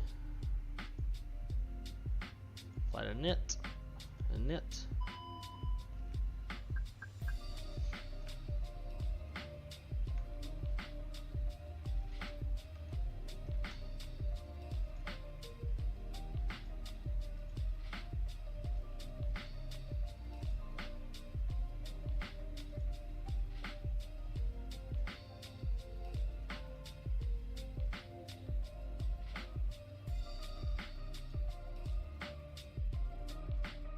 No, 2513.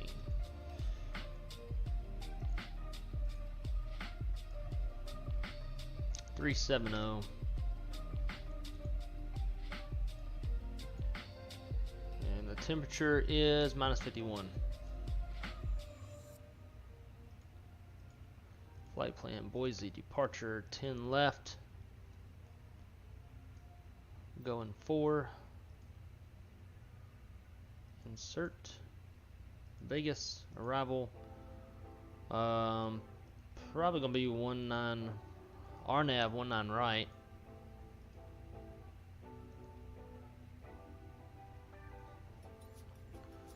Let's throw in Victor for now. Chow 2. on the winning transition.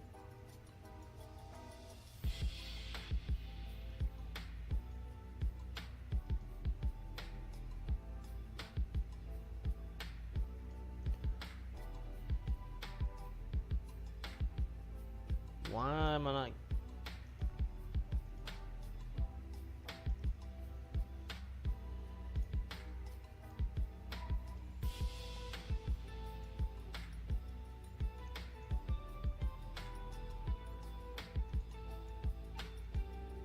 I know it's not the only three.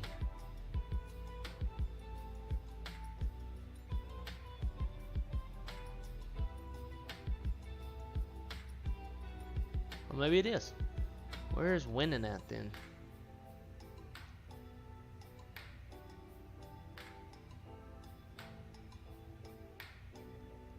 Yeah, Tiger.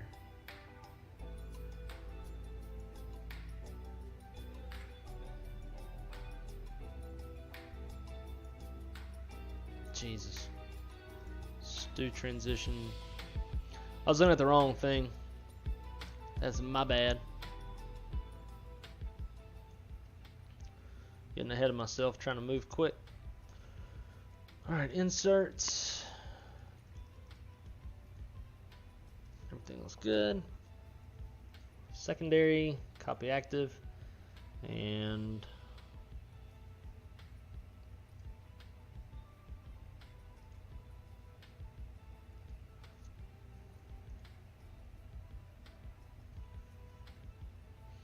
triple pause is 48.9.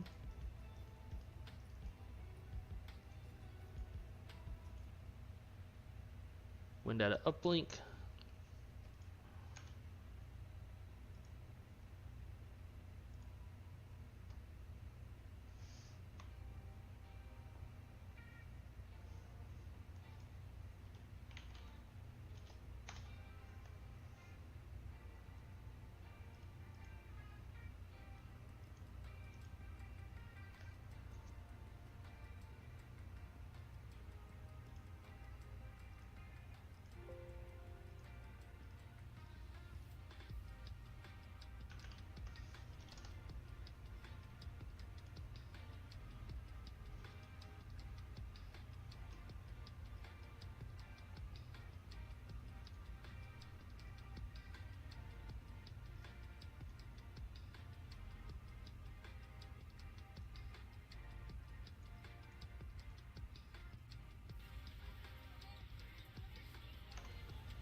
Alright, let's see.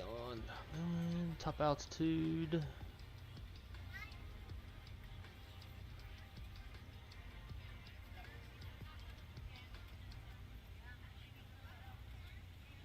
TCA assigned, I guess. I'll do 12,000. Constraints, constraints.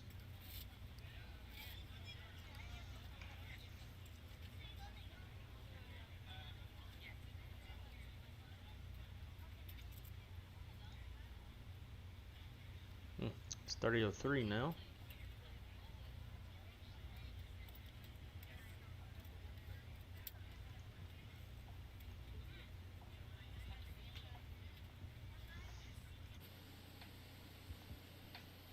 Look at that. Got one on approach.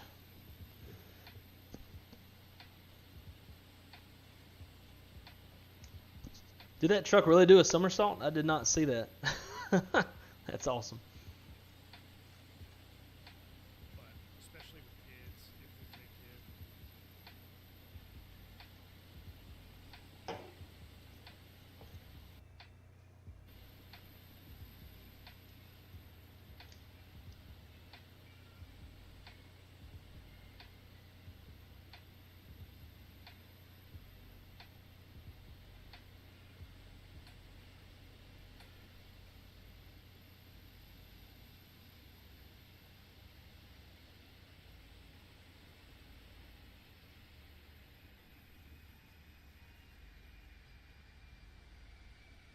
Little floaty.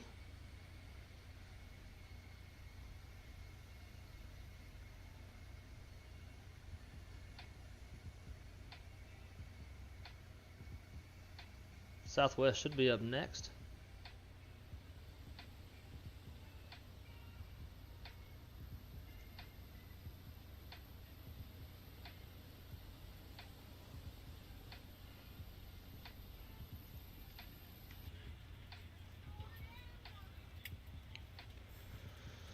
A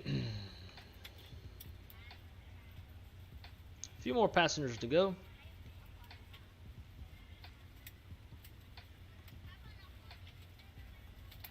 Go ahead and tune up 22.8.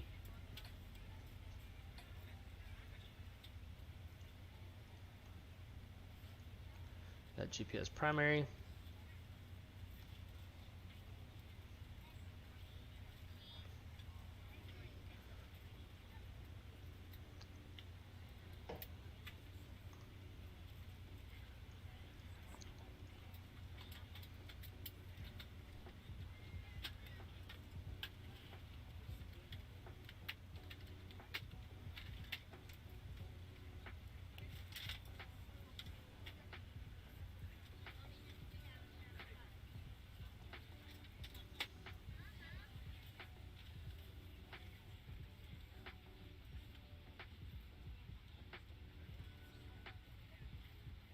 Alrighty, 121.3 is the zero fuel weight. Look at that. Pax and the airplane got it at the same time. 28.4. Block fuel 16.5. 1490, 4,400 feet to intercept the ILS 10 right. Good there. 14 nautical miles. Wait.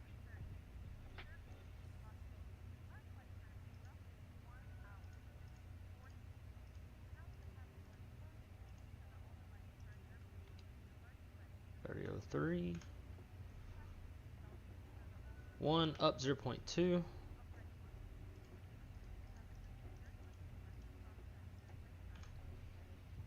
$59 on the flex.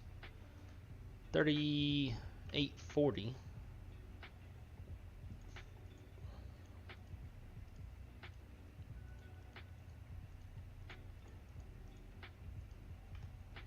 V speeds 26, 35, 35.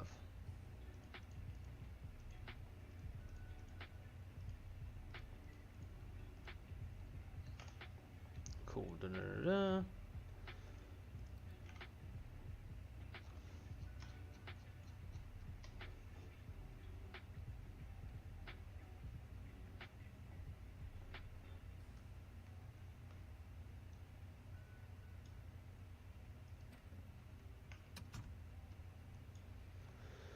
All right.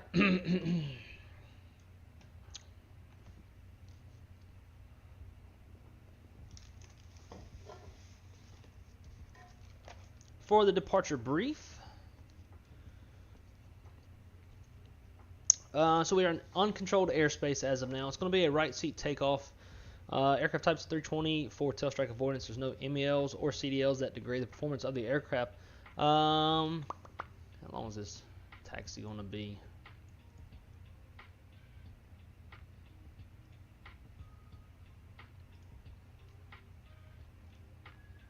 And we'll do a single engine taxi out. Taxi route's going to be Alpha Whiskey, short of 10 left. No runways across. We do have one hot spot at Whiskey to take in consideration. Terrain is a factor, so we got that on the ND. As of now, weather is no factor in Boise. If we need to reject the takeoff, we'll come to complete stop, set the parking brake, call the flight center station to analyze the situation, call for any income actions or emergency evacuation checklist as required. Emergency procedures after V1, we'll fly our engine out, and we'll hold at, whatever that was, secondary, we'll do a hold at Fimgu, and our engine out is 3840. We'll speed up cleanup, and we are going to be over max landing weight. Our landing runway would be runway 10 right. If all goes as planned, we're going to fly the going for departure, top altitude 12,000 feet, and as of now we're squawking 2,000. We will be going into controlled airspace once we get closer to LA Center. Yeah, it's still controlled. Cool, so that's that.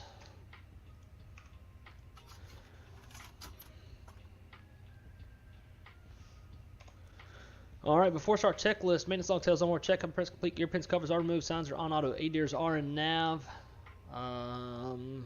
Fuel, min is 15.2, we've got 16.5 on board.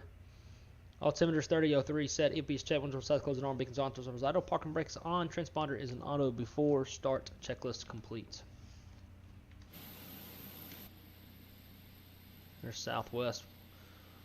We'll watch him land and we'll push out.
Alright, let's get out of here.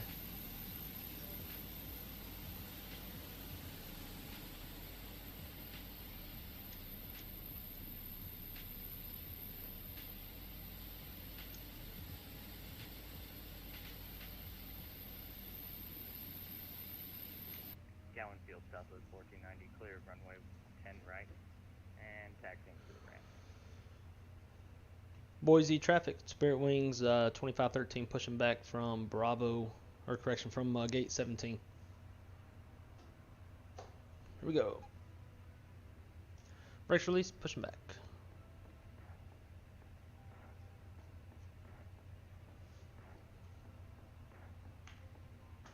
Starting 1.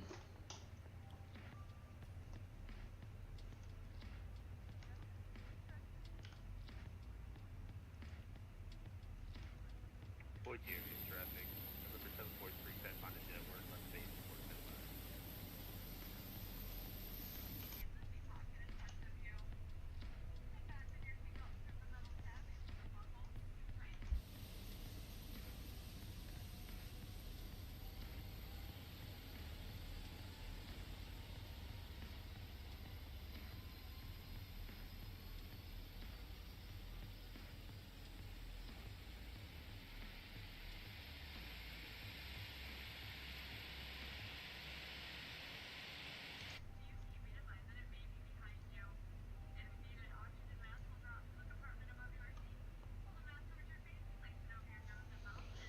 Alright, brake set.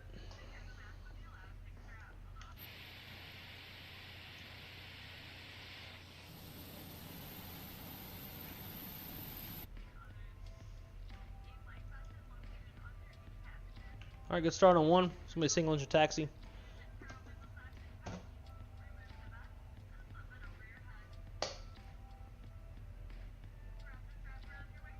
Oh, what? Now it just don't work it. What the? And voice traffic. November 743 Bravo, we're going to be short final. Messed up the trim wheel.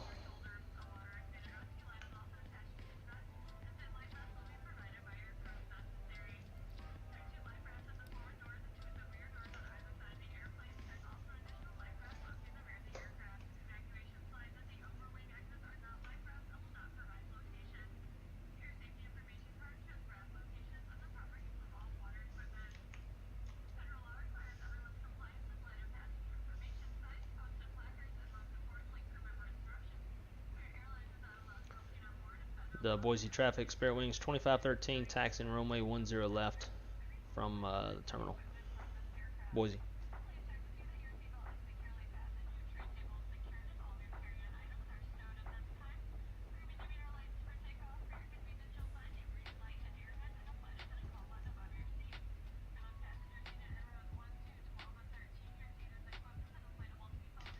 I guess Southwest decided to go park across the way.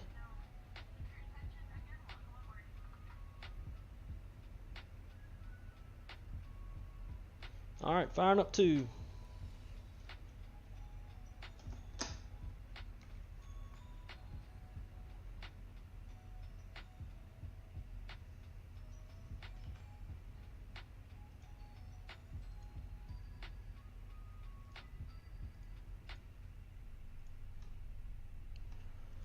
See menu, receive messages, load sheets.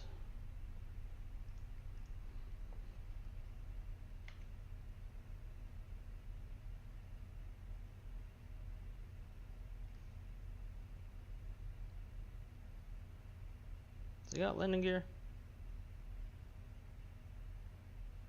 Yeah, he's got gear down.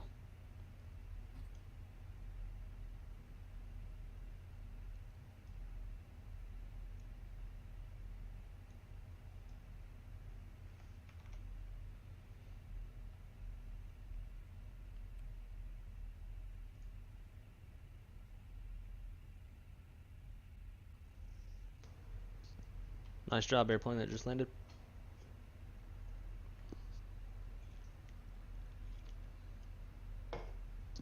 That's my buddy. Sir, we were definitely not in the stall when we down to the runway. It did look a little questionable, but I liked how he held the nose up when he touched down. That's this is me being used to flying USA Air Force jets. Alright, yellow pump off. It's off. Off. Nope. Alright, departure brief. Departing off 10 left. Gross weight's 137.6. Flap configs 1 plus F. Fuel on board 16.3. V1's 126. V2's 135. Top altitude's 12,000 feet. And our first fix is FIMGU. Flight controls, check. Full up. Full down. Neutral. Full left. Full right. Neutral. Rudder. Full left. Full right. And neutral. Boise traffic, Southwest 1490, crossing 10 left. Boise.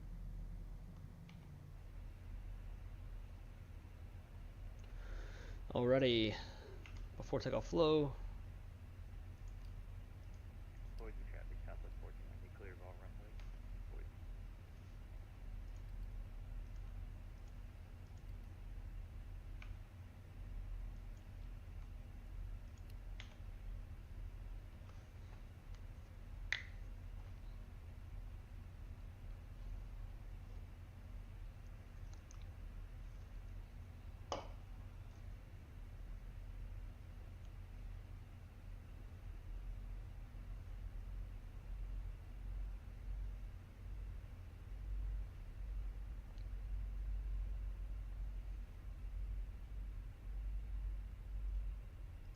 voice check from November 743 Bravo. We're on the A1st app. Come back there. See you guys. Bye. Sleep. Alright, here is whiskey. I need another more shot of whiskey. Country song. Wes, how's it going, buddy? Great to see you here. Not sure what flight of the day this is. This is like flight number 4, I think. Something like that. Alrighty. Before takeoff, checklist to the line, or all the way actually. Gross weight comparison complete. Pitch trim is, I don't remember. I don't know. 30.0% CG set V1 VRV2 flex is 26, 35, 35. We're flexing 59. Flaps config 1 plus F. Flight instruments check. Flight controls check. Memo take all green. Ecom status check. Predictive wind shear on auto. TCAS code set TR. Ecom advise me brief. It's complete. Takeoff runway 10 right, or correction 10 left is confirmed, as we just saw on the paint outside. Now I can't find no. There we go. 10 left.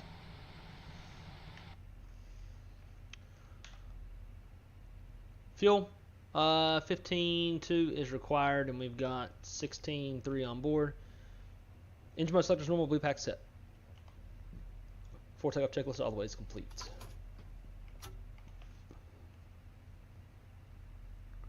Boise traffic, Spirit Wings 2513 is departing off runway 10 left, exiting the airspace to the south, Boise.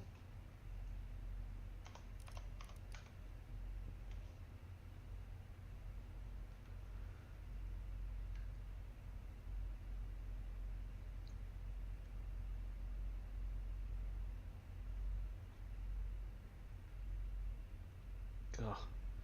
Boise's not very frame rate friendly, is it?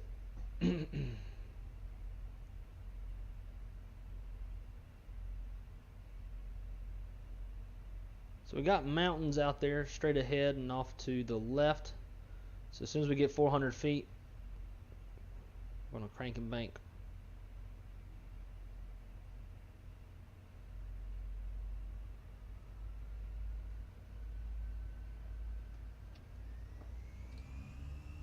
God, it's so bad.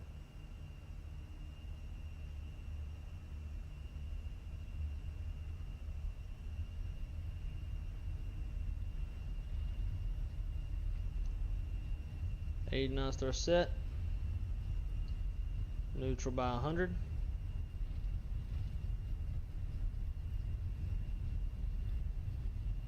B1 and rotate.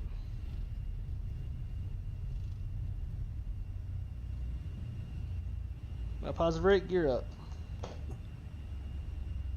Nav.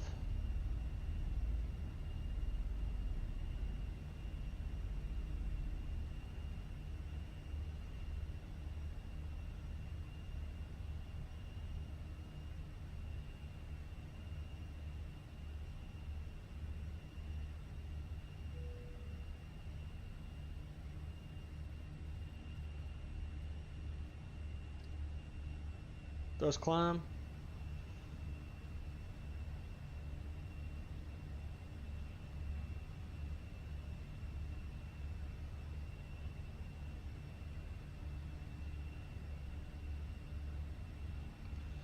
Flaps up, speed checks, flaps up. After takeoff checklist, flaps up, or gears up, flaps retracted, blue pack set, APU is off. After takeoff checklist complete.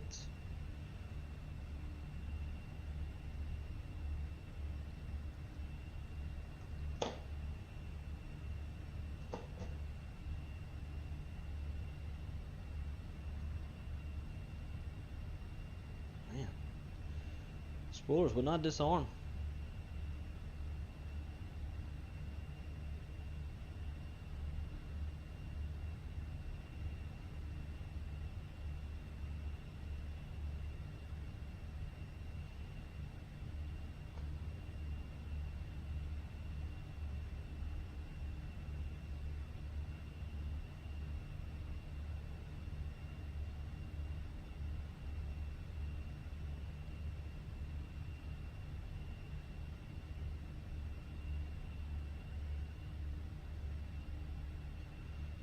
Alright, direct Lions.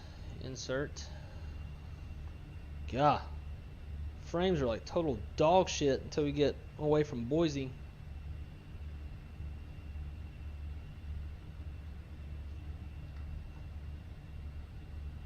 Like, look at the screens.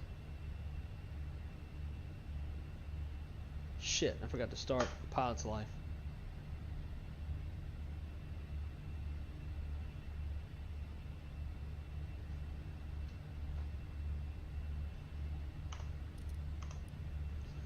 $10,000 accelerating.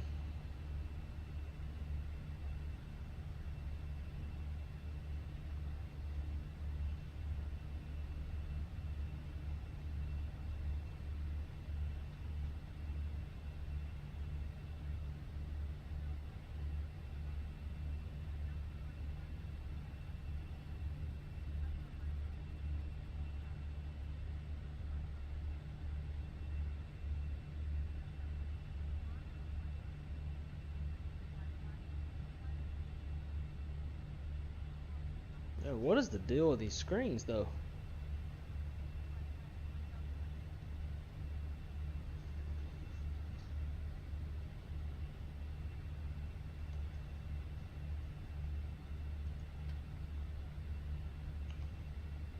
I don't need this airplane to get its life together.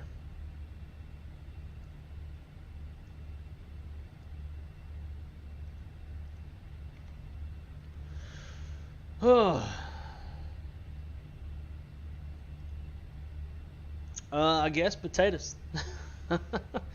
That's what Idaho's known for, right? Is their taters. That's probably about the only thing. Definitely ain't the college. Their blue college football field.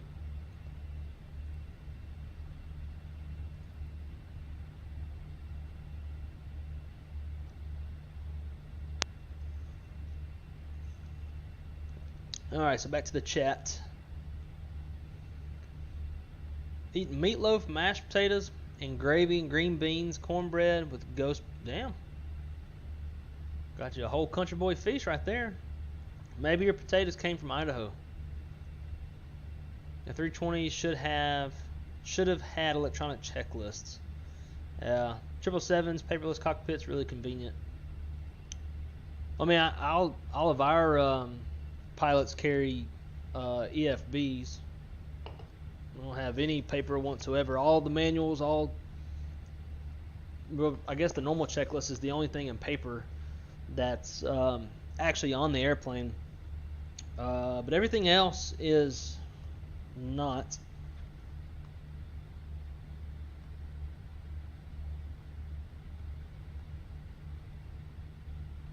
But yeah, and like as dispatchers we get EFBs as well, which I have a keyboard for mine because I type routes in a lot. But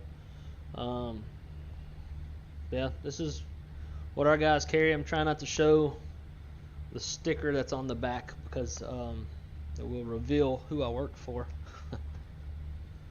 But all the manuals, everything is on the EFB.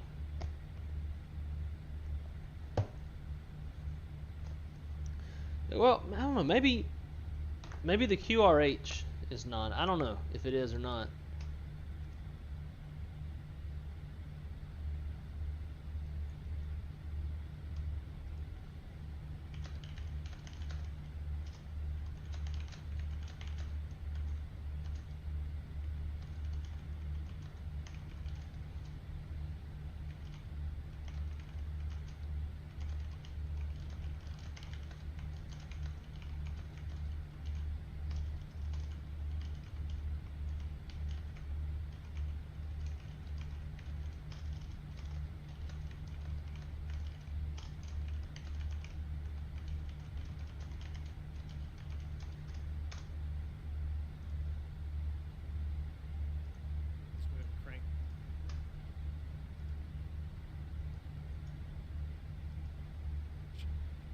Hey, we're in America in the South